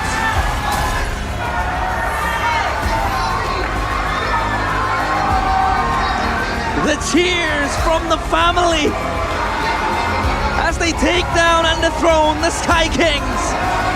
Upset, agony, and excruciating pain, all down in the hands of Fnatic on it. Geek Fam, they steal and they get the upset. Everyone was counting them out. They said that the Geek Fam we know and love is no longer. But they have done it. They took out the Sky Kings. Sonic fans here silenced.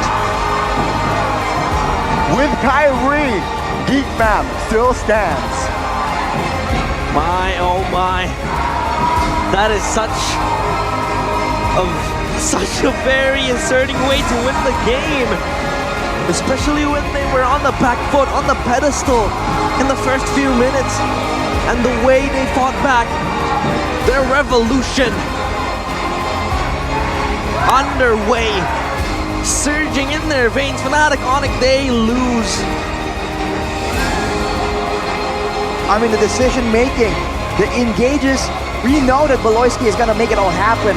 But the follow-up, the macro discipline from Geek Fam, it's a whole new different Geek Fam, man. You cannot count them as the Geek Fam we saw in the first week. Oh, here we go to Burik Lara Mongstar for the interview upstage. Take it away.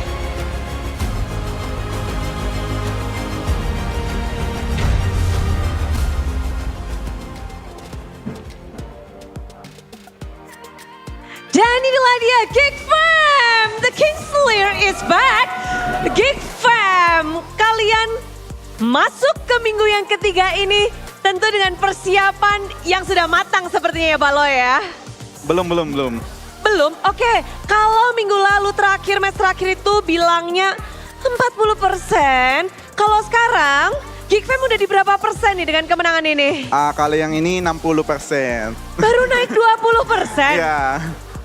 Belum maksimal. Karena itu kita tuh kayak 1 minggu main enjoy jadi kayak naik 20% doang. 20% alon-alon asal kelakon.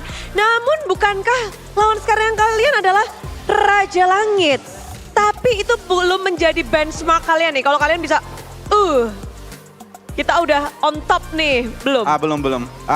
Agak hoki sih karena bukannya kena kayak bantai kan. Mereka kayak masih susah lah lawan mereka. Game yang sangat keras, bahkan tiga-tiganya. Baloy mengakui nggak kalau ini 3 game yang benar-benar ketat banget untuk Fnatic, Onyx dan juga Geek Fam? Game keras? Keras emang.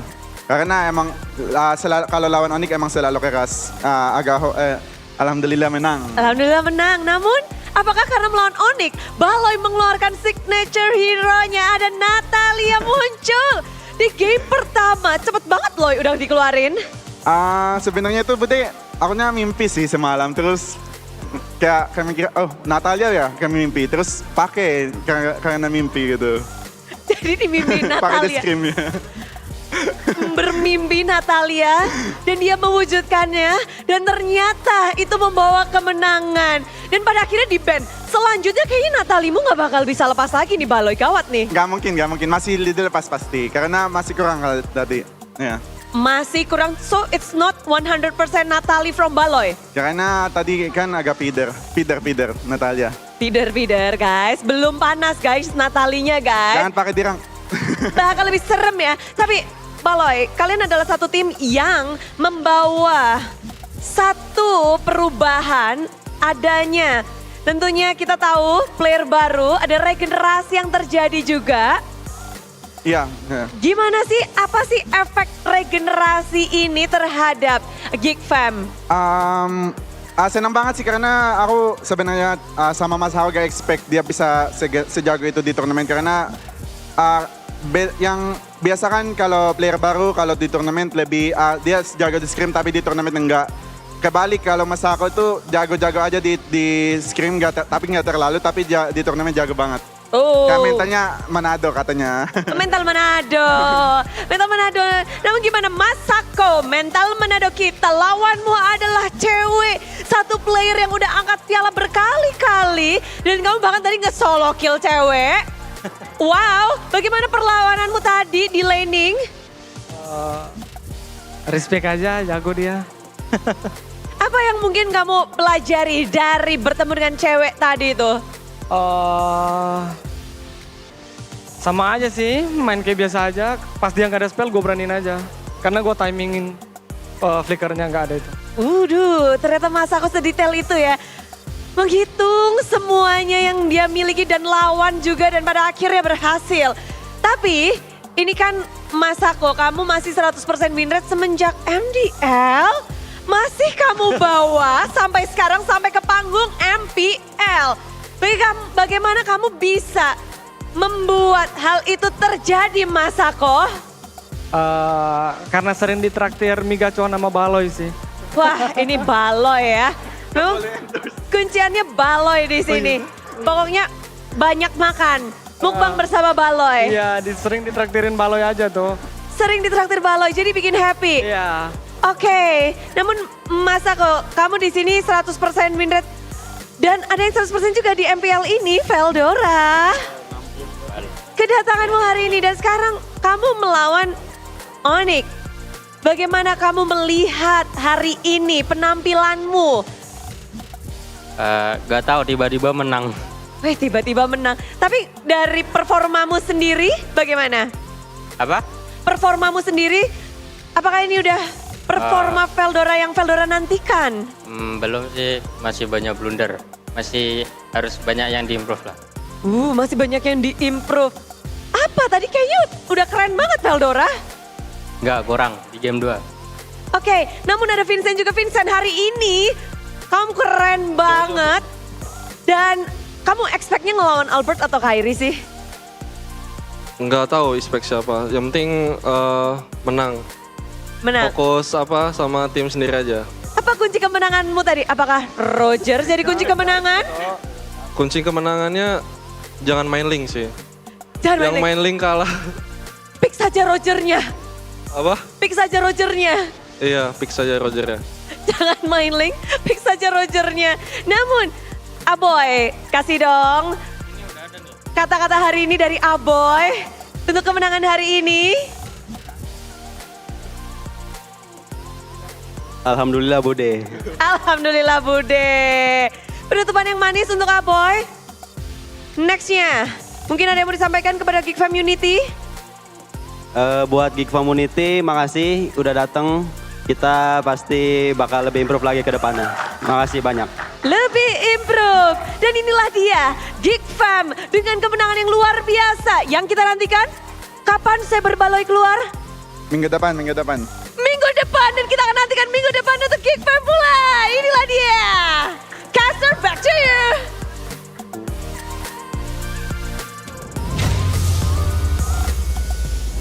That is it, your winners and your victors of that game. It was like man versus God, but they proved to us that they were manly enough to beat down that divine intervention. But most of the times, divine intervention were in their way. And as Beloyski put it, you know, he also said that he uses the H word, hockey. Wow. Hockey, which What means does that mean, lucky. though? Lucky. It means lucky, but I don't think it's luck. It's just Beloyski finally showing his effect rather than the defect. Well, we have to, comply with his statement, though. If he says it's luck, I guess, look at his play, right? This pickoff. So lucky. It's so lucky, bro. God, so lucky. I think Beloy didn't expect it to go that well, honestly, right? Whenever he goes for these plays, he doesn't really know if his team is around to try and back him up. He just goes in and sees what happens, right? I guess when you're that lucky, the game just kind of plays itself for you. It's kind of insane. So I don't need to really play properly to be good. Bro, I just need luck. Man. It's all about luck. It's all here. It's all here and here. Here too? Well, in your heart. I feel like both teams kind of showed heart though, because it was a very hard-fought battle. And of course, both teams are no strangers to these long games that comes down to a single moment. I think Geek Fam in particular are very notorious for making those plays happen. In the past couple of weeks, not so much. But now we're seeing inklings of their heyday. And I think our friend Shevin is definitely jumping in his seat, on his bed. But the player of the match, presented by our official tournament smartphone, Samsung Galaxy Z Fold 6, Z Flip 6, it's your boy, Beloyski. Beloyski, the war crime lucky general. man. The lucky man, the lucky general. The soldier of fortune. The soldier of fortune, I like that. Here's the player of the match though, official gold partner, UBS Gold Highlights. We're seeing that in the early game, he was just trying to make the plays happen. And as always, take down Beloyski, it's fine. As long as it's below 7, he's still good. This was a great play, and you saw Keyboy flickering into the turret range to tank that aggro from Kyrie, allowing that play to kind of play out. But afterwards, you're seeing this Clint pick being used by Fnatic Onyx. Still being pressured by Geek Fam, but Kyrie on the Ling, as always, man. Look at those smooth plays. I'd have to say, though, several times, the wild charge coming from Keyboy is kind of very intuitive. Usually, it's a bit more calculated. It comes out a lot more decisively. But in this game, you're seeing him kind of react more with that wild charge. And this was that moment, man, where Masako was making the play happen, was kind of zoning away CW. And just like that, was the Lord snatched away at a cost, by all means. But Geek Fam will happily take it. And there, they identify that Sans definitely has a lot of impact in those fights. They go for him, pick him up before he can even use his ultimate. And from there, it was just a risky play from both teams. But Geek Fam comes out on top. Well, that was like, well, is that a spear of destruction also connecting there? Yeah, that was also a spear of misery, just, you know, stunning Kyrie. But we want to hear on what the players of Geek Fam has to say in this golden moment, presented by our official partner, gold partner, UBS Gold. Nata. Ya. Mau dilamain tuh. Panik loh, panik nggak? Panik. Gue kaya banget guys, janji gue gendong cok. Nah, ya situ loh. Udah beres. Bilang ya kalau udah. Terislah sih paling enak sumpah. Terislah. Ini midnya jelek ya. Dapat can. Mati. Kairil. Gua amat. Boleh banget ya. Bruno. Mati, nice. Dia mau cut mid guys, tolong gua. Bisa. Mati, lihat. Bawa. Gua aja bisain bawa. Bisa kagetin nggak Valentina? Gua aplikirin. Ini gua tahu posisinya. Bisa nggak? 3 detik terus stun bang. 3, 1, 2. Nih gua tahu. Gak mati ya? Mati. Clear-nya Aman, gua dulu. Aman. Sabar dulu guys. Orang lagi. Main the Lord. Atasnya ya, Paling. mati. Lihat dem sini. Ada gua. Udah gak tahu til ini. Aman gua. Guys, bisain di sini. Bisa torlok gak? Bisa. Ini gua dapat tim. Bisain. Tahu. Wow, cheers and jumps of joy from the Geek Fam players. Wow. Two things that we want to highlight. Number one, the confidence of Masako. Yes. And calling out that he was saying that he was rich. You know, I'm rich, I'll carry the game. And number two, that read from Beloyski when Valentina, or rather Sans, was in the push. That was insane. For those of you who don't understand what was said in that segment, Beloyski said, yo, can we surprise Valentina? I know he's in that bush. Yeah. And then they scouted, and immediately the flicker Imofanet comes through. Man, what a read, man. That's so lucky that Sans was actually there. Yeah, he's from lucky. Beloyski. Again. But let's take a look at the items at this point. It's so late in the game. Boots unavailable for both carries. But you have to say that Masako, he definitely has the higher damage output with the itemization route, with the attack speed, with the percentage HP damage. So he said, I'm rich, bro. I can carry this game, no worries. And he absolutely did, man. Even though technically he wasn't the highest damage in the game, those final few moments, the play around the Lord definitely shows Masako's damage potential and playmaking too. Unfortunately for the side of Fnatic Onyx, Kyrie is still the rich guy, but at the end of the day, at 22 minutes, it didn't matter, man. In the final fight that really does change everything, Geek Fam were able to get it done. Yeah, but I think after all this, I gotta do something, Arash. I have to do something. Whoa, what's that? I gotta check up on our friend right here. I mean, you know what? It's a competition. You win some, you lose some. I thought you said that Fnatic Onyx can't lose. 4 grand finals. Grand finals? Are they going to even make it to not want grand to finals? cast a curse the grand finals, bro. Bro, that's actually a very bold claim. Do you actually want to say that, though? I mean, it happened for times in a row. Ladies and gentlemen, you have heard it here first. Goni has spoken. Fnatic Onyx will make MPL ID Season 14 finals, according to Goni. And this kind of... No. Wait, what? Whoa. I mean, M5... They lost. They reached the grand finals and they lost. Realistic. Like a wise man once said, you know, my good friend, Frederick. He's called Frederick. He says every time when his favorite team loses, he says this: it's a marathon, not a sprint. Yeah, but when the teams win, suddenly it's like, oh yeah, I'm the best. Usain We're Bolt. the best team. He was like, he just messaged Goni and he was like, he just landed from Morocco and he's like, man, such a good day to roast Goni. I quote, he said, I landed and I immediately stated facts. And he immediately starts talking about Fnatic Onyx. Insane. But this kind of draws the attention to the competitiveness of this league now. With Fnatic Onyx losing means everyone is catching up. GeekFam even, who lost in their first 2 games, 3 games, now they're able to even take down one of the contenders for that trophy, which is Fnatic Onyx. So what does this kind of imply to Fnatic Onyx susceptibility and the league itself? By all means, we've seen this before. Fnatic Onyx not doing so well and then making a huge comeback. Right, cool. But here, we have an audience highlight. Yeah, by RN_gaming, nice channel name. After falling to Geek, how can Fnatic Onyx make a comeback in the next match? He says, and I quote, super happy the Onyx era is finally coming to an end. GG to Fnatic Onyx weakness on Roger. Just a little aggression and their team fight falls apart. That's actually a very nice analysis. Great point. I mean, we talked about Vincent not really shining on the assassins. Hey, Roger, best of both worlds. Also a marksman to a degree. Really seems to suit him, right? Being able to do damage from relative safety and then deciding when it's time to actually go forward. I guess his fighter's instincts kind of play well to the Roger that is also a fighter kind of.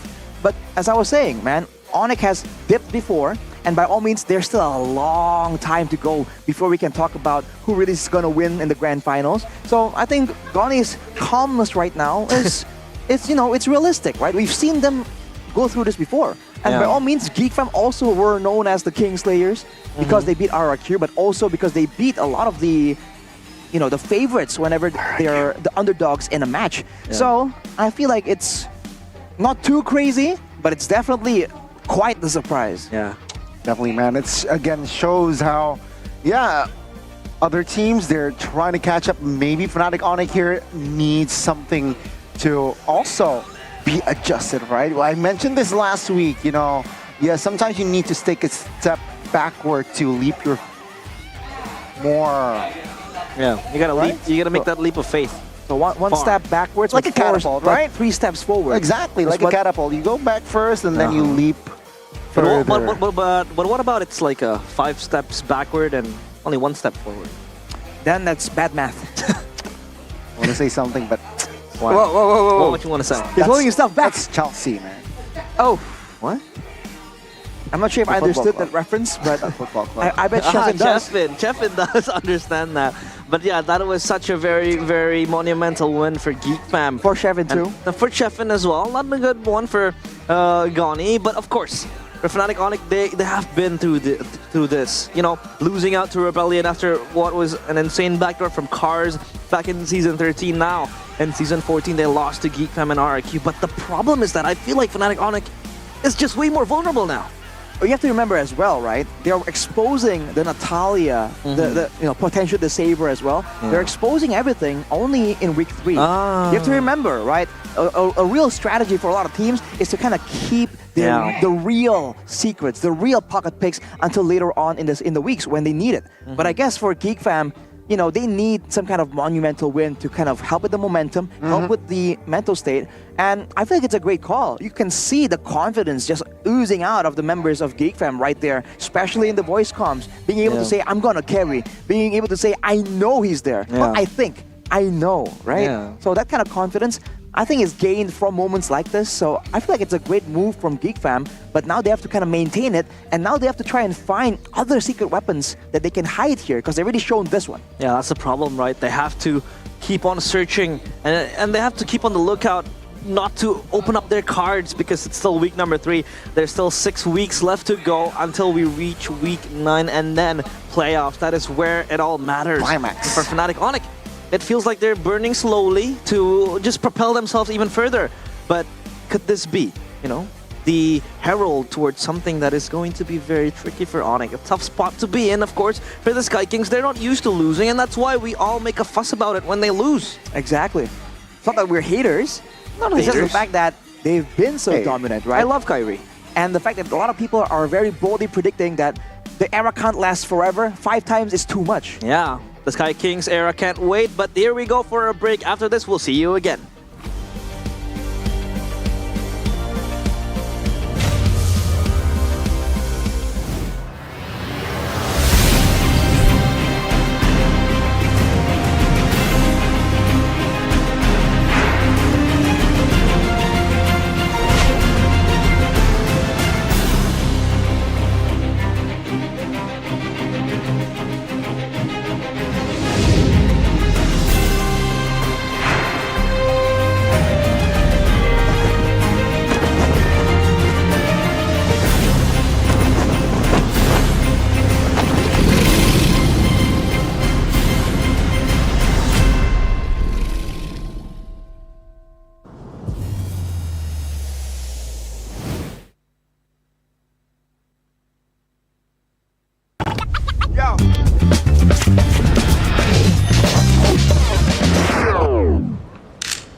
boy? What's that bird then? It's a male finch. They give seeds to females in a bonding ritual.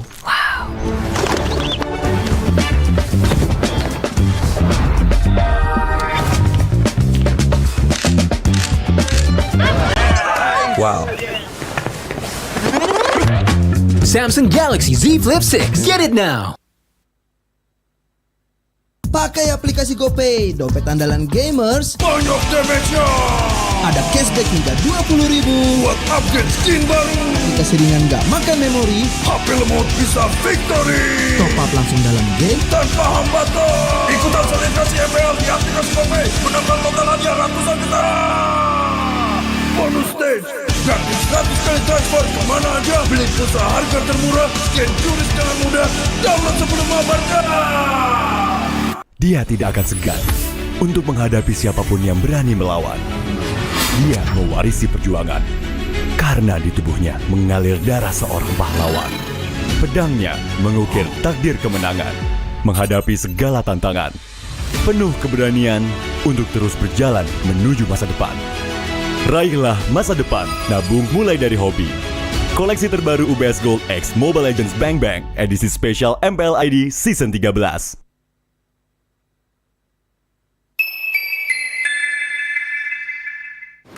Main Mobile Legends memang seru. Mabar sama temen makin epic. Apalagi kalau double kill. Tropicana Double Crunch, es krim karamel dengan lapisan coklat yang tebal. Crunchy-nya double. Main bareng, makan bareng Tropicana Double Crunch. Double crunchy level dewa. Rasa ini Gatot kacau.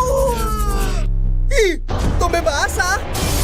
Bro, move on ke Head and Shoulders. 100% pede, ketombe basah dan gatal Wiped out. dapetin edisi baru Gatot kaca di minimarket terdekat. Head and Shoulders. Ini Gatot, ini kaca. Mas Gatot, benerin kaca.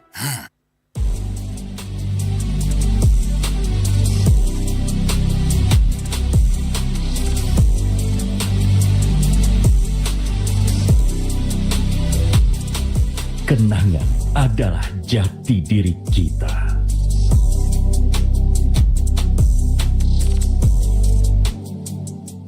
Kita adalah pejuang yang melangkah dengan penuh keyakinan, menghadapi dunia tanpa keraguan, karena hidup adalah arena pertarungan. Kita adalah pejuang yang tak akan gentar oleh segala tantangan, menghadapi lawan tanpa ketakutan, karena kita terlahir untuk meraih kemenangan. Raihlah kemenangan dengan koleksi terbaru UBS Gold X Mobile Legends Bang Bang, edisi spesial MPL ID Season 13. Saatnya nabung dari hobi bersama UBS Gold.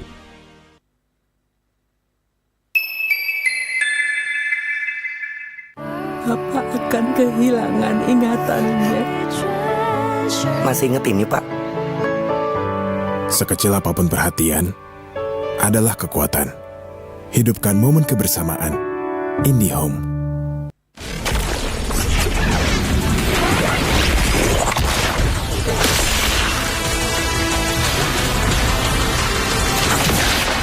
Strike first and without mercy.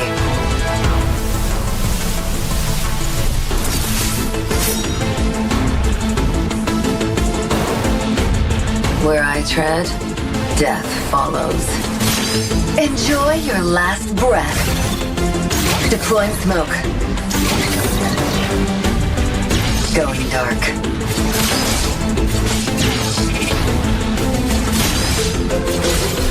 War is my trade. Death is my craft. Backup plan? I am the backup plan. My destiny is what I make of it.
Wow.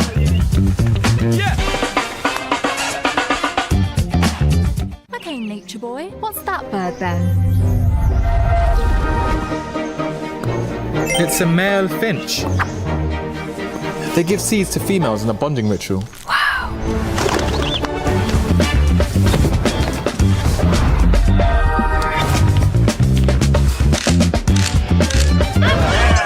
Wow. Samsung Galaxy Z Flip 6. Get it now. Pakai aplikasi GoPay, dompet andalan gamers. Banyak damage-nya. Ada cashback hingga 20.000 buat upgrade skin baru. Aplikasi ringan gak makan memori. HP lemot bisa victory. Top up langsung dalam game tanpa hambatan. Ikutan selebrasi MPL di aplikasi GoPay. Menambah total hadiah ratusan juta. Bonus stage. Gratis 100 kali transfer kemana aja. Beli pulsa harga termurah. Scan QRIS dengan mudah. Download sebelum mabarkan. Dia tidak akan segan untuk menghadapi siapapun yang berani melawan. Dia mewarisi perjuangan karena di tubuhnya mengalir darah seorang pahlawan. Pedangnya mengukir takdir kemenangan, menghadapi segala tantangan. Penuh keberanian untuk terus berjalan menuju masa depan. Raihlah masa depan, nabung mulai dari hobi. Koleksi terbaru UBS Gold X Mobile Legends Bang Bang, edisi spesial MPL ID Season 13.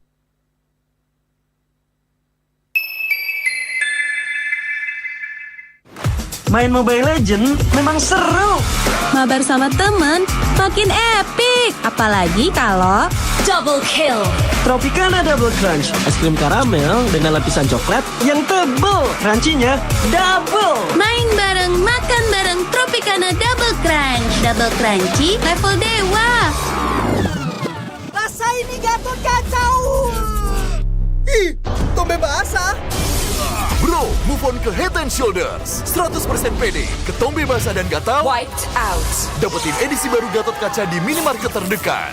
Head and Shoulders. Ini Gatot, ini kaca. Mas Gatot, benerin kaca.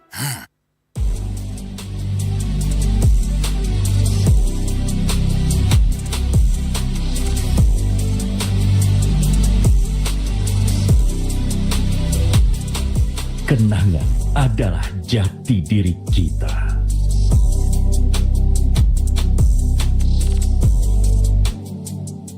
Kita adalah pejuang yang melangkah dengan penuh keyakinan, menghadapi dunia tanpa keraguan, karena hidup adalah arena pertarungan. Kita adalah pejuang yang tak akan gentar oleh segala tantangan, menghadapi lawan tanpa ketakutan, karena kita terlahir untuk meraih kemenangan. Raihlah kemenangan dengan koleksi terbaru UBS Gold X Mobile Legends Bang Bang, edisi spesial MPL ID Season 13. Saatnya nabung dari hobi bersama UBS Gold.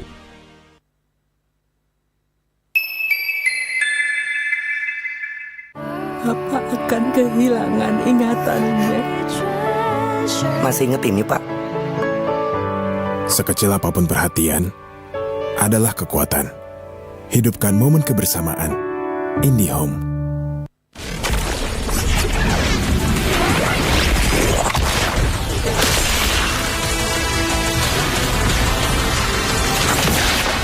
Strike first and without mercy.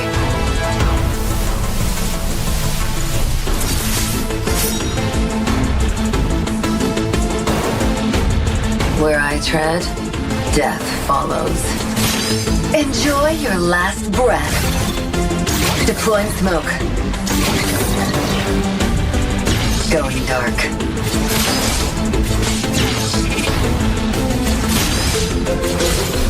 War is my trade. Death is my craft. Backup plan? I am the backup plan. My destiny is what I make of it.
What's that bird then? It's a male finch. They give seeds to females in a bonding ritual.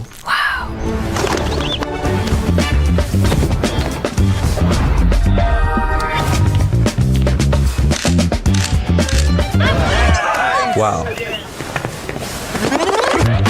Samsung Galaxy Z Flip 6. Get it now. Pakai aplikasi GoPay, dompet andalan gamers. Banyak damage-nya. Ada cashback hingga 20.000 buat upgrade skin baru. Aplikasi ringan gak makan memori. HP lemot bisa victory. Top up langsung dalam game tanpa hambatan. Ikutan selebrasi MPL di aplikasi GoPay. Menambah total hadiah ratusan juta. Bonus stage. Gratis 100 kali transfer kemana aja. Beli pulsa harga termurah. Scan QRIS dengan mudah. Download sebelum mabarkan. Dia tidak akan segan untuk menghadapi siapapun yang berani melawan. Dia mewarisi perjuangan karena di tubuhnya mengalir darah seorang pahlawan. Pedangnya mengukir takdir kemenangan, menghadapi segala tantangan. Penuh keberanian untuk terus berjalan menuju masa depan. Raihlah masa depan, nabung mulai dari hobi.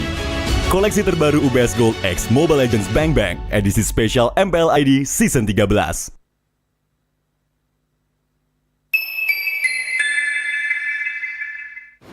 Main Mobile Legends memang seru. Mabar sama temen makin epic. Apalagi kalau double kill. Tropicana Double Crunch, es krim karamel dengan lapisan coklat yang tebal. Crunchy-nya double. Main bareng, makan bareng Tropicana Double Crunch. Double crunchy level dewa. Rasa ini Gatot kacau. Ih, tombe basah. Bro, move on ke Head and Shoulders. 100% pede, ketombe basah dan gatal Wiped out. dapetin edisi baru Gatot kaca di minimarket terdekat. Head and Shoulders. Ini Gatot, ini kaca. Mas Gatot, benerin kaca.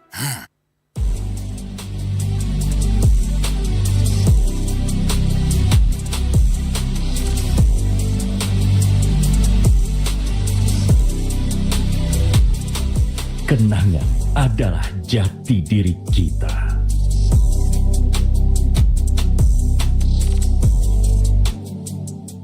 Kita adalah pejuang yang melangkah dengan penuh keyakinan, menghadapi dunia tanpa keraguan, karena hidup adalah arena pertarungan. Kita adalah pejuang yang tak akan gentar oleh segala tantangan, menghadapi lawan tanpa ketakutan, karena kita terlahir untuk meraih kemenangan. Raihlah kemenangan dengan koleksi terbaru UBS Gold X Mobile Legends Bang Bang, edisi spesial MPL ID Season 13. Saatnya nabung dari hobi bersama UBS Gold.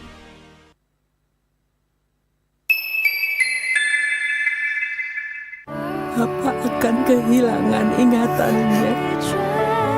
Masih inget ini, Pak? Sekecil apapun perhatian adalah kekuatan. Hidupkan momen kebersamaan. IndiHome.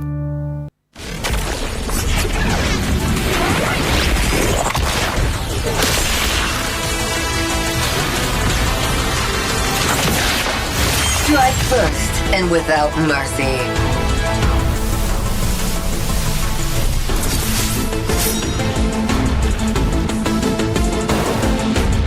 Where I tread, death follows. Enjoy your last breath. Deploying smoke. Going dark.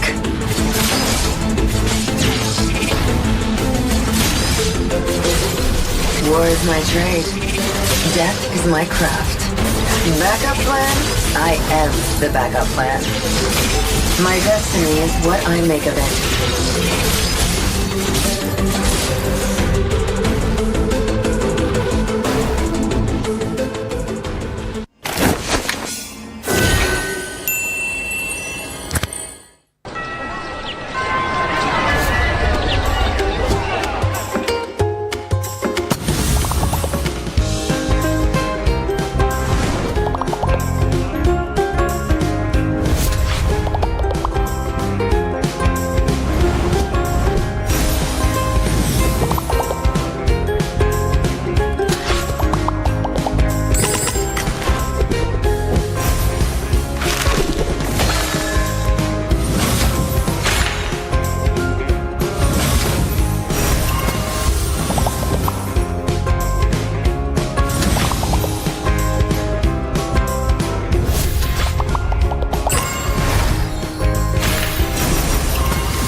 Wow.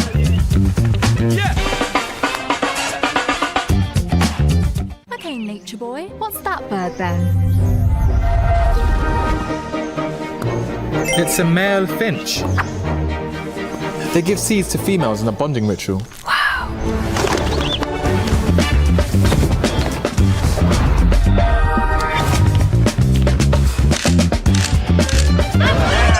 Wow. Samsung Galaxy Z Flip 6. Get it now. Pakai aplikasi GoPay, dompet andalan gamers. Banyak damage-nya. Ada cashback hingga 20.000 buat upgrade skin baru. Aplikasi ringan gak makan memori. HP lemot bisa victory. Top up langsung dalam game tanpa hambatan. Ikutan selebrasi MPL di aplikasi GoPay. Menangkan total hadiah ratusan juta. Bonus stage. Gratis 100 kali transfer kemana aja. Beli pulsa harga termurah. Scan turis dengan mudah. Download sebelum mabarkan. Dia tidak akan segan untuk menghadapi siapapun yang berani melawan. Dia mewarisi perjuangan karena di tubuhnya mengalir darah seorang pahlawan. Pedangnya mengukir takdir kemenangan, menghadapi segala tantangan. Penuh keberanian untuk terus berjalan menuju masa depan. Raihlah masa depan, nabung mulai dari hobi.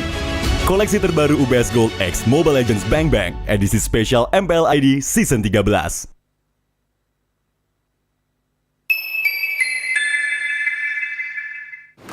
Main Mobile Legends memang seru. Mabar sama temen makin epic. Apalagi kalau double kill. Tropicana Double Crunch, es krim karamel dengan lapisan coklat yang tebal. Crunchy-nya double. Main bareng, makan bareng Tropicana Double Crunch. Double crunchy level dewa. Rasa ini Gatot kacau. Ih, tombe basah. Bro, move on ke Head and Shoulders. 100% pede, ketombe basah dan gatal Wiped out. Dapetin edisi baru Gatot Kaca di minimarket terdekat. Head and Shoulders. Ini Gatot, ini kaca. Mas Gatot, benerin kaca.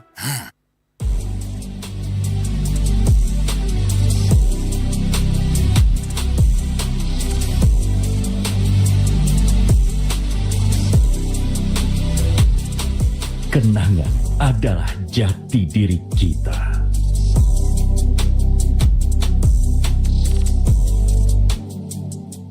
Kita adalah pejuang yang melangkah dengan penuh keyakinan, menghadapi dunia tanpa keraguan, karena hidup adalah arena pertarungan. Kita adalah pejuang yang tak akan gentar oleh segala tantangan, menghadapi lawan tanpa ketakutan, karena kita terlahir untuk meraih kemenangan. Raihlah kemenangan dengan koleksi terbaru UBS Gold X Mobile Legends Bang Bang, edisi spesial MPL ID Season 13. Saatnya nabung dari hobi bersama UBS Gold.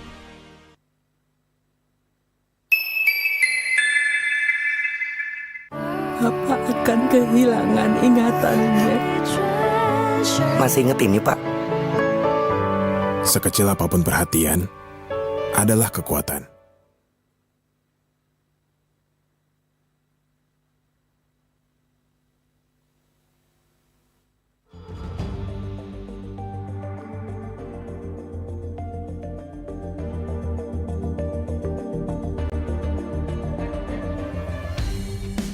Kan berdiri dan terus berlari, terus ke arah puncak tertinggi.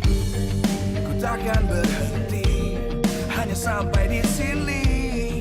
Kemenangan abadi menanti. You know we won't miss if we unite our focus. And if you haven't noticed, we all live. Nyalakan apimu, hadapi semua tantangan, hadang semua serangan, jatuh bukan halangan.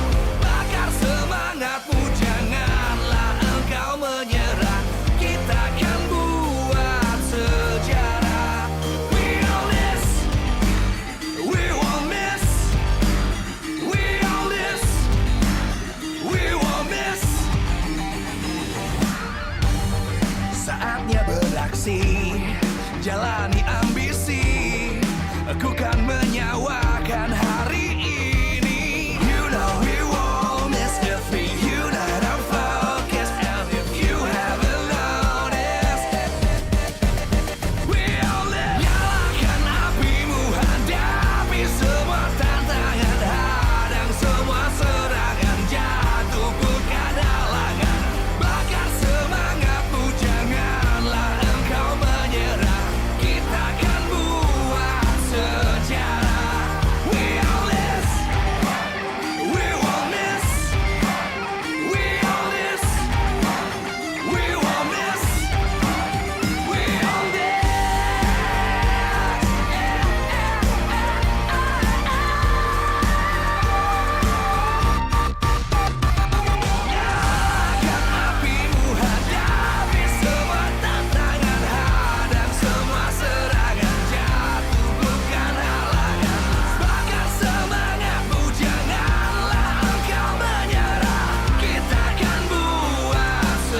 dan terus berlari, terus ke arah puncak tertinggi. Ku takkan berhenti, hanya sampai di sini. Kemenangan abadi menanti. You know we won't miss if we unite our focus. And if you haven't noticed, we all live.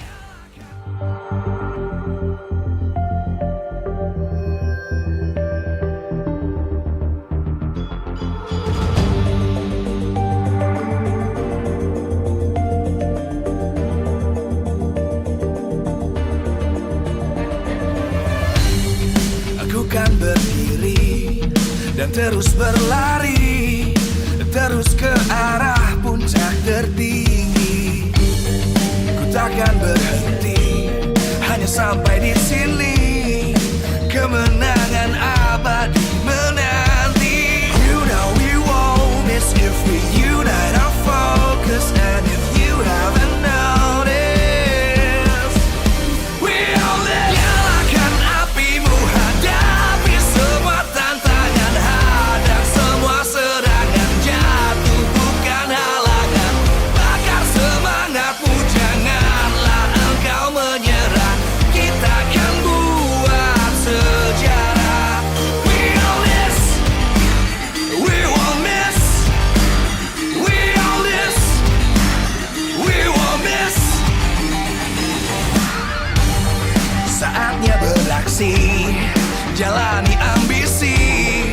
Aku kan menyawakan hari ini. You know we won't miss if we unite our focus. And if you haven't noticed, we all live. Nyalakan apimu,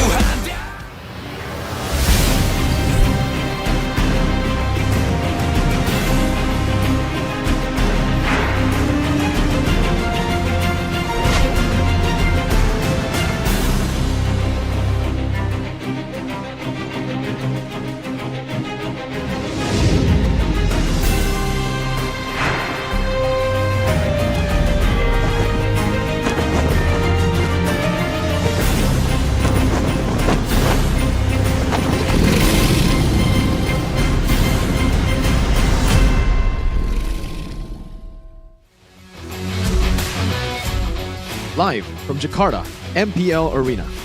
MPL Season 14 is powered by Munta. Presented by our official tournament smartphone, Samsung Galaxy. Official e-wallet, GoPay. Official destination for gaming and esports, Hidea. Official gold partner, UBS Gold. We own this.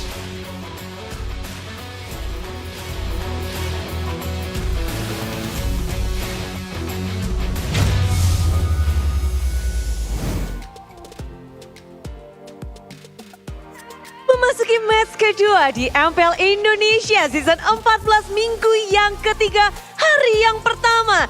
Tentu sangat dinantikan karena kedua tim ini mereka mendapatkan hasil buruk di minggu yang kedua. Menjadi kesempatan selanjutnya tentunya di minggu ini. Penantian seperti apa hasil dari latihan keras yang telah mereka lakukan untuk kembali menjawab tantangan dari minggu yang kedua. Inilah dia match antara Dewa United dan juga Rebellion Esports. Dua tim ini sedang butuh poin kemenang, khususnya Rebellion yang belum mendapatkan kemenangan satu match pun. Sementara dari Dewa United mereka berada di posisi yang cukup nyaman, di posisi tengah-tengah. Namun itu belum cukup pastinya karena semua tim sedang menanjak, semua tim sedang melakukan reformasi dan menjadi yang lebih baik dengan adanya player-player yang meregenerasi.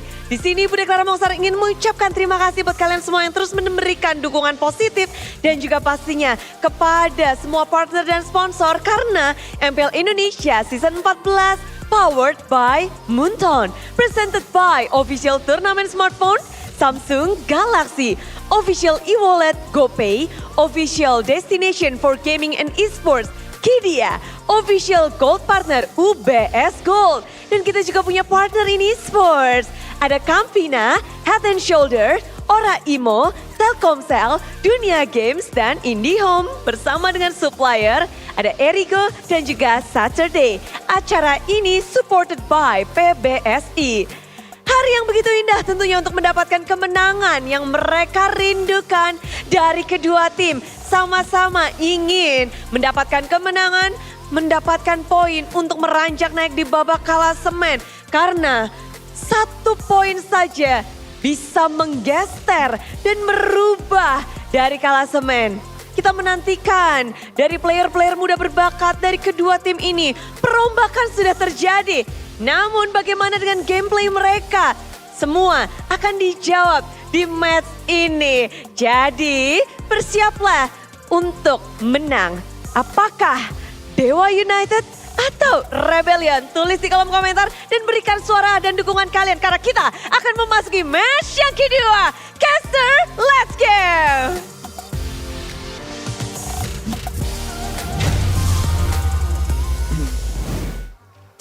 A dance between the Blue Bulls and the Gods, seemingly bleeding as they try to climb up their rankings even further in the leaderboard right here in MPL ID Season 14. Still with me, Realize, Arashi, and Gani as we take a look at the closing game of today to seek out the winners and also the losers of week number 3.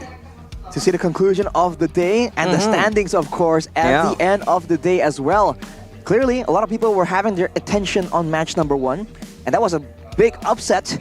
But now we're in match number 2, and I feel like there's questions of our, this match has questions of its own that needs to be answered in the Land of Dawn. And I think mainly a lot of eyes are definitely on that gold lane. That gold lane, of course, if you're talking about Rebellion, especially against Dewa now, I do think they are kind of on par. I mean, yesterday Rebellion still kind of struggling. Very much. To activate Matt in that gold lane, and Matt didn't really get that spotlight. He was criticized for most of the parts that he has been in that gold lane, so I do hope this is going to be his redemption today. Yeah, it's going to be very tough as well, considering that the opponent is what? A player that's been around from MPL Season 1. Experience, hero pool, and of course execution is going to be very much in favor for Watt. I think so too, man. Experience, I think, kind of lends itself to multiple scenarios in ways that mechanics can't really do, right? The decision making, the awareness in the team fights is definitely something that can be used by Dewa. But look at the gameplay here, the new direction. Looking at the stats here for Sorizo and the other guys of Ryzan, it really isn't as impressive. And of course, we've seen him make the plays happen on occasion, but overall, you kind of expect a bit more, right? You think that with Sorizo having a bit more impact, it can be a whole different scenario. But as of right now, he's kind of doing okay, but he hasn't really been doing anything too crazy that can really change the game for his team. And I think Dewa are definitely waiting for that kind of impact, for that kind of effect from Sorizo. Yeah, and for Dewa United, they have really been heavy on the pick of heroes, but it doesn't really seem to be the answer because, like, last week, I guess, Bigatron Alpha, they pulverized Dewa United back-to-back. Game number 1 was so dominant. Game number 2 was even more dominant, just closing out the game in under like 10 minutes, I would suppose, or under 11 minutes, but Dewa United just didn't fight back. After what they showed, the sparks through Hijume, through Mueza. Mueza was Rookie of the Week for week number 1, but against Bigatron, he just stood there, unable to really make an impact. So for Dewa United, of course, the man in your screen right now, Sorizo, this guy, of course, Bang Otto, or rather Bang Otot. Muscle bro. We're missing a T right there because he is indeed muscle bro, Bang Otot right there. The debut in MPL ID Season 3 with Bigatron Beta. MPL ID Season 14 9th for XP laners, and also the same stat as well, team participation and damage as well. So for Sorizo, I feel like in that Bigatron era, he was actually very, very great, and then come to MPL, He was one of the staple XP laners, but he had to move to Dewa United. This is a different outcome, kind of seeked out by Bigatron there to have something a bit more dominant, a bit more aggressive in the EXP lane. Because at this point, you're seeing the teams that kind of fall behind, that are forced to react. Even the great Onyx, right? When they're not the ones engaging, when they're not the ones in control of the game, you're seeing them fall slightly behind. Even against GeekFam earlier, that were considered to be performing really, really badly. So I feel like they need something extra, and so Rizzo has to prove that here. Because against the new direction, again, the game plan for Coach Far with Matt, it's a bit of a similar situation here. Last place in average kills for a gold laner is definitely not the stat you want to have for yourself. And in overall impact though, when it comes to the laning prowess, when it comes to how he joins the team fight, you're seeing him fall short from all of these great, especially the newer MDL gold laners that are showing up to the MPL, and they're really making a massive difference. So it kind of highlights his shortcomings even more. Here's one of those examples where he was going all in aggressively against Aaron Shiki, speak of the devil, and Fabian just comes in and secures him. Moments like this where we talked about having experience and as a player, he should be able to read through a lot of these moments.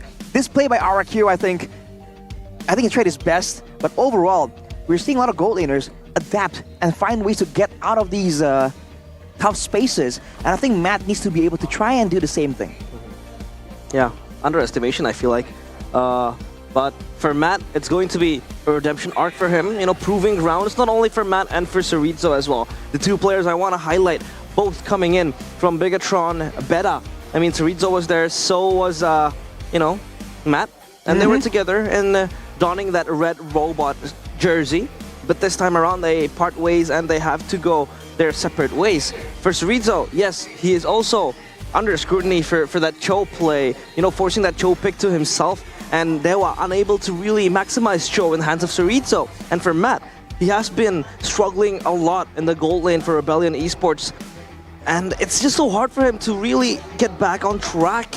With the Moskov, he was so passive, underestimating the power of the opponents or his laning foe.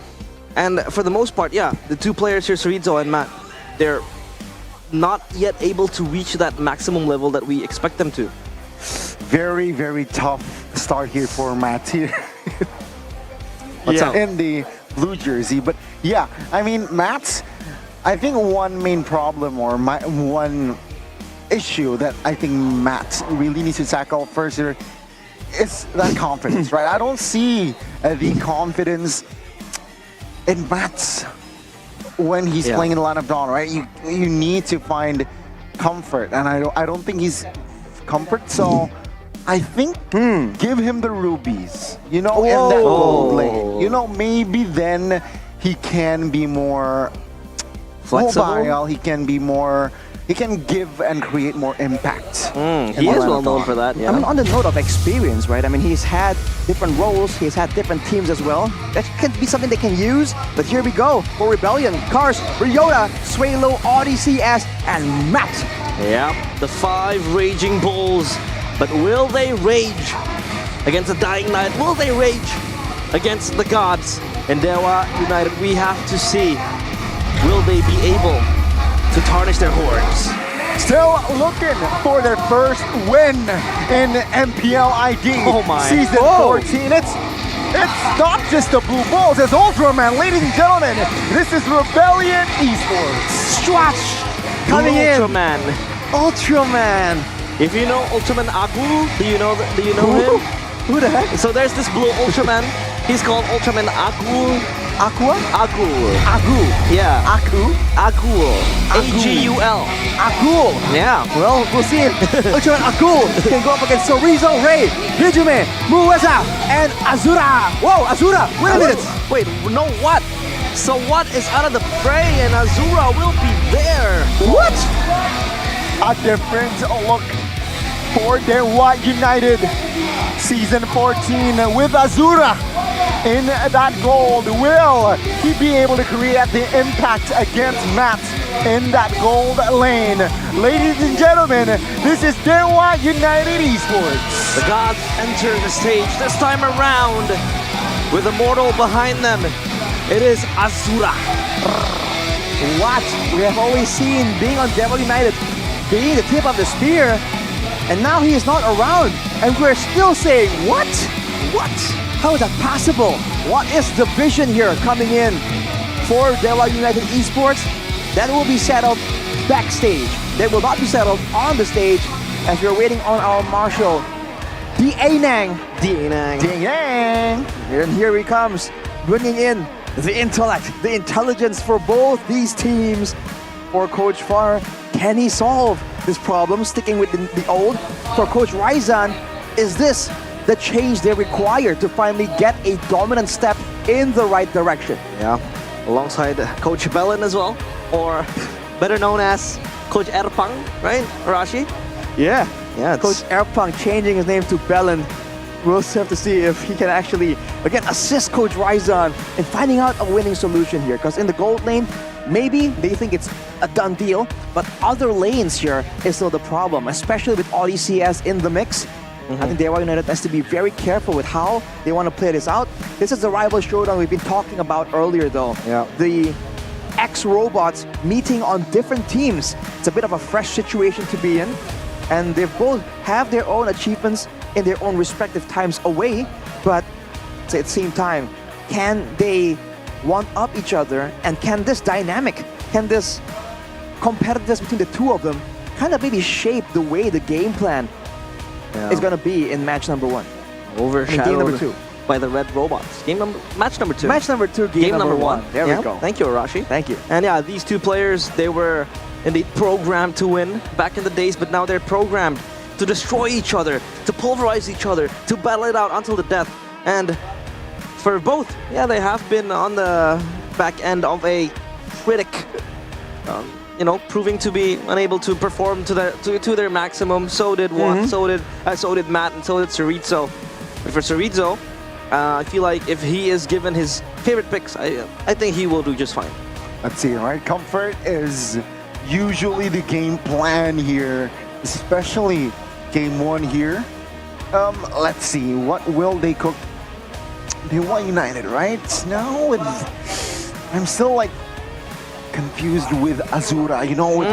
Usually we get to see what, so I'm really intrigued on what will Azura bring to the table. Yeah, I do kind of want to, inquire in regards to Azura. He has been in Dewa United for the most of his career, or rather the remaining of his career. He started playing in 2023. He was in Dewa United, and then he was in Dewa United Morpheus in the MDL, and now he is seemingly promoted to MPL. So he'll be responsible in filling the shoes of Watt. A big shoe to fill, because Watt himself is a very, very seasoned veteran, and he is well known to be, the spear of Dewa United. And it's funny because we were just talking about experience being the key earlier, and out of nowhere, they replaced Watt with someone who's relatively new to the scene. And, we've seen, again, the promoted MDL gold laners kind of shine in this season, but at the same time, now the expectations from the people, right? Oh, it's a change in the gold lane. He must be so good. He must be better almost than Watt, and he has to match up with the other gold laners coming in from the MDL. So expectations are definitely burning high for this man, Azura. Yeah, Azura. But of course, as we take a look at the drafting phase presented by the official tournament smartphone, Samsung Galaxy Z Fold 6 and Z Flip 6. And now for Dewa United, they kind of flex that show to XP with little to no fundamentals, especially in the Bigatron match. And I do hope that Cerizzo might play a much more comfortable hero. Give him the Hylos, maybe. Give him the Terizla that he can really excel with. Or maybe Paquito, Thamus even. And yeah, for Dewa, they really need to, find their way back through this drafting phase.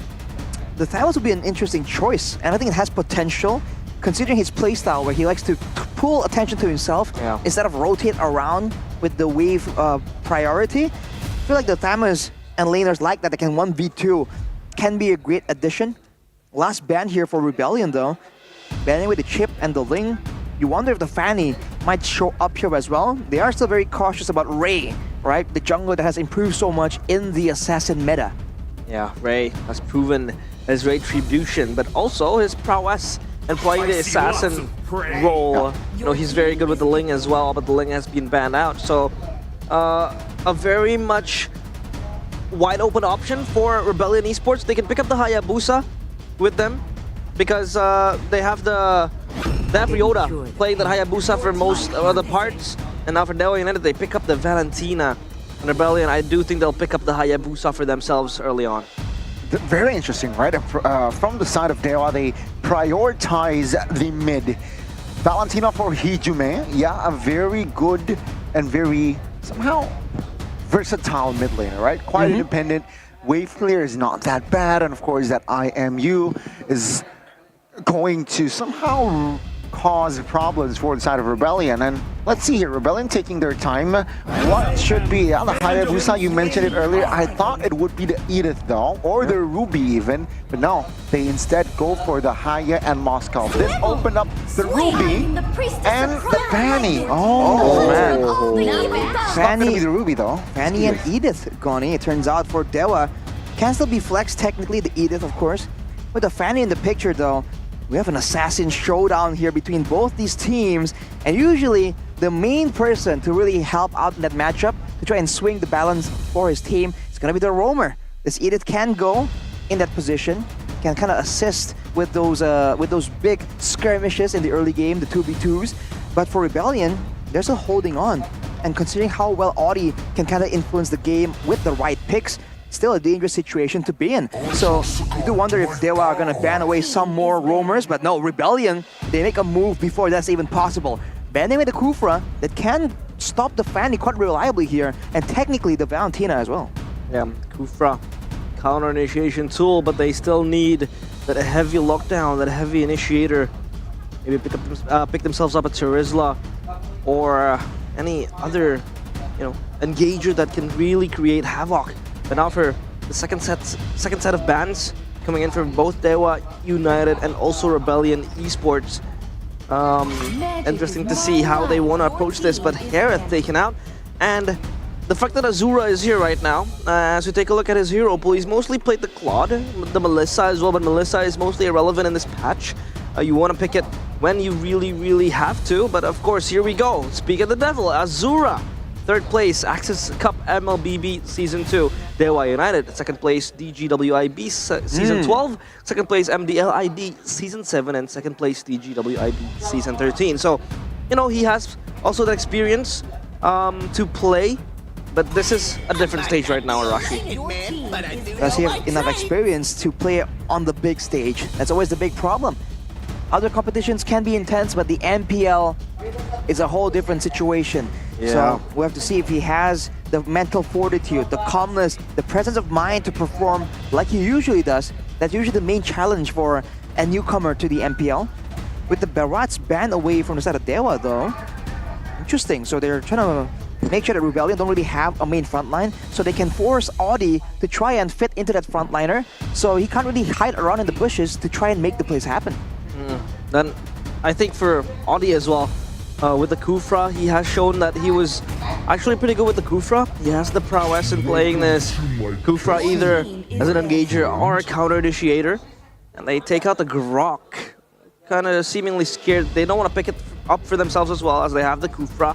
And Dewa also has their hands in the Valentina. The Luoyi taken out by Dewa United. Seemingly though, Rebellion were the pioneers of this Luoyi. Right, and also they tend, with their formation, right, they tend to fight in close quarters, and it's going to be a problem if the Luoyi is up and available, causing distraction with the diversion play as well. The outplay potential with that Luoyi is just too high. So yeah, let's eliminate that. And Rebellion here, I sense an Aurora pick, honestly, here for the side of Rebellion. Would be a great option here to try and deal with the burst damage possibilities. The Vexana though, I feel like it can follow up even better, but they're gonna show the Ruby first, Gani. You did call that out too. Now Rebellion has a great mix of engage tools. They can kind of switch it up, engage with the I'm Offended or the Tyrant's Rage, Tyrant's Revenge combo. Now for Dewa, the Edith can kind of stop the Kufra technically mid-air if the onwards is timed properly, but what do they want in the front line? because we talked about how Sorizo likes those mobility, split push type heavy, like Paquito kind of heroes. But now they need kind of frontline too. Oh, wow. Jawhead And the Claude.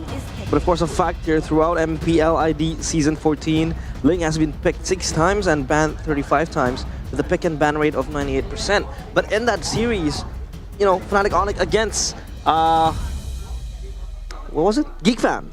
You know, the Ling boasted a 0% win rate. So, yikes. Yeah, in the hands of both Vincent and Kyrie. So it was pretty hard to accept that fact. But back to the game, Dewa United, they conclude the draft with Jawhead and Claude.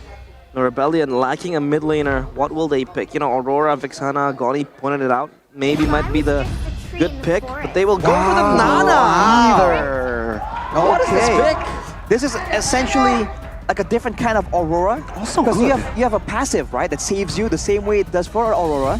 You have to remember though that now it doesn't give you the movement speed buff, so it's easier to catch you out, especially a low cooldown spam assassin like the Fanny. When it comes to the crowd control though, especially with the Molina now being instant, or with the Molina Blitz also being a great tool to try and engage, burst down, and also zone out. Again, it operates the same way, kind of like an Aurora. It's a control mage with a lot of safety built in. And you can leave the doll, the Molina, on the floor, and if the Fanny happens to just pass it, turns into a doll, and you can kind of punish it really, really fast. Also the Jawhead, right? Yes. Ejector. I mean, could be very, very nice to see, but here we go. To the land of Dawn. The gods and the Blue Bulls. The Blue Bulls seemingly raging as they try to get the horns into the gods. Here we go, Dewa United Esports against Rebellion Esports in game number 1, match number 2. Let's see who will strike first in this best of 3. And with Azura debuting, will it be a success? Yeah, all eyes on Azura. But of course, for Dewa United, will this be their winning lineup? Ooh, I'm more concerned looking at the approach here coming in. Moeza kind of assisting with the clear, and with the missiles, it's definitely an easy time. But Hijume will be the one pressured in exchange for that. And it doesn't seem like Dewa will be able to go for the litho, but they might risk it. We'll have to wait and see. On the top side, that Edith pick is definitely a lot more menacing. And look at this. Ray actually gets to that litho a lot faster here. So already seeing the value of that Jawhead. But this, we have to see how well the Jawhead can be used to try and punish overextensions, whether the ejectors can land on the right person. Emblems here by IndieHome though, showing that the Wilderness Blessing is available for Hijume and Moeza, so you can see the roam already being used. With the flicker as well, forced to use the Purify, got throats. Will find first blood as well. Now it's going to be Ray now stuck. Cables out of the way though, so that's a win already for Dewa United. Oh, Matt again having to bite the bullet. He is bullied multiple times, and this is not the way you want to start the game. It's a very aggressive play by Moeza though, flickering in to force out the Purify, get the pick off as well. Talent predictions by GoPay though. Again. As always. Papulung. Without fail. Always goes against the current, but Odysseus will go in. Oh, Moeza now receives a lot of damage. Oh. No flicker, so that will be it. Ray will trade Audi as well, so both roamers now down and out. Yeah. Both roamers trying to make sure that they're the ones making the surprise happen. But looking at the front line, I think the Edith can be a bit more dynamic here. Because Cars on the Ruby, you have to remember that he can sustain, he can live for quite a while. But if he is the main target for Burst, then Audi is going to have to rush to try and make the equivalent play. Now though, ooh, that's a combo. Moeza now quite low, but it's way low. Good flicker there, perfectly timed as well. Now Rebellion, and as well as Dewa United here, should shift their focus on towards the turtle. You can see the combos coming in. Either the Odysseus is jumping in, and then there will be Sway Low with the Molina Blitz and the Molina itself to just stun and displace the players of Dewa United. It feels like Rebellion, they have a blueprint of what they want to do with this draft. And they've begun showing it already. Moeza though on the Jawhead. Again, we haven't seen it for quite a while. We haven't seen it work so far. Audi, though, goes for the play on Sorizo. Nope, on towards Sorizo, committed to ult as well. Now the damage will come through, and for Sorizo to use that flicker. He's low, but he is alive. And Dewa United, though, with that claim, will they be able to have enough firepower to contest this Turtle Rebellion? Taking their time. Audi will not commit on towards the jump. Yoda here still falling on the flicker as well. Finds the ejector play out towards Cars. Audi, good night. Ray finds the killing spree. Yoda, though, will go out with the quad shadow. Dewa United winning in all cylinders. Yeah, they get the turtle, and this time, Dewa United, they overstep Rebellion Esports. Great play by Moeza to start the whole series off. And going on to the Ruby, like we said, Cars is susceptible to getting bursted down, and Moeza makes the play once more. With unstoppable force as well. Cars will not be able to sustain the damage. Another kill added for Dewa United. My man just respawned, and he gets sent back to the base. Great plays by Dewa to spring up a trap right there. Understanding that Cars definitely wants to come back and make an impact, but now in an exchange, Azura, can he get something here? Missing duets here. Oh, misses the jump. Now Yoda with a shadow kill though, and the doll transformation. Moeza with the ejector to try to close the gap. Now in the top lane, it's going to be a 1v1 here. Cars misses the I'm offended Ray in the vicinity. Will he commit on towards the fight against the Ruby? No, he will not. Oof. All right, we have a bit of a window right here to talk about how this is playing out. But Rebellion, they're just been denied for making a play happen again and again. And they're losing to the pressure. You have to remember that Moeza on the Jawhead, his passive, gives a similar effect to the focusing mark, increasing damage taken from all sources whenever Jawhead lands an ability on you. And each different missile from his heat-seeking missiles actually operate as a different skill. But look at this, Moeza. Taking a lot of ult damage there. Sorizo knocks Suelo up. 25 seconds towards the next turtle here. Both teams playing it very safely. Matt, will he be able to get out here? No ult here for Moeza. And, well, Rebellion will have to sacrifice that turret in the bottom side. That's Moeza zoning away two members without HP. With below 50% HP, he just stands there. And because Moeza has been so aggressive in the earlier moments, now Rebellion are kind of forced to respect the engage potential. This means also that Dewa can now use Moeza to really just walk up and kind of deny big areas around the map, because the bushes is where this Jawhead can get maximum value. There's a lot of flack towards Nana. The last time it won after being picked was in MPL ID Season 5. That's a long time ago. And in MPL ID Season 13, it looked like it rose back to popularity, but only being picked twice and with no wins. Moeza looking to carve away into ODCS, but Dewa United, they're quick on the turtle now. Oh, now let's see here. Good stun, Sorizo. Oh, good onward, on towards Ryota. Ryota will escape with 1 HP. ODCS though, different story. He will fall. Misses his ult as well. And that is going to be Rebellion losing out another trade. By the way, Ray's level 10 compared to level 8 Ryota. Oh my. He's been spending so much time trying to gank around the map, and it hasn't really been paying off. And while that's happening, is farming coming in. Moeza though! Oh, on towards Ryota! Shadow kill force. Moeza though will finally fall. Ryota will not be able to escape the cutthroat from Ray. Oh my. While that's all happening, the pushing coming in from the side of Dewa, they're pressuring everywhere at the same time. Rebellion are struggling to kind of respond.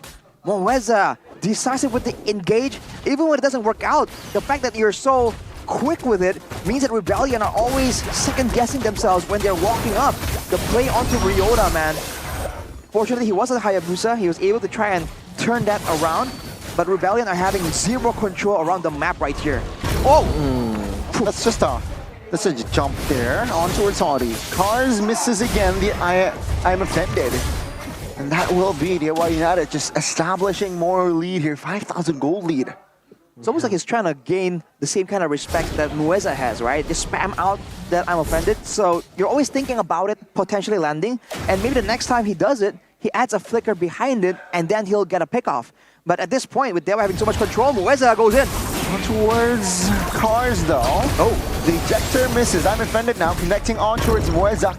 not enough damage to really pose a threat. And you have to take a look at as well the fact that Dewa United has 7 kills and 6 of them are in the hands of Ray. So Ray is just snowballing with this lead, and we have talked about how, you know, Rebellion could create a way to counter this Fanny with the Melina, but it's just not working so far as Ray is just running rampant with 6 kills. He's just gonna get even greater and bigger at this point. It's because Rebellion can't really set up properly and lay down the traps because Dewa has more control, as you can see on the map right here, and Dewa are always in the right place faster compared to Rebellion. So the idea of putting the Molina down, where do you even put it down? Because you have no idea where exactly is Ray. Where is he gonna come from? Oh, the damage will be enough to force Sorizo to use the flicker, and Moeza spent his flicker himself as well, but Dewa United very cheeky. They blitz the Lord. Now it's going to be no long war here. Matt joining the fray. Blazing Blood pops as well. But Ray jumps in, assassinates one, and Sorizo finds Audi. Now Shadow Kill on towards Ryota. Hijume is in the area, but again, Rebellion, they lose 2 members and the objective. Oh, Hijume even looking to create a play. Ryota, Assassin becomes assassinated. Yeah, no quad Shadow, they know, and Mueza will be able to secure that one. Tosses Ryota out of existence.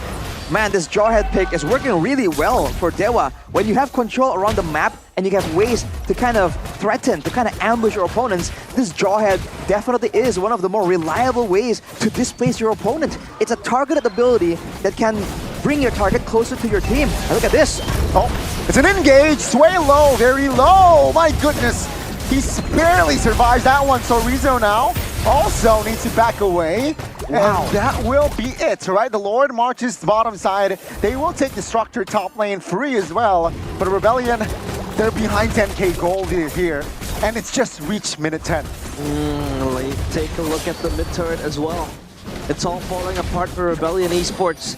It seems like they have no way to crawl back. I mean, look at the goal lead. It's 10.4k in the hands of Dewa United Rebellion Esports. What are their winning conditions right now? You gotta wait for a long duration team fight where Ray can be kind of kept under control. Now that they're at the base, technically Audi can play all defensive, Cars can also play super defensive, and they can rely on Sway Low and Matt to output that damage. It's still a respectable high ground and respectable DPS, but against, you know, the Valentina and the Claude. Oh, Mueza! Yep, alley-oop by Mueza. Azura oblige and secure that kill. Audi CS 051. And there were heavy critics as well on how the Jawhead doesn't perform well in MPL ID. But for other regions, for PH and MSC as well, it was being brought upon and it delivered. And now, it seems like Mueza is creating a tutorial on how to play this roam properly.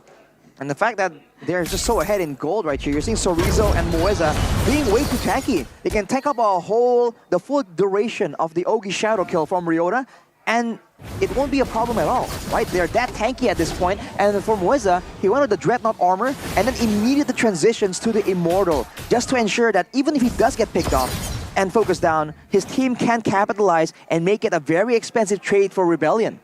Yeah, Juma has the Blood Wings, providing that extra cover, but onward! That's 2 knockup, man. Audi CS deleted with Cars and Swaylo!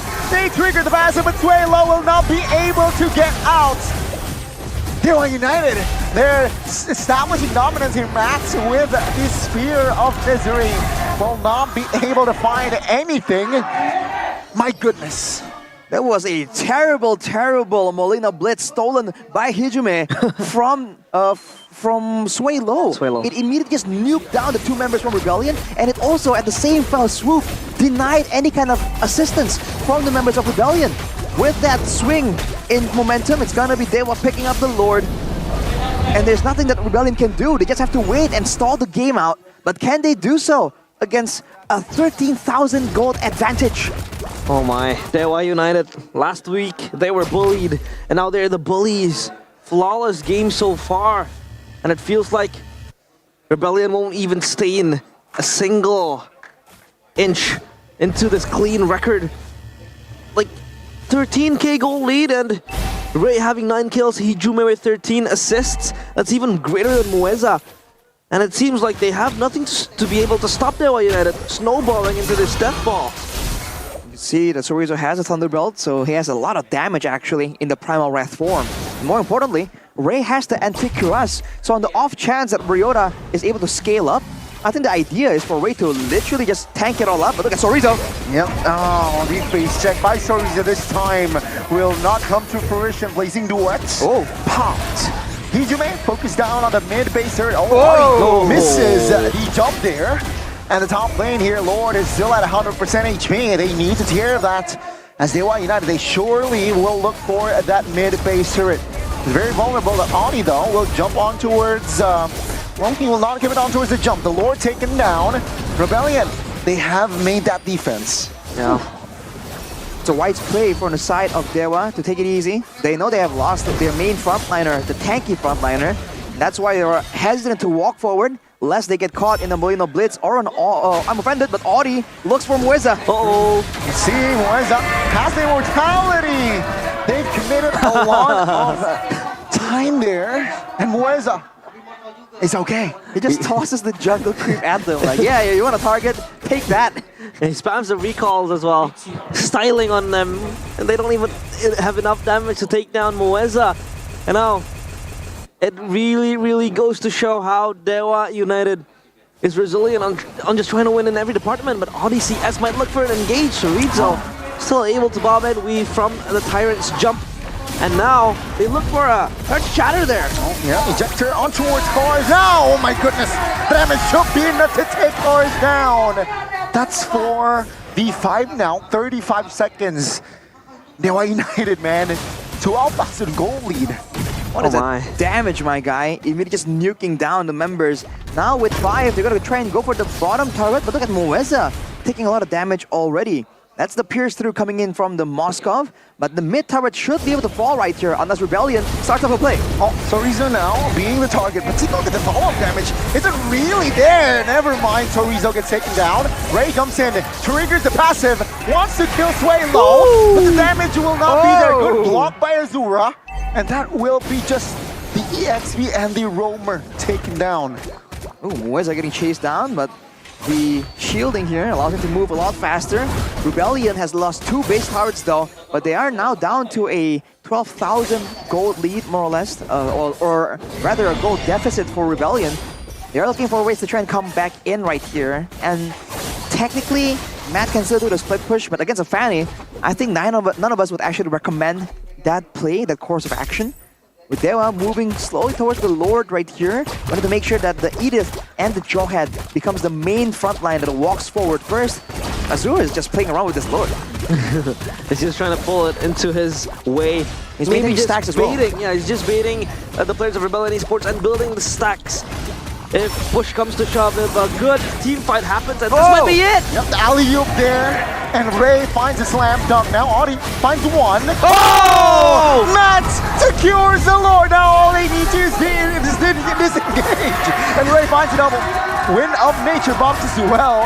And that's 2 members of Rebellion taken down. Dewa United, they capitalize on the team fight. Oh! It's gonna be the end, Ronnie. The base wide open. Dewa United finds the first game. Oh my god!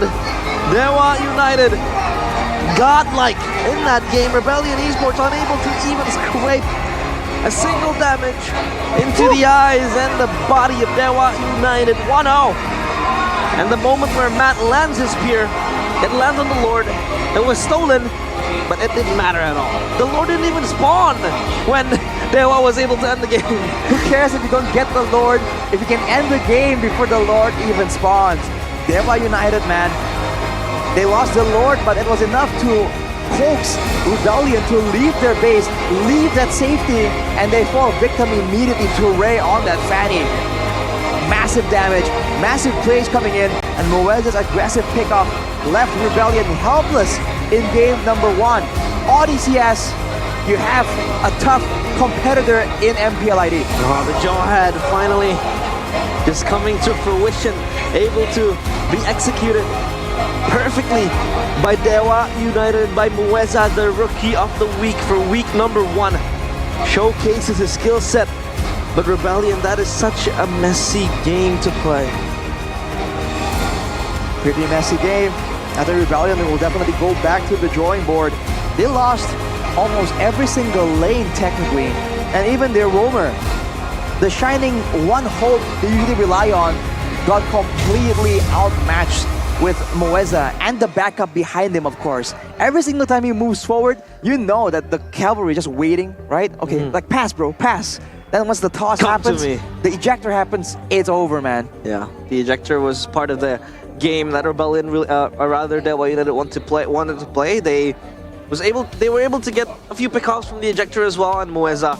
A lot of pickoffs. Strong. Yeah. I mean, it started at level 2, I believe, right? Level 2, level 3. The dive on the bot lane towards Matt. I mean, I know the idea is to get your gold lane running, but bro, you'd have to do Matt dirty like that. That's, man, that was just such a tough lane to be in. Yeah. So tough.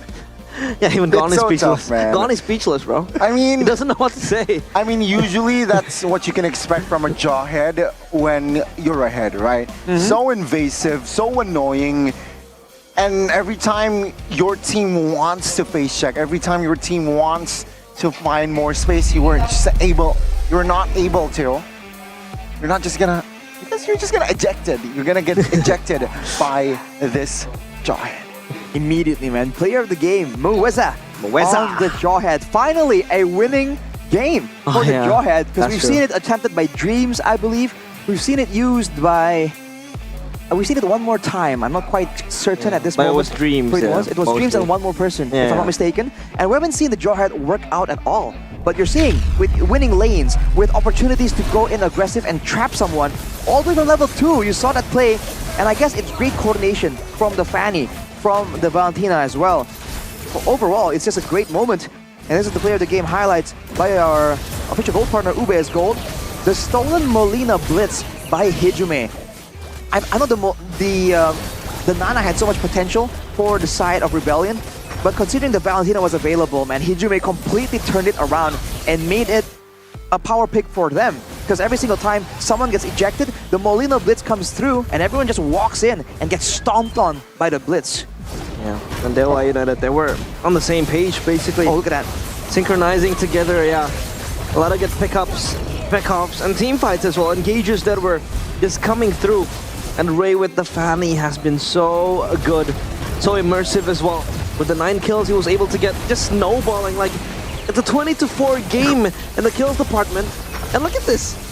Where's the Lord? The Lord hasn't even spawned after that steal. Or rather, excuse me. This is the steal. The good spear coming in from Matt, and that ejector was so good towards Cars, unable to zone out the players of Dewa United, and they finished it all. Great steal, but at what cost, right? They get run down completely. Against a Fanny, against a Jawhead, there's just way too much mobility. No, Lord. And even here, who cares about the Lord, man? We won't let it even get that far. Dewa United. Wow. The Lord's like, what? What? No, the Lord's like, adios. Bro's like, wait a minute, bro. Like, I'm not there yet. Am I a joke?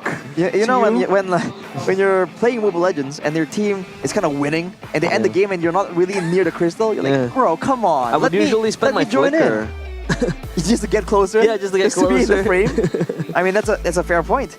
But honestly, so Rizzo on the Edith, I think really enabled Moeza to be a lot more active as well. And we're seeing a different style here coming in from Sorizo. Look at his item builds. He wanted it with the tenacity. He wants to be that main front line. He wasn't trying to make those macro plays, those split pushes. He was sticking with the team.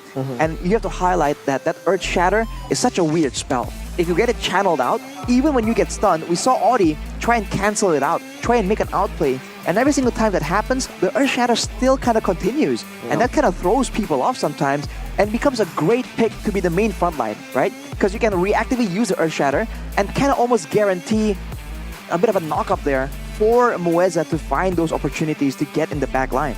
And of course, the rich guy is Ray with 807 gold per minute. The Fanny has been just snowballing since minute number 2. And the carry, though, in the side of Rebellion Esports, it is Suelo. Because the Nana, yes, was participating in most of the team fights, 100% participation, and also was able to show the power it has, but mostly it was stolen by Hijume. The Molina's Blitz, just stomping around the players of Rebellion Esports, so that was actually a very, very cautious spell to to be stolen from, and it was stolen from by Hijume multiple times, and it showed that Dewa United was able to maximize that spell as well. There's so much burst coming in, and you're seeing Rebellion initially try and use the Kufra as the main front line, and Audi got punished so much, he's kind of forced to back away to play it safe, and then Cars kind of steps in, right? As the guy who was laning, who has EXP and gold, he steps up to the plate, try and be the front line, and they just deal with him completely every time. And the assassin pick, the Hayabusa, considering the fact that so many ganks were failing there, it kind of put him so far behind. I mean, even the Roamer can kind of 1v1 him, technically. At least survive 1v1. And that is just not how you want an assassin game to go, man. It's not how they really want to do it. But of course, still 1-0. And if you want to do it like the pros and like other gamers here that game MLBB, you can join up in the Kidia official Discord we have, because Kidia is our official destination for gaming and esports. You can drop into the Discord now, scan the QR code right here, or join in fandx.io/Kidia, because this is the Discord for all things gaming. Because Kidia Gaming, now we play. Check it out, ladies and gentlemen. Of course, scan the QR code, scan the barcode below Mr. Arasi. And was here-ish, more or less. I'll just use my Samsung phone to scan it. Of course. It's gone. Go. And yeah, I mean, Dewa United, they're on a roll. And that first game, it was a 12,000, almost 13,000 gold gap. You can see Ryzen there smiling. He's chilling, man. He's chill because he knows that, yeah, my team performs very well that game. Yeah, he was, or rather, the team was performing pretty well. And now it draws questions on what Rebellion wants to play. Matt was always given his favorite picks, the Moskov mostly, and ODCS with the Kufra was actually spectacular against RRQ last week. And now the question becomes how they really want to achieve their winning condition. It felt like they had no winning condition in that match at all. But of course, the winning condition we have is the epic collaboration with UBS Gold X MPL Season 14. It is available now at ubslifestyle.com and UBS Lifestyle e-commerce. You can get a free skin with every purchase of the limited edition right here, with the Benedetta Electro Katana and the Mythic Warrior Ring. Again, the Katana, my favorite. Cut onions. The cut onions. Were saying that cut onions with that would be so fly, so cool. So cool. I still maintain that the ring is just baller, man. Yeah. You walk up with a ring like that, everyone knows that you're the top guy. Yeah, exactly, that you're him. You're like, the guy. You're one of the main characters in your own anime arc. 100% aura. But what I'm thinking of, what a minute, what? 100% aura. 100% aura boost. Yeah. Definitely. But what I want to see is actually Campina, man. I'm craving for some ice cream. It's an ice cream brand. It's an ice cream. And it's the Campina. Man. My God, the flavors are so delicate, so... How do I call it? It's so good because it is the Tropicana Double Crunch, the ice cream for gamers. You can double your energy to God level with Campina Tropicana Double Crunch. It's a caramel ice cream with double chocolate, making it twice as crunchy. You can also experience the excitement of Mabar, which is basically makan bareng, eating together with Tropicana Double Crunch. Get it up in the Campina booth we have down here in the MPL Arena, or if you don't have it, or you can't come to MPL Arena, you can just go to the nearest convenience store and it's there. It's good. Check out the new flavors, right? Again, you mentioned the new flavors. I've tested it myself. Of course, all of us has tested it, Goni. We're provided with some of those ice cream flavors in the back room, right? So we had our share of Campina, man. If we're on break, for a fact we're enjoying ourselves back there. So thank you, Campina. Thank you so much. Going back to the match, I'm curious about Dewa, right? Especially for Azura, right? Because we've seen that there must be a reason why he's swapped out for Watt. And in the previous game, he didn't make a big mistake, but he didn't make an insane play either. Yeah. Right? I'm waiting for that moment, the moment of vindication for Azura to be like, see, this is why I'm here, right? Watt is great, but Azura, he might be better. I don't know about the gold laner rookies Faiz this season or realize, man, they're a banger. Yeah, they have been banging. I mean, for Masako, he performed pretty well with the Harith, and then with the Moskov as well, he was the key to Onyx win, or rather Onyx loss. And then we have Azura. To be honest, Azura didn't really do that much. Exactly. But that was because his team was actually performing pretty well.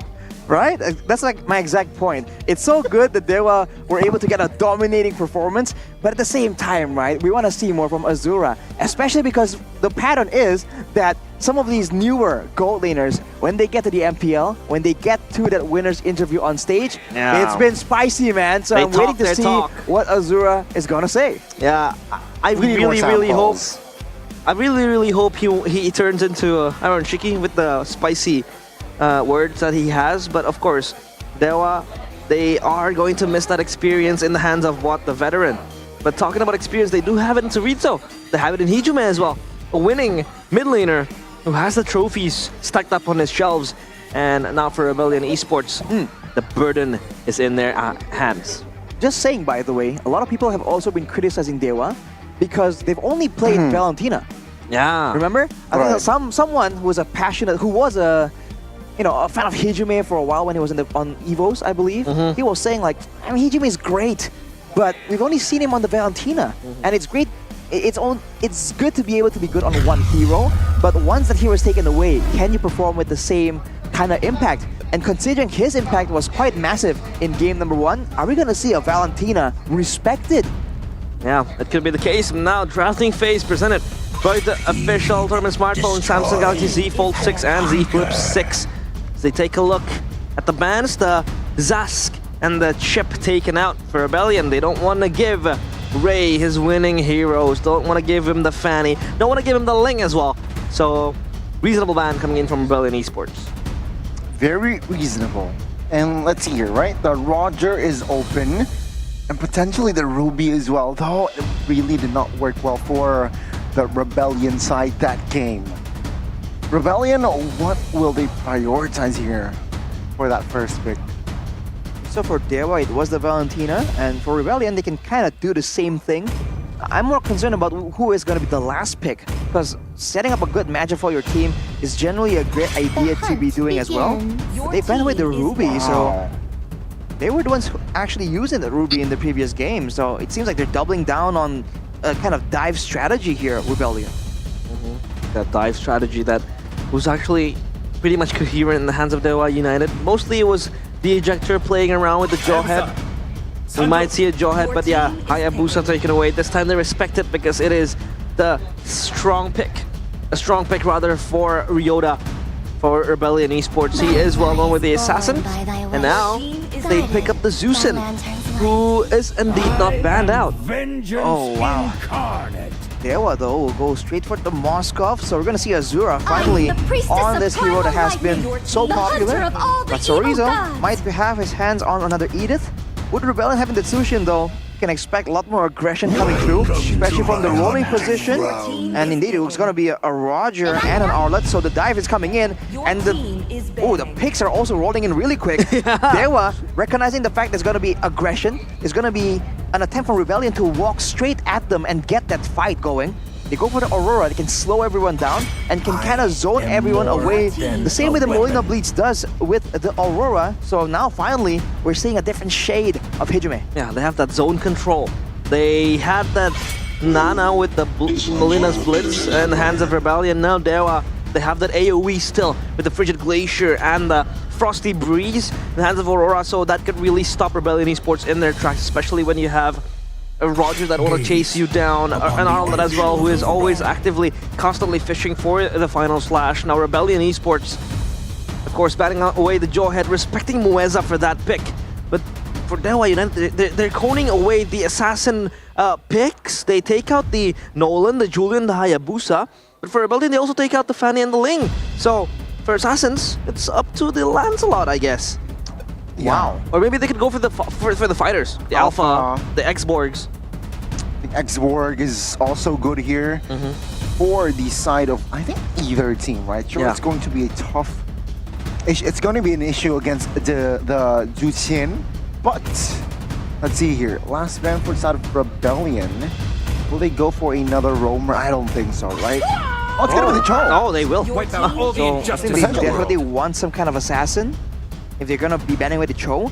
For Dewa though, I wonder, actually for both teams, I wonder if the Hylas might show up here. It is indeed available, and considering the fighty, scrappy nature of these fights, I feel like the Hylas can have some value. But Dewa generally, I think, would want to go for something a bit more proactive. That's the combination they had, having Sorizo on the Edith and then putting Mueza on another hero. They can go for some of those engages. And that's probably why the Cho is banned away as well, because Mueza on the Cho, you have to remember, great amounts of playmaking coming through from this man. See, it's gonna be the Mathilda. Oh, Mathilda. So Mathilda, X-Borg, last pick. Yeah, Mathilda, X-Borg, Mathilda, Moskov. A very, very good combination you can have. You can play aggressively with the Guiding Wind. Either you hitchhike a ride with the Abyss Walker. Just gives you that gap close that you really, really want to have in the team fights. And that's also that escape for Rebellion Esports. Will they take away the X-Borg and flex this Roger to the gold lane? A Roger Moskov matchup won't really, you know, be bothering the either sides as well. The beat of the flag. Oh, Joy. Okay. Look at the Joy. Wow. Joy coming through, one of the fastest farmers in the MPL, actually. Reaching level 15 very, very fast, if he isn't disturbed. And the last pick, is it gonna show, again, is it gonna be an engage tool? A pick-off tool? Certainly is. It's gonna be the Kaja. Now for Dewa though, do they want to go for that X-Borg, or do they feel like they want some more damage, some more playmaking? The Alpha comes to mind, and I feel like, especially against a hero like a Sushin, that wants to use that time and just deal consistent amounts of small damage with the Lantern. Something like the Alpha can kind of pressure her away enough with the true damage coming through from the passive. Let's see here, what will be the choice? The Kaja comes to the fray as well. So yeah, they want to pick off, but technically they're not bad in team fighting as well. Well, it's gonna be the X-Borg still here regardless, the Zushin. So there you go, the 10 heroes. X-Borg Mathilda and Moskov Mathilda as well, Arashi.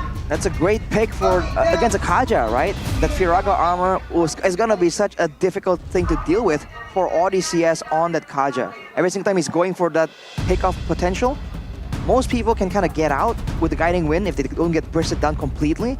And the X-Borg even more so. Although when it comes to the damage with the Joy and the Roger, they have a good balance here of magical and physical burst. That could be something they can use to their advantage. And now for Dewa United, of course, this is going to be a very, very hefty task. But for Rebellion, they need to fight back to force a game number 3. So now, the Land of Dawn will see the gods and the bulls duke it out right here. It's Dewa United Esports against Rebellion Esports. Will we see a game number 3? Or will Dewa United Esports close it out right here, right now? Land of Dawn, we go. Hopefully here, of course, the best team win. Hang on a minute. Talking about innovation, talking about adaptations, Ryota has a temporal rain on the Joy. Whenever he pops that electrifying beats, he's gonna have a lot more ways to kind of move around, do some more burst damage. Talk more about that on the emblems later on, but looking at the Lantern Flare right here, Sway Low is definitely exerting a ton of pressure in that mid lane. This temporal rain as well for the Joy. A good pickup, considering you would usually go for the lethal ignition or the impure rage. The temporal rain just gives that extra cooldown for the Joy as well to work with. And for the Joy, currently, of course, having that clear speed might really help excel the items. And on the emblems, Arashi. Emblems by IndieHome, throwing their cars with the Witness Blessing and Agility, definitely trying to go around as much as possible. Audi is looking to try and make that playmaking happen using the Flicker cooldown with the Pull Yourself Together. And for Mueza, actually, he goes with the Firmness, so he's really expecting to be frontlining a decent amount as well. So I guess both teams are just geared up for a big skirmish, and we are heading there with everyone level 3. Usually plays happen now or at level 4. And for Rebellion, I think they want to make it happen earlier than level 4. Let's see here, Ryota jumps on towards Hijume. Hijume low, but Ray here is able to somehow peel for the team as well. No spell triggered from the side of Dewa United, though Sway Low actually popped Flicker himself. Alright, no Flicker from Sway Low, so he's going to be a bit more vulnerable when it comes to the turtle dance. But for Dewa, Now having the Mathilda, there's a lot of options on how he wants to approach this, but he gets lifted up. Yep, no, there's the knock-up there, but that will be Dewa United conceding the turtle. Oh, Rizzo finds the steal. He will fall though. No, never mind the shield from Mathilda. Finds the outplay. Rizzo has done it. Oh, the muscle man himself getting to play a circling eagle though. On towards one, Audi still able to sustain. Flicker by Hitomat. Finds the outplay in the backside. Omat finds a trade on towards one member. And that will be the only win from the side of Rebellion. Insanity. Hijume flickers forward, but Rizzo, how did he escape death? And that's what a Mathilda can do to you. It's a Primal Wrath sustain as well. So Rizzo, we just talked about how he wasn't really that active. There he goes, making that play. We've seen it before, by the way. Deja vu to, I believe it was Keyboy, going in solo with the Edith and then getting the neutral objective. Definitely a great win for the side of Dewa. And afterwards, even the fights, Dewa has no issues at all using some of those flickers, even though there isn't really an objective. They just want to make sure that they assert the dominance so that when the objectives are up, they have more pressure compared to Rebellion. And that pressure lifted upon their shoulders, but this time Dewa still actively hunting Sway Low. He's gonna be fine, especially when you have that Lantern Flare, or the Crimson Beacon rather. And for Rebellion Esports, just wanting to give Matt a winning lane. The gold difference coming in. Ryota, the only member from Rebellion Esports, and Matt as well, that has that goal advantage. It's a great strat for Dewa here to bring Mueza and Ray to the mid lane, clear, and then rotate to the same direction. This means that Sushin, even though Sway Low is just going to be so oppressive, having a lot of ways to punish a lot of laners, he won't really be allowed to lane at all. Look at this 1v1 though. Yeah, I mean, it's just Cars and Rizzo muscling each other out. The natural objective now will go up. And the fact that you have a Mathilda that actively pops the Guiding Wind to give you a ride means you can really avoid the Lantern Flare coming in, the stacks building up, and now the Turtle Dance. Who will be the victors of this? Earth Shatter Pop. Ray finds the neutral objective body for the first one to fall in the backside. Oh my goodness, Matt finds one, and that's a big knock up there, and Mueza will not be able to escape. Wow, I think he got thrown along with Owen. A cancel onto Matt's Black and Pounce, but he got thrown there, and the Cyclone, the boost, kind of brought him even deeper into enemy lines. Unfortunate for Mueza. So Rebellion showing that when it comes to damage output, they definitely have it. But for Dewa, the playmaking tools, the fact that Sorizo found the pickoff onto Audi with the Earth Shatter Flicker combo. And then afterwards, the Frigid Glacier secures the neutral objective for Dewa. But look at Rebellion trying to find an answer. Audi still holding on towards that Divine Judgment. Flickers out of the way though. Oh, there we go. And but Audi will find and be taken down. And that is Dewa United now. Still maintaining pressure in top lane. Sway Low, do they realize there?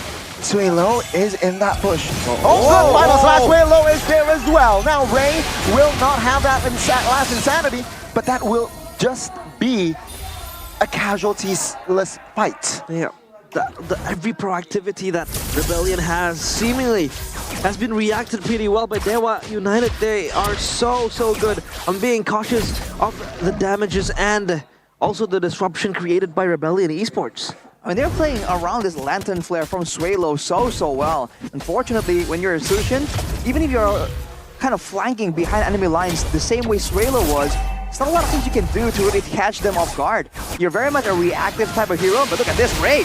Ray, last insanity defensively here before the turtle. We'll be forced to recall, maybe wait a bit longer.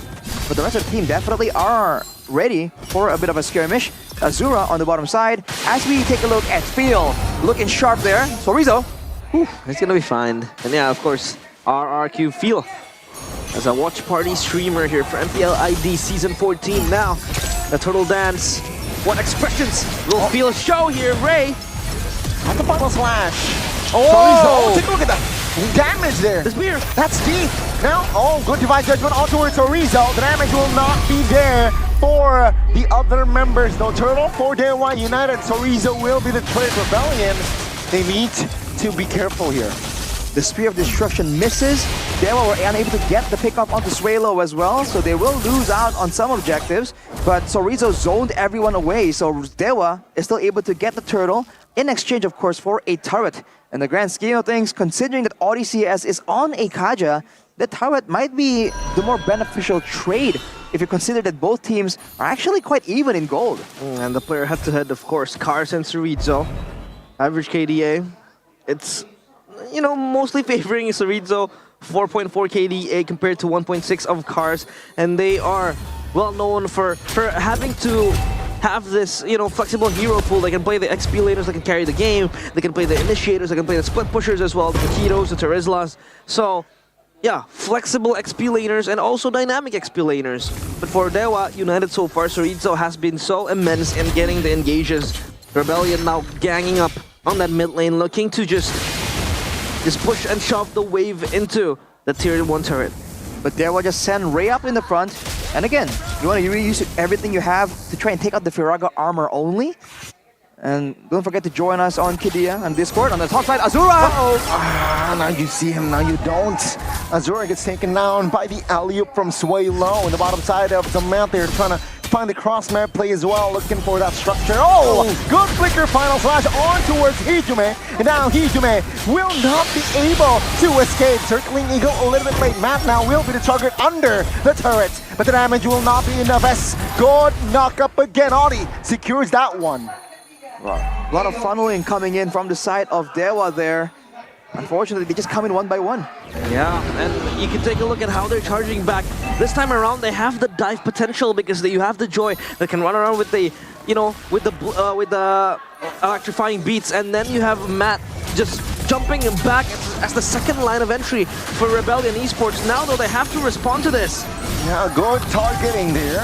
No Viraga armor. Ray will lose his immortality as well. He's doing the backside, trying to provide cover, but Ray now with a lot of shieldings. He survives. Good knockup to cancel it out. Suelo secures the kill, but Azura finds the Sphere of Misery. The damage isn't really there, but Suelo falls. Dewa United, they're taking more space. Final slash onto it. Oh!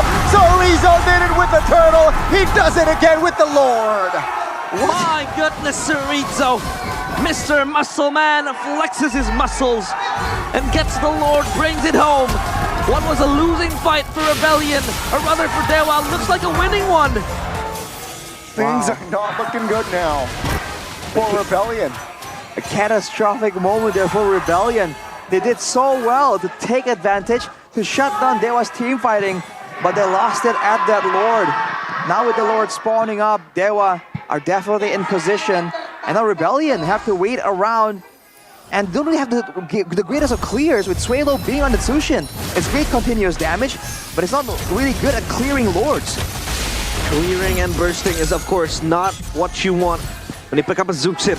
Again, how Arashi mentioned it, it's much more reactive, much more of a DPS style, the 1v1! Oh my god, Electrifying Beats has a lot of damage, but both players are still up in the land of Dawn here.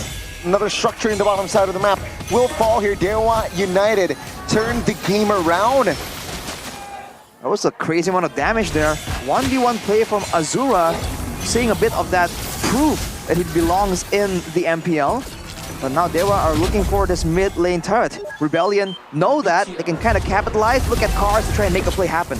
Yeah, looking to siege this turret. While you're at it, of course, grab that voucher from GoPay that you can see clearly rewinded. But now, for Dewa United, they're already corralling this jungle of Rebellion. Rebellion not being able to leave away. Ray pops the Insanity. Oh, well, last Insanity defensively as well. The backside, oh my goodness, damage from Yoda was enough to take Ray down. And that will be a Dewa United, a man down. Let's see here. Rebellion, will they engage on towards more fights or just the structures? Mid-outer, out. ODCS still has the flicker. He has the fleeting time as well, by the way, so the cooldowns are definitely rolling in these fights, especially when they get a pick off. That was a big play by Rebellion though, and Dewa were just forced to kite back so far out, they were forced to leave behind Ray. So the guiding wind really wasn't available for him. Look at Audi though. Divine Judgment on towards one. Every member of Rebellion wasn't able to take Zorizo down. Finally, eventually, he falls. Now they want to counter-engage. Ryota gets taken down. The shielding from Mueza. It's tremendous to the backside. Oh, Azura! He will commit the ult. Suelo falls and 2 members of Rebellion down. Spear out of nowhere as Azura enters the fray. 2 members down as the Lord is up. That is an absolute mistake from Rebellion. They are gonna pressure, they're gonna try and go for it. What can Rebellion do here with only 3 members available? Are they gonna stall and wait for Ryota to come in and save the day? They should, right? Circling Eagle, committed. Cars with a Flicker final slash, no fall damage though. Oh, take a look at the damage here. Received by Cars. It's tremendous and he falls again. Dewa United, they will focus their cells on the Lord as Audi will be able to find space to get out. The uncontested Lord as they lose Ryota previously means that this opens up realms for Dewa United to get the Lord. And let's take a look at this replay. Arashi presented with the official tournament smartphone, Samsung Galaxy Z Fold 6 and Z Flip 6. They've been getting picked off, but then I think Ryota were just going in too aggressively, and that's a crowd control potential from the side of Dewa. And as Azura comes in, he doesn't really get the Spear of Misery to land, to get a big stun, but it's more than enough to get 1 member down. And now, once again, Dewa are making plays with this Lord, and Rebellion are stuck with a very minimal amount of clear. Yeah, the siege continues, this time as the Lord also marches up top for Dewa United. But they won't really get that tri-lane push because the Lord is arriving already and Ryota is up to really clearing it out. As Rizzo looks for an onwards, but not quite getting it now. They will corral behind this Lord. Wow. Lord charges top lane. Base turret should fall here, but it seems like with the final slash there, no follow-up.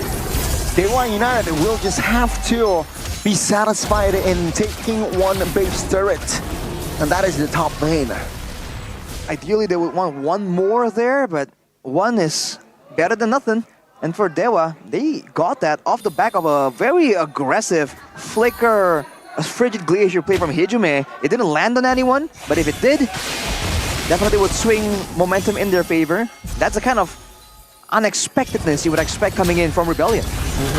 Now, of course, 2 turrets left to open in that base, but Dewa United taking their sweet time, not trying to force it out. And of course, the fans of Dewa United, they're up in their feet and relinquishing this excitement. But of course, the side lane pressure is still existent for Rebellion Esports. All right, so the base turret is down, but it is on the same side that the Lord is on, so Rebellion, that's a small silver lining in this situation. For Dewa though, with the advantage, again, with the survivability available, they can kind of clear out the bottom lane and then get to the top side as we take a look at the reaction of Diffa, the streamer for MPL. Yeah, Diffa right here in the colors of RRQ. Looking at Rebellion, how Rebellion was also able to draw against RRQ last week. And now Hijume reaches level 15. And for the players of Dewa, they just want to group up and move as a unit. Just looking to even push their leads further. With everyone on the bottom side though, they did not get exposed actually. Oh wait, one of them did, I think. There's a symbol there that shows they are being seen, so they're going to be forced to just clear and go to the top side. They're sticking together for safety because they are concerned about the pickup potential, because Ryota is the only one that has a gold advantage. And you can see that it's going to be a split push play, but Dewa has a chance to try and force Rebellion to kind of scramble into action here. Looking for the whereabouts. Now information is going to be the main point of Dewa United here, taking their time on the Lord. They want to be sure on the positioning of the members of Rebellion. Mueza in that mid-crucial bush here. Matari also in that mid-bush, but Dewa United, they say, no, let's not pull the trigger now. Let's wait it out. Final slash. Towards 1, and they will not commit on towards a fight just yet as well. And that will be it. Both teams, again, they're just trying to gain as much as info as possible. you know, technically, Azura can kind of help out with the lane, kind of get it to push by throwing a Spear of Destruction at the wave, by the way. That can be a bit of a trick they can kind of use. But for now, you're seeing Matt being allowed more time to rotate back and forth around. And both teams are just waiting up so long, in fact, that Cars' final slash is available. But look at this. Oh, Hijime, let's see here. Will they go? Yeah, they're going to blitz the Lord here. No position. Azura fights the Lord. Disengaged by Dewa United. Abort. So Rizzo caught. Has the immortality though. Now Hijime will flicker himself out of the issue. And no casualties. Dewa United, they dodged a bullet. Top 10 most peaceful Lord dances. And that's gotta be number 1. Because no casualties taken. They traded ults and spells. But still, Rebellion Esports, they concede the Lord, and the Lord will spawn again topside. That was an impressive play by Hijime, though. He completely shut down the Divine Judgment attempt from ODCS with the Winter Crown, and that kind of made the pickup attempt from Rebellion kind of lose steam. Now looking at the difference, Hijime is definitely an absolute menace with the Divine Glaive completed, and they're going to be jumping straight onto Matt right here as Ray burns him down. Now the siege comes in. 2 rushers, mid and bottom side. The Lord also waiting to knock on the doors of Rebellion Esports top side. But this mid lane push is still halted because no minions coming in, no waves. But the Lord will usher the creeps into the crystal. Prepare your brooms. This might be the final push. Rebellion, they have taken care of the Lord. So Rizzo now will try to tank a lot of damage since he still has that immortality. The alley-oop from the Zushin will not be able to be followed up just yet though. But no, Rebellion, good stabilization here in defending the Lord, taking down the Lord and defending the base turret as well. Oof. Still pretty hard for Dewa United to topple down the base. They have to wait, and they pop the Frigid Glacier. Trying to catch Ryota the spear. No way. No. Okay. All right. Calm down, ladies and gentlemen. We thought maybe Azura There's no way. wants to go for that highlight play, but it's a bit too risky. 2k gold lead for Dewa. All base turrets down. And you're seeing the adaptation here. Brute Force Breastplate for Ray, because he's been forced to kind of back away, and that extra bit of movement speed is going to help him out a lot. But Suelo also has a Brute Force, and now look at him, getting melted down. Ray poking Suelo. A true damage passive is still there. Now circling Eagle. We'll try to cancel out the pressure. Flicker onwards, onto his Ryota. Now Dewa United will look for the collapse. So Rizzo with the primal wrath form, and they find the collapse, the window that they're looking for. The top lane minion is coming. Immortality drop left and right, but Azura in a better position will look for an opening to end the base. Now Ryota, Matt looking for the clear. Will they be fine? Will they be able to do so as Azura will lose his immortality? Now the front side, last insanity pop. Soft drop and roll. The base now gained targets. Dewa United, they have done it. The clean sweep. Rebellion fell short once again. 2-0 for Dewa United as they seek out a flawless game. It was hard to close, but they closed it out. And they push away the Bulls. Rebellion Esports still winless. The Blue Bulls smited out of the land of God, outmatching the fighting, outmatching the rotations. What a show of dominance from Dewa United.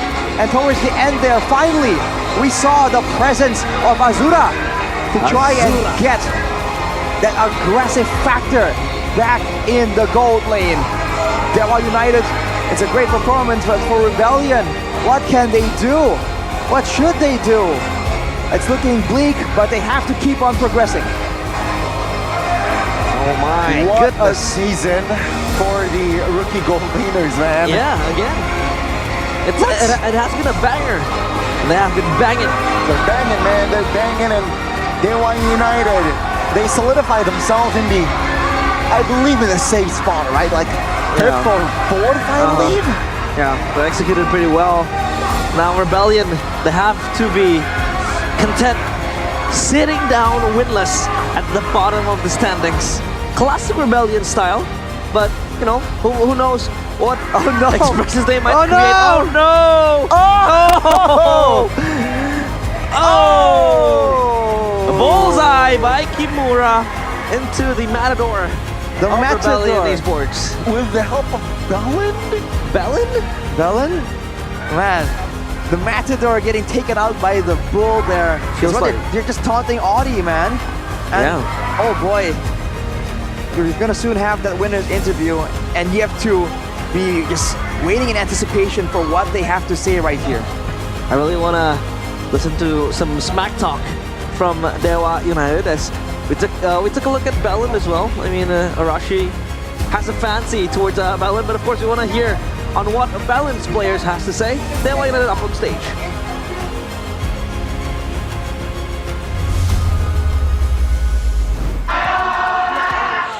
Sebelum interview, Bunda mau mengabadikan momen dengan foto bersama dengan Azura. Welcome MPL! Yay! Azura! Bagaimana rasanya bermain langsung di MPL? Senang. Senang? Senang. Vibes-nya gimana Azura? Vibes-nya gimana? Vibes-nya enak sih, rame juga. Rame juga. Namun gimana sih kamu, kan ini adalah panggung pertamamu, tapi Budi ngeliat kamu udah nyaman banget di panggung ini Azura.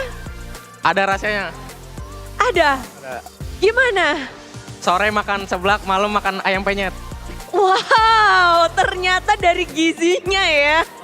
Itu memang. Namun Azura, bagaimana kamu ini prosesmu bermain di sini? Apakah diomongin H-1 atau bagaimana? Enggak sih, main aja. Main aja, selalu siap? Ya, selalu siap. Selalu siap dari Azura. Kemenangan 2-0 ini menurut Azura sendiri, apa yang membuat kalian menang bisa 2-0 kayak gini nih Azura? Ini karena Ray main funny. Weh, Digendong Ray. Ray gendong-gendong? Gendong. Ray, bagaimana menggendong hari ini? Kalau kata Azura kamu yang gendong Ray. Enggak, main berlima kita, 5-5-nya gendong. 5-5-nya gendong, tapi kalau menurut Ray, kalau bilang 5-5-nya menggendong, apa yang mungkin kalian miliki dan Rebellion gak miliki di match kali ini? Mungkin preparation kita lebih siap lah dari mereka. Preparation, apa yang kalian siapin untuk melawan Rebellion, Ray? Korijo pakai retri, dapat Lord sama Turtle soalnya. Wow, battle di objektif. Iya. Objektif itu memang penting banget buat Ray sendiri. Seberapa beban besarkah untuk selalu bisa mendapatkan objektif buat tim kalian? Nggak beban sih, malah seru kan adu retri itu. Ya bawa fun aja. Bawa fun aja. Dan kunci menang retrinya Ray? Pencet doang sih. Pencet. Retribution memang tak diragukan. Namun ada lagi, menarik ya Ray. Karena di sini ada Ray. Ini benar-benar semuanya wajah-wajah dewa yang berbeda dari season lalu. Ya nggak sih Ray? Ya, benar. Dan ada satu wajah yang biasanya ada, Awat nggak di sini. Bagaimana ini? Ada apa? Istirahat dulu gantian. Istirahat dulu gantian. Dan ada nggak sih membedakan ketika ini benar-benar semua membernya baru, bisa bilang regenerasi untuk Dewa United? Jadinya kalau apa kayak regenerasi 5-5-nya jadi baru gitu kan. Jadi latihannya kayak lebih banyak ide gitu lah sama jadi anak-anaknya mau denger gitu. Soalnya masih baru semua. Masih baru, masih fresh dan membuat lawan juga pastinya bingung ya. Apakah mereka nggak siap untuk melawan kalian? Kalian rasa? Harusnya iya, maksudnya kita lebih ready dikit lah dari mereka. Lebih ready. Namun dari Hijume, kamu ready nggak sih ngelawan Nanamid? Kebetulan kemarin kita lagi ngereng kan, ketemu King Clay main Nana juga, jadi ya udah inilah, udah ngerti. Latihannya sama King Clay malah? Iya, tadi malam.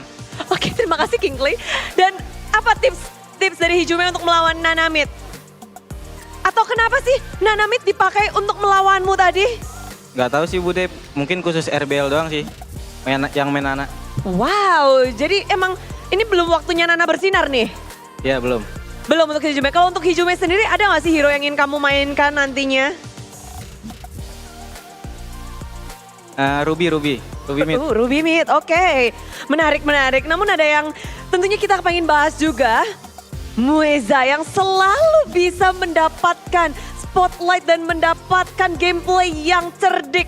Mueza, apa yang kamu perbuat? Apa yang kamu lakukan terhadap Rebellion di match tadi?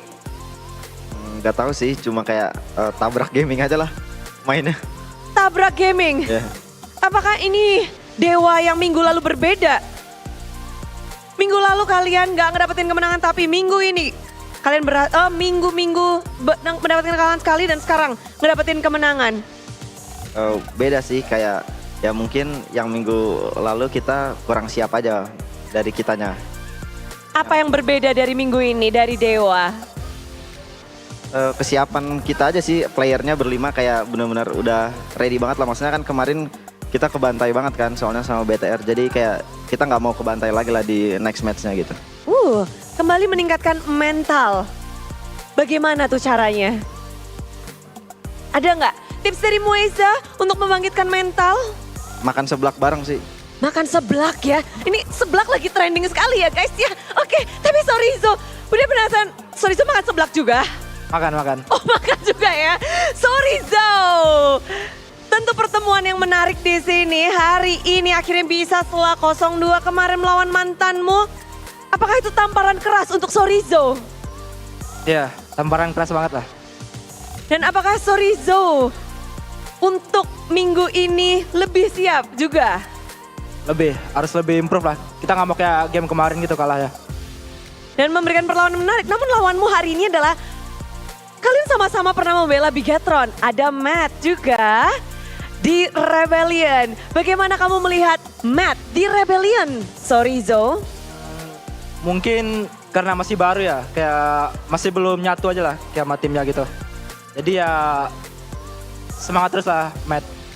Kamu juga baru bisa dibilang di Dewa United. Ada nggak sih mungkin tips atau semangat yang bisa kamu berikan tipis-tipis untuk mantan timmu Matt di tim barunya? Sering-sering keluar bareng lah sama tim gitu. Kayak bangun chemistry gitu ya sih. Itu kuncinya. Jadi Matt tinggal menyatukan chemistry saja. Yeah. Dan lawan kalian benar-benar belum mendapatkan satu match pun. Hari ini mungkin ada yang bisa memberikan sesuatu. Azura mau menyampaikan sesuatu kepada Rebellion mungkin? Gak mau deh. Ayo. Ya udah Azura kalau nggak mau buat Rebellion, buat anak Dewa dong yang di sini. Terima kasih anak Dewa yang udah datang, yang udah dukung. Terima kasih. Terima kasih. Dan itulah dia. Mueza mungkin ada yang mau disampaikan untuk next match-nya. Apa yang harus kita nantikan dari Dewa? Ya main kayak biasa aja lah. Semoga menang lagi di next match-nya. Lawan kalian ada tim Liquid. Ya. Yakin menang? Yakin. Yakin menang. Akankah bisa menang atau tidak? Kita akan menyaksikannya nanti di hari-hari selanjutnya. Untuk saat ini, mari beri tepuk tangan untuk tim Dewa United. Caster, break it down.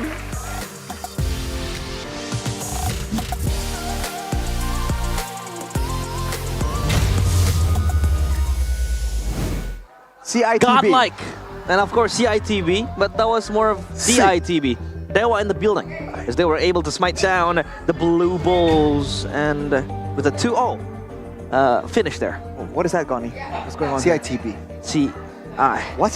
TB. Okay. It's some advanced stuff. Like we saw earlier from tech. Dewa. You wouldn't understand. I wouldn't understand. Goni is operating on a higher level of play. He's a high intellectual being. I'm an AI. No, you're not. Yeah, you are AI. Albert Intelligence. There you go.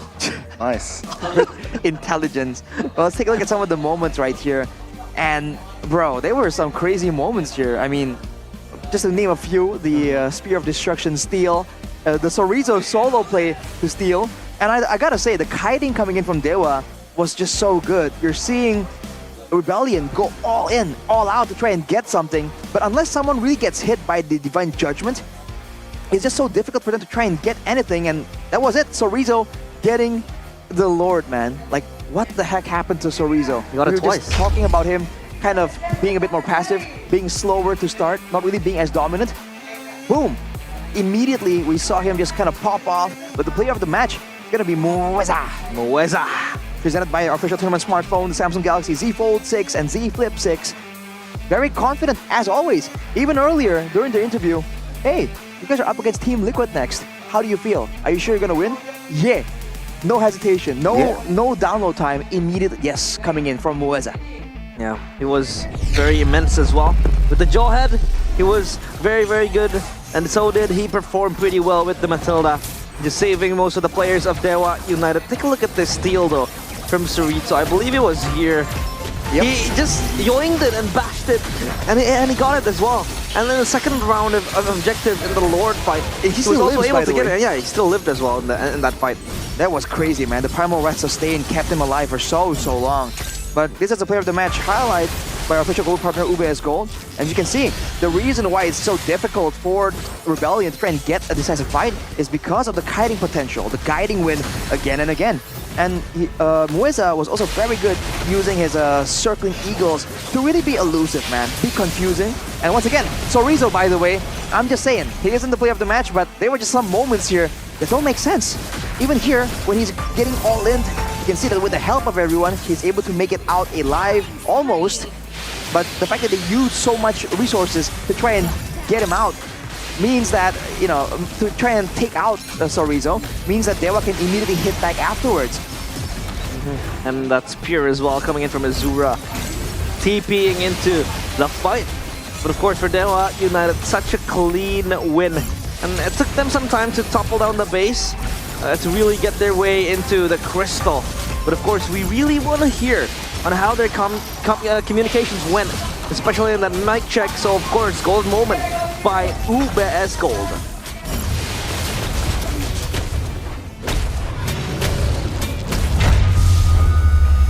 Johet Cloud sih, atau Cloud Johet Carry? Bebas. Cloud lumayan enak kayaknya tapi. Yang lu pede? Yang pede aja deh. Gue pede semua nih. Pede semua. Kayak dia show. Tuh Ruby tuh. Orangin gasin. Ruby juga apa-apa. Ruby guys. Mati. Lot. Ya, pukul lor nih. Lihat dulu guys. Lihat dulu kufranya. Lihat sini, lihat. Orangin. Nice banget. Orangin aja. Nice. Boleh. Nggak apa sih nggak dapat turtle, perangin. Orangin boleh. Roy. Nice, Tur. Boleh perangin. Nice. Gua ada skill lu. Nice. Sini Kor. Tarik Kor. Nice Kor. Nice banget Kor hijau. Ya, jangan bingung. Kajanya di atas pasti. Nice. Ada gua Kor. Gua siapa ya? Gua bisa join pakai ulti. Sini Kor. Bisa ulti Kor? Aman. Ini. Miss. Mati. Gua cacain. Mau address. Nice. Bisa lot. Ayo, bisa lagi. Bisa lagi. Gasin. Mati. Nice, bro. Bisa lot, guys. Cek darah deh. Ya, aman. My goodness again. Wow. The gold laners and the rookies, they are banging. And you can take a look at how confident, you know, Azura was. So basically, Ray was asking, what do you want to play? You know, whatever you're confident with. And he goes like, I'm confident with everything. With anything, exactly. Wow. On the stage, he got us tricked, man. He was like, nah, I'm good. You know, we did well. My team carried me. In the comms, I'm ready for anything, bro. Give me any gold laner. I'm gonna smash this guy. And he just went and did exactly that. On the second game there, like we said, the flash of the Oasis coming in from Mueza on the Matilda definitely made it so difficult for Rebellion Esports to try and get much. And for Ray, the adaptation to go for the Brute Force Breastplate to the late game, knowing that he needs an extra bit of movement speed just to be that much more annoying to solo out, to be taken out by Rebellion Esports, kind of really turned things in favor of Dewa United. And in the last fight, Sorizo switched out one of the items for the Starlium there, so he has a lot more damage to throw out because he's done most of the tanking. He's back to the Primal Wrath form, so he's just going with the Starlium. And in that final moment, actually, he was the one that was left just beating on that crystal. That was the end of it. Of course, the rich guy is actually mad. And he actually had a pretty decent game with the Roger. But I mean, still, you know, the post he has 2-0, it's reflected to him and his team. Let's go. It's like Moeza immediately. So his post was something like this, you know, Yeah. right? And Moeza is like, yeah, you were saying. It's like an immediate answer, like, yeah. It's like keep the Anthony talking. pose. Anthony pose. Huh? Anthony post. Anthony pose. Yeah, we don't talk about it. Yeah, wait, that's a The reference. It's a legend? bit. The legend of MLBB, Anthony. Yeah, he's a legend of every industry. aspect in Exactly. life. Yeah, he's a legend of football. Every he's a sport. legend of Mobile Legends as well. Exactly. He puts the legend in Mobile Legends. Oh, wait, what's that? Whoa. Rashi's doing the Anthony. The Anthony. If you know, you know. I'm intimidated, Arashi. You should Wow. be. As you should be, bro. And yeah, of course, Dewa United, the 2-0. They bring it home against Rebellion Esports. Excuse me. And yeah, it's done and dusted for day 2-0. number 1. 2-0 and 2-1 as well for Fnatic Onyx that had to lose. And Gigagram, a facepalm coming in there. But of course, we want to hear what the audience has to say. Starboy here in the YouTube section says, sinking to the bottom of the standings, how can Rebellion secure their first point? Oh my god, Rebellion, what's going on? It seems like they need to focus more on preparation rather than just their style. If Matt can only play fighters, then he should just play fighters. Hey. Why put him in the Moskov? Why put him in the Roger? Put him in the Ruby? Put him in the Masha? I'm kidding. I'm exaggerating it. I mean, that's exactly what Goni was saying, right? There's potential to just put him on a fighter. Yeah. Wait, the meta's so dynamic here. Let your jungle play the marksman, right? Play the Roger, and then put Matt on a fighter, and maybe that can work out. Again, the guy has experience playing on the EXP lane, pun fully intended. There you go. But at the same time, it was a great effort from Rebellion. I mean, some of those moments looked kind of close, and I feel like, I mean, if they were just a bit more lucky, you know, some of those steals didn't happen, then maybe things would have gone differently. But, you know, we don't do if, buts, and maybes, man. We only do absolutes here at the end of the day, after every match. Yeah, and fundamentally as well, I think Matt, you know, a lot of questions arising towards this player, but of course, this is the player of the day by Hidia. It is Masako, in which he was cooking here, coming into the Lunox. He just respawned right here, I believe, and he went for this play. Look at the damage, man. And once he saw the potential, kind of uses the Brilliance order, and then he flickers out of this. Boom. And that's where the timing. A boy comes back in and just seals the deal. Was so elusive to catch, and he's also so painful to face against. The damage is insane. You know, the whole theme was rookie monsters, I believe, last season or season or two ago. But we're really seeing the actual crazy rookies coming in season 14, man. These guys are unhinged. Alright. So insane. Nice rookies. Who? Masako, and then we have Iron Shiki, Fabian, and then Fabian, and then the Widi, and then Widi. Azura, and then Masako, and then Iron Shiki, and then Fabian. You got the sophomore as well, Lutpi. Lutpi. The sophomore into this. Aran? Would you consider him a rookie? Aran is a sophomore. Ah, okay. Who else? He was a rookie last season. I think he was a rookie 2 seasons ago. Is Watt a sophomore? Never mind. He's a senior. That's a long stretch away from home. But that is it for us today. In the games that we have been We don't have watching. one more match, realize? We do have it backstage. Me 1v1s against Arashi. Who's going to be the better Moskov? I do believe it's me. I think So the I'm rest the of the best world Moskov in would beg to Indonesia. differ. Saucy. Come on, man. But of course, they can't differ in the standings because now Dewa United sits below RRQ Hoshi and Fnatic Onyx. That is wild. Goni! Were you expecting, Goni, the day where in the regular season standings presented to you by our official tournament smartphone, Samsung Galaxy Z Fold 6 and Z Flip 6, that Dewa United has moved above Onyx? And to be fair, I'll extend an olive branch. Last season, they were #1 for a short while, right? Exactly. So, you know, it's still very early on. It's exactly what Goni is trying to say, you know? Don't start counting your chickens before they hatch. Exactly. And so, I mean, hats off to Dewa United Esports again with the change. It's a risky, it's a bold attempt, right, with the change in Watt and Azura. But it seems like, yeah, they got the win. For the rest of the team, their job is not done, especially for Evo's Glory, who is still also at a 0 wins this season. Yeah. Tomorrow, Saturday, Geek Fam up against Bigatron. They can have taken down the Sky Kings, but can they do it against the robots? Still number 1 right now. Altrigo and Evos. It's definitely going to be a loud match. And Dewa Team Liquid ID. I don't know, Realize, what do you think about that final match? Is it kind of personal between the two? Yeah, that is going to be personal, especially, you know, the United fans. Pretty taunty as well. Taunty? Taunty. I like taunt-esque. Taunty and sussy. But for Team Liquid ID, I feel like they want to carry on the momentum. I mean, Yaoi hasn't been playing as well. It has been witty. Who knows if Yaoi will play? Will Yaoi play? Because we talked about like how the new additions are kind of crazy, you know, just making plays all around. Team Liquid has James. Right? Is James gonna show up back into the lineup? You never know, right? With a whole week to prepare, maybe they found something, right? Yeah, JMZ or James. And maybe Yaoi will play as well. We never know. Or maybe it's gonna be Saint Lucas, Facehugger. What in the roster? In the roster, like playing. Yeah, they're gonna play. I mean, I know Facehugger used to play, but Saint Lucas? Saint Lucas will play. Oh, but of course, fresh look, man. Shout out. Yeah, if you wanna play like the champions do, you can't let yourself be strangled in the dandruff and the itchiness of your hair. You don't want to scratch out while you want to put on the combos of Fanny. So, of course, you can move on to Head & Shoulders Lemon Fresh Gatot. Check it out. Gotcha! For 100% dandruff and itchiness wiped out and protection from itchiness. I'm going to just put it some. You gonna put some? I mean, go ahead, bro. Yeah, I'll put it some. I claim no responsibility for this. Yeah, oh, my lord. No, I'm kidding.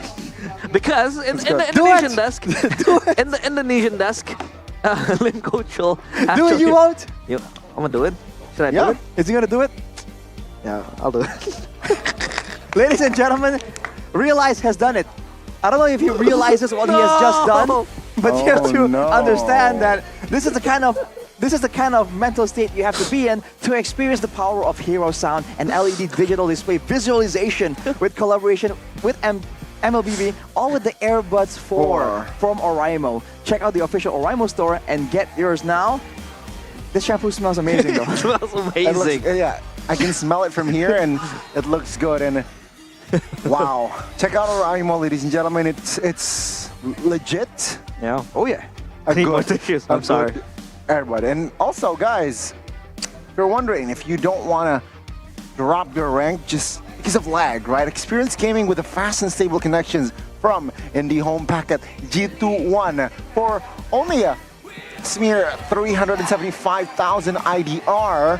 Get internet with speeds up to 100 Mbps. Wow. 100. That's how subscribe fast it is. now. Exactly. Subscribe now on MyTelcomcell or tsel.id/national. It's faster than Lightning McQueen.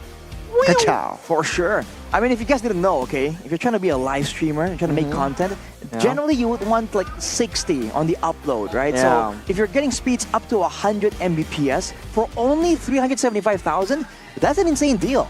That's a very nice I think deal. Shevin was kind of caught off guard there because he was saying, yeah, it's about that much. And then he was like, wait a minute, that's a crazy deal. It's almost as crazy as the new drip we have in MPL, bro. Yeah, it's Erigo, because Erigo, wherever you go. Here we go. This is my favorite ad-libs to do. Why? It's so simple, yet so Catchy. Where did Shevin go? Yeah.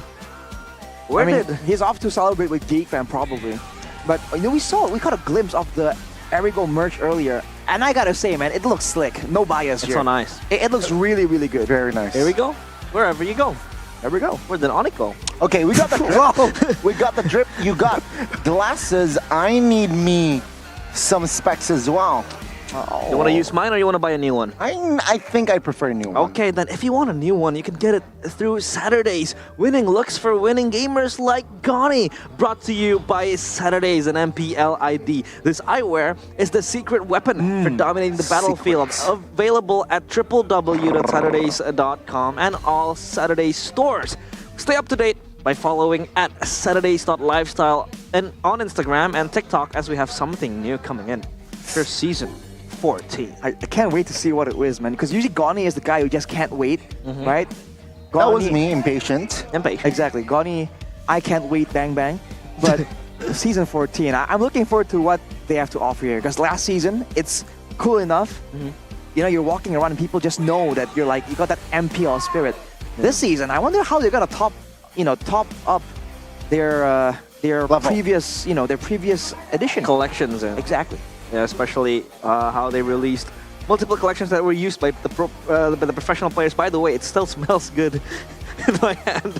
You heard it first. Shoulders. You heard it here first, ladies and gentlemen. If you have issues with like your hands, Yeah, it might act as a hand sanitizer as well. I'm kidding. not sure about sanitizer. No, you can. But if you have issues, you eat something that smells strong and your hand smells like padang over here in Indonesia, we love hey, padang. yo. Then maybe Head and Shoulders Lemon can help you out. I'm craving for some nasi padang, but of course, talking about padang, it's where? It's in Indonesia. And you True. can also celebrate the Independence Day with the new skins for Kadita and Loyi. For all you Kadita and Loyi mains, you can grab some special editions and surprises of the 17th of August. Enjoy a 30% discount on Kadita's Heart of the Sea skin. And you can also get Loyi's Tenko skin for free, which I have actually acquired myself. Man, I haven't. Been busy.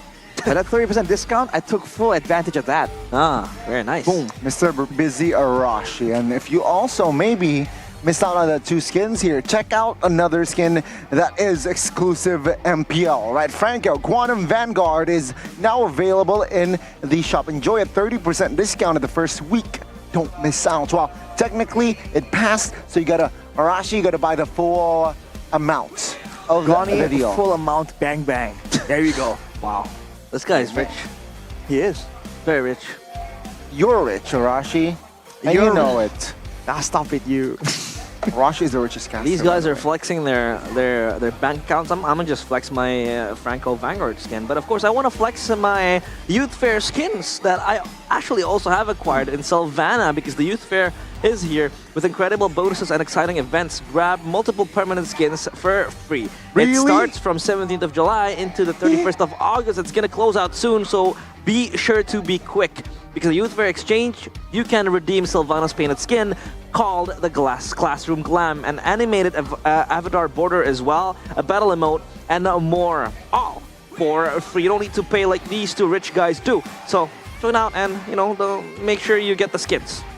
There's a saying that says wealth is quiet. So the fact that me and Goni are just talking all about wealth here and realize just standing there, he's probably the wealthiest guy here because he does celebrate the 10th, by the way, the 10th anniversary of Moonton Games. You gotta log in now to unlock multiple epic skins for free, including the Mecha Baby Nana skin and the Blood Spear Moscow skin. I have that. You can also unlock a new collector skin for free. I don't know if you have that one, realize? I have that as well. What? I don't know. Well, on top of that, from the 8th, from the 16th this month, free trials for all heroes and 125 skins will also be available, including 25 exclusive epic skins. So you gotta tap to check them out now. Yeah, I usually, if I kind of get bored with the skins that I have, there's this free trial skin that I usually use because of this event. And of course, for you guys who are at home missing out on the vibes and the cheers and the atmospheres of MPL Arena, you can as well buy your tickets for MPL ID Season 14 so you can experience the thrill of MPL Indonesia live here in MPL Arena.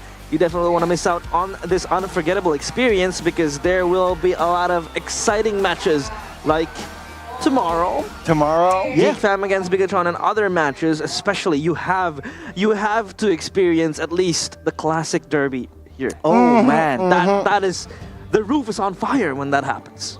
Yeah, technically, it's just so different, right? Even if you've been to other tournaments, that classic derby is a different beast, man. Even us over here, we can barely hear ourselves. Yeah. And again, we're being fair here. Not every match ends up like that. But you have to remember, if you're gonna catch those matches tomorrow, we have a new schedule starting from week 3 for Saturdays and Sundays. The start time is gonna be moved up by 45 minutes. Yep. So instead of 2:30, we're gonna start. Instead of 3:15, we're gonna start the matches at 2:30. Yeah, it's way more faster and also more comfortable for everyone watching and everyone involved. Us, the casters, also the fans. So you don't need to go home late in the evening. So of course, it's gonna be very comfortable, especially in the Sundays, because some people right here, they gotta work on the Mondays. Exactly. And they still wanna spend some time watching in the MPL Arena. So this change is, of course, a very, very nice change. Exactly, ladies and gentlemen. Please do, if you have the time, you can come here, meet the players, see the players, and also meet Arashi. Right, that's the headline here of MPL. And check out the timings as well. And Yeah, that is just week 3, day 1. I remember when I first, entered as a caster here. I want to take a picture with Arashi. He's like, how famous There's are you? a line. Yeah, you I gotta have pay. never said that. You There's gotta a pay. line, What the Arashi. heck? A price to pay if you want to take a picture with Arashi. For Gani, it's actually free. He's a Sure. very humble man. I'm kidding. This guy. The look of judgment. Yeah, but that is it for us today. Today. MPL ID Season 14. It has been me, I realize. Arashi right here, and Gani right here. We have accompanied you guys in 2 matches that were exciting and also very, very thrilling because Onyx, they lost to Geek Fam, and Dewa United convincingly won against Rebellion You have to Esports. keep reminding Gani that happened, bro. Okay, Gani. he gets it. Realize. Geek Fam lost. I mean, won against Onyx. Get it right, bro. Come on. Gani, Geek Fam won against Onyx. Gani, They will bounce back Geek and win the Fam- grand finals. Man, he's unfazed, bro. unfazed. He's locked in. Yeah, he's locked in because Just he like knows. Anthony. Yeah, because he knows Onyx will bounce back, and that's what they do. But the problem is that they lost multiple times already this season, already twice against Oh. RRQ and against Ouchie. Geek Fam. So If Wicketron wins against them, have they? Hang on. no, they haven't. Not just yet. No. And then, we'll see. Yeah, Let's see. we'll What just see Victor's gonna say about that. tomorrow because tomorrow we'll roll on again because MPL ID Season 14, we own this! Memandu jalannya permainan di 2 match. Di hari yang pertama, di minggu yang ketiga. Setelah usai, ditutup dengan 2-0 setelah di match pertama ada 2-1. Keseruan di MPL Arena begitu terasa dan Bude yakin yang lagi ada di rumah, yang lagi nobar-nobar, pastinya juga ikut rame seru-seruan bareng. Jangan lupa untuk tag ke MPL ID Official dan juga tag kepada talent-talent yang bertugas karena kita seneng banget ngeliat semangat kalian. Namun kayaknya nggak cuma di sini ya karena di Nanjau di sana juga lagi pada nobar nih banyak banget. Bude tuh pengen ngobrol-ngobrol juga deh bersama dengan salah 2, salah 3 kayaknya banyak orang yang ada di sana. Jadi menurut kalian sendiri kalian ada di mana tulis di kolom komentar. Hari ini apakah sesuai dengan prediksi kalian? Karena banyak sekali kejutan yang terjadi. Seperti di match pertama, Geek Fam mendapatkan kemenangan atas tim Fnatic Onyx. Lalu di match kedua, ini pasti akan membuat semua anak dewa berseru karena mereka mendapatkan 2-0. Dan Bude pengen dengar suaranya dari Not dan juga Anissa Rahim yang ada di sana. Halo. Halo deh. Aduh lagi ada acara apa tuh di sana Not dan juga Anissa? Jadi Bude, sekarang kita lagi roadshow di Serang. Di sini ada anak dewa sama Rebel Squad juga. Nah, anak dewa mana suaranya?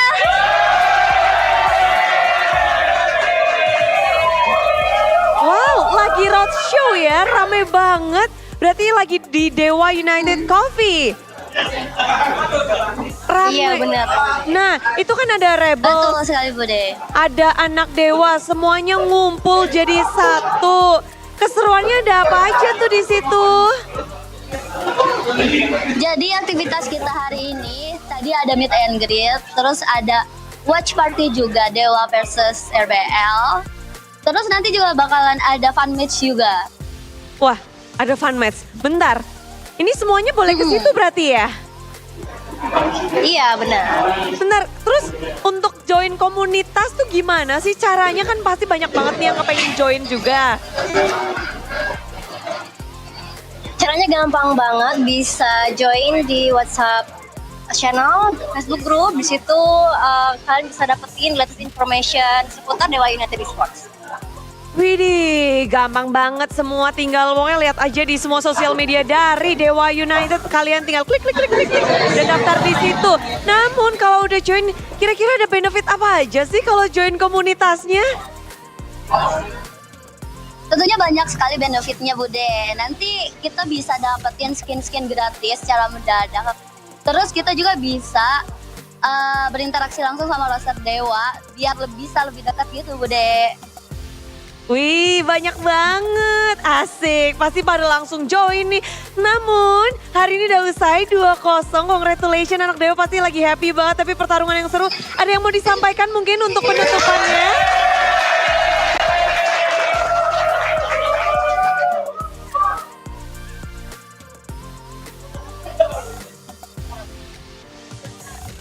Ada yang mau disampaikan? Ada yang mau disampaikan Anissa dan juga Not?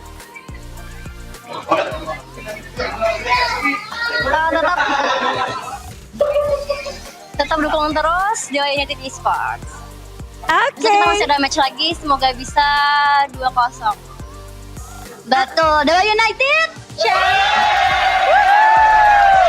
Thank you banget dan have fun ya di sana semuanya. Aduh, Bude bisa merasakan suasana semangat yang dipimpin oleh Notot dan juga Anissa yang ada di sana rame-rame banget bersama dengan anak Dewa dan juga bahkan ada Rebels yang berkumpul. Tentu saja kita sudah mendapatkan semua informasinya, namun Bude mau kasih tahu kalau besok jadwal MPL sedikit berubah lebih awal, jadi jangan sampai salah karena kita mulai lebih cepat. Jadi kalian yang punya tiket dan yang lagi nungguin di rumah, jangan lupa untuk pantengin terus MPL. Dan senang sekali tentunya di hari Jumat ini, semua tim begitu bersemangat. Mereka memberikan yang terbaik demi naik. Dan untuk hari Jumat 2 match selalu saya Bude mengucapkan terima kasih kepada semua superfans dan juga tentu saja kepada semua pendukung acara ini karena MPL Indonesia Season 14 powered by Munton, presented by Official Turnamen Smartphone, Samsung Galaxy, Official e-wallet GoPay, Official Destination for Gaming and Esports, Kidia, Official Gold Partner UBS Gold. Dan kita juga punya partner in esports, ada Ora Imo, Head and Shoulder, Dunia Games, Telkomsel, dan IndiHome. Bersama juga dengan ada Ora Imo dan serta supplier kita ada Erigo dan juga Saturday. Acara ini supported by PBSI. Hari yang begitu indah untuk tim yang mendapatkan kemenangan.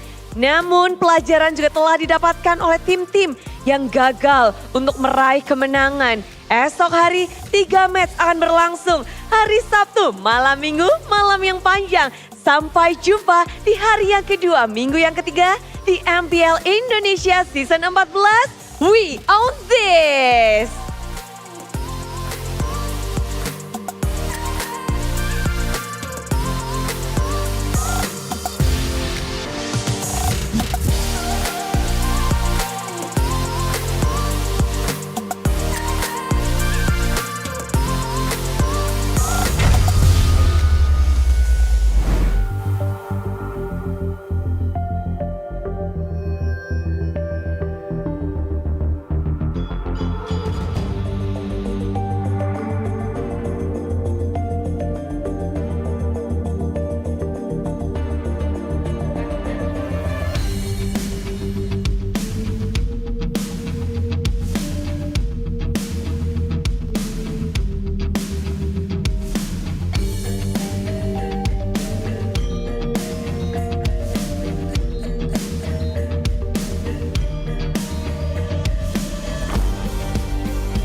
terus berlari.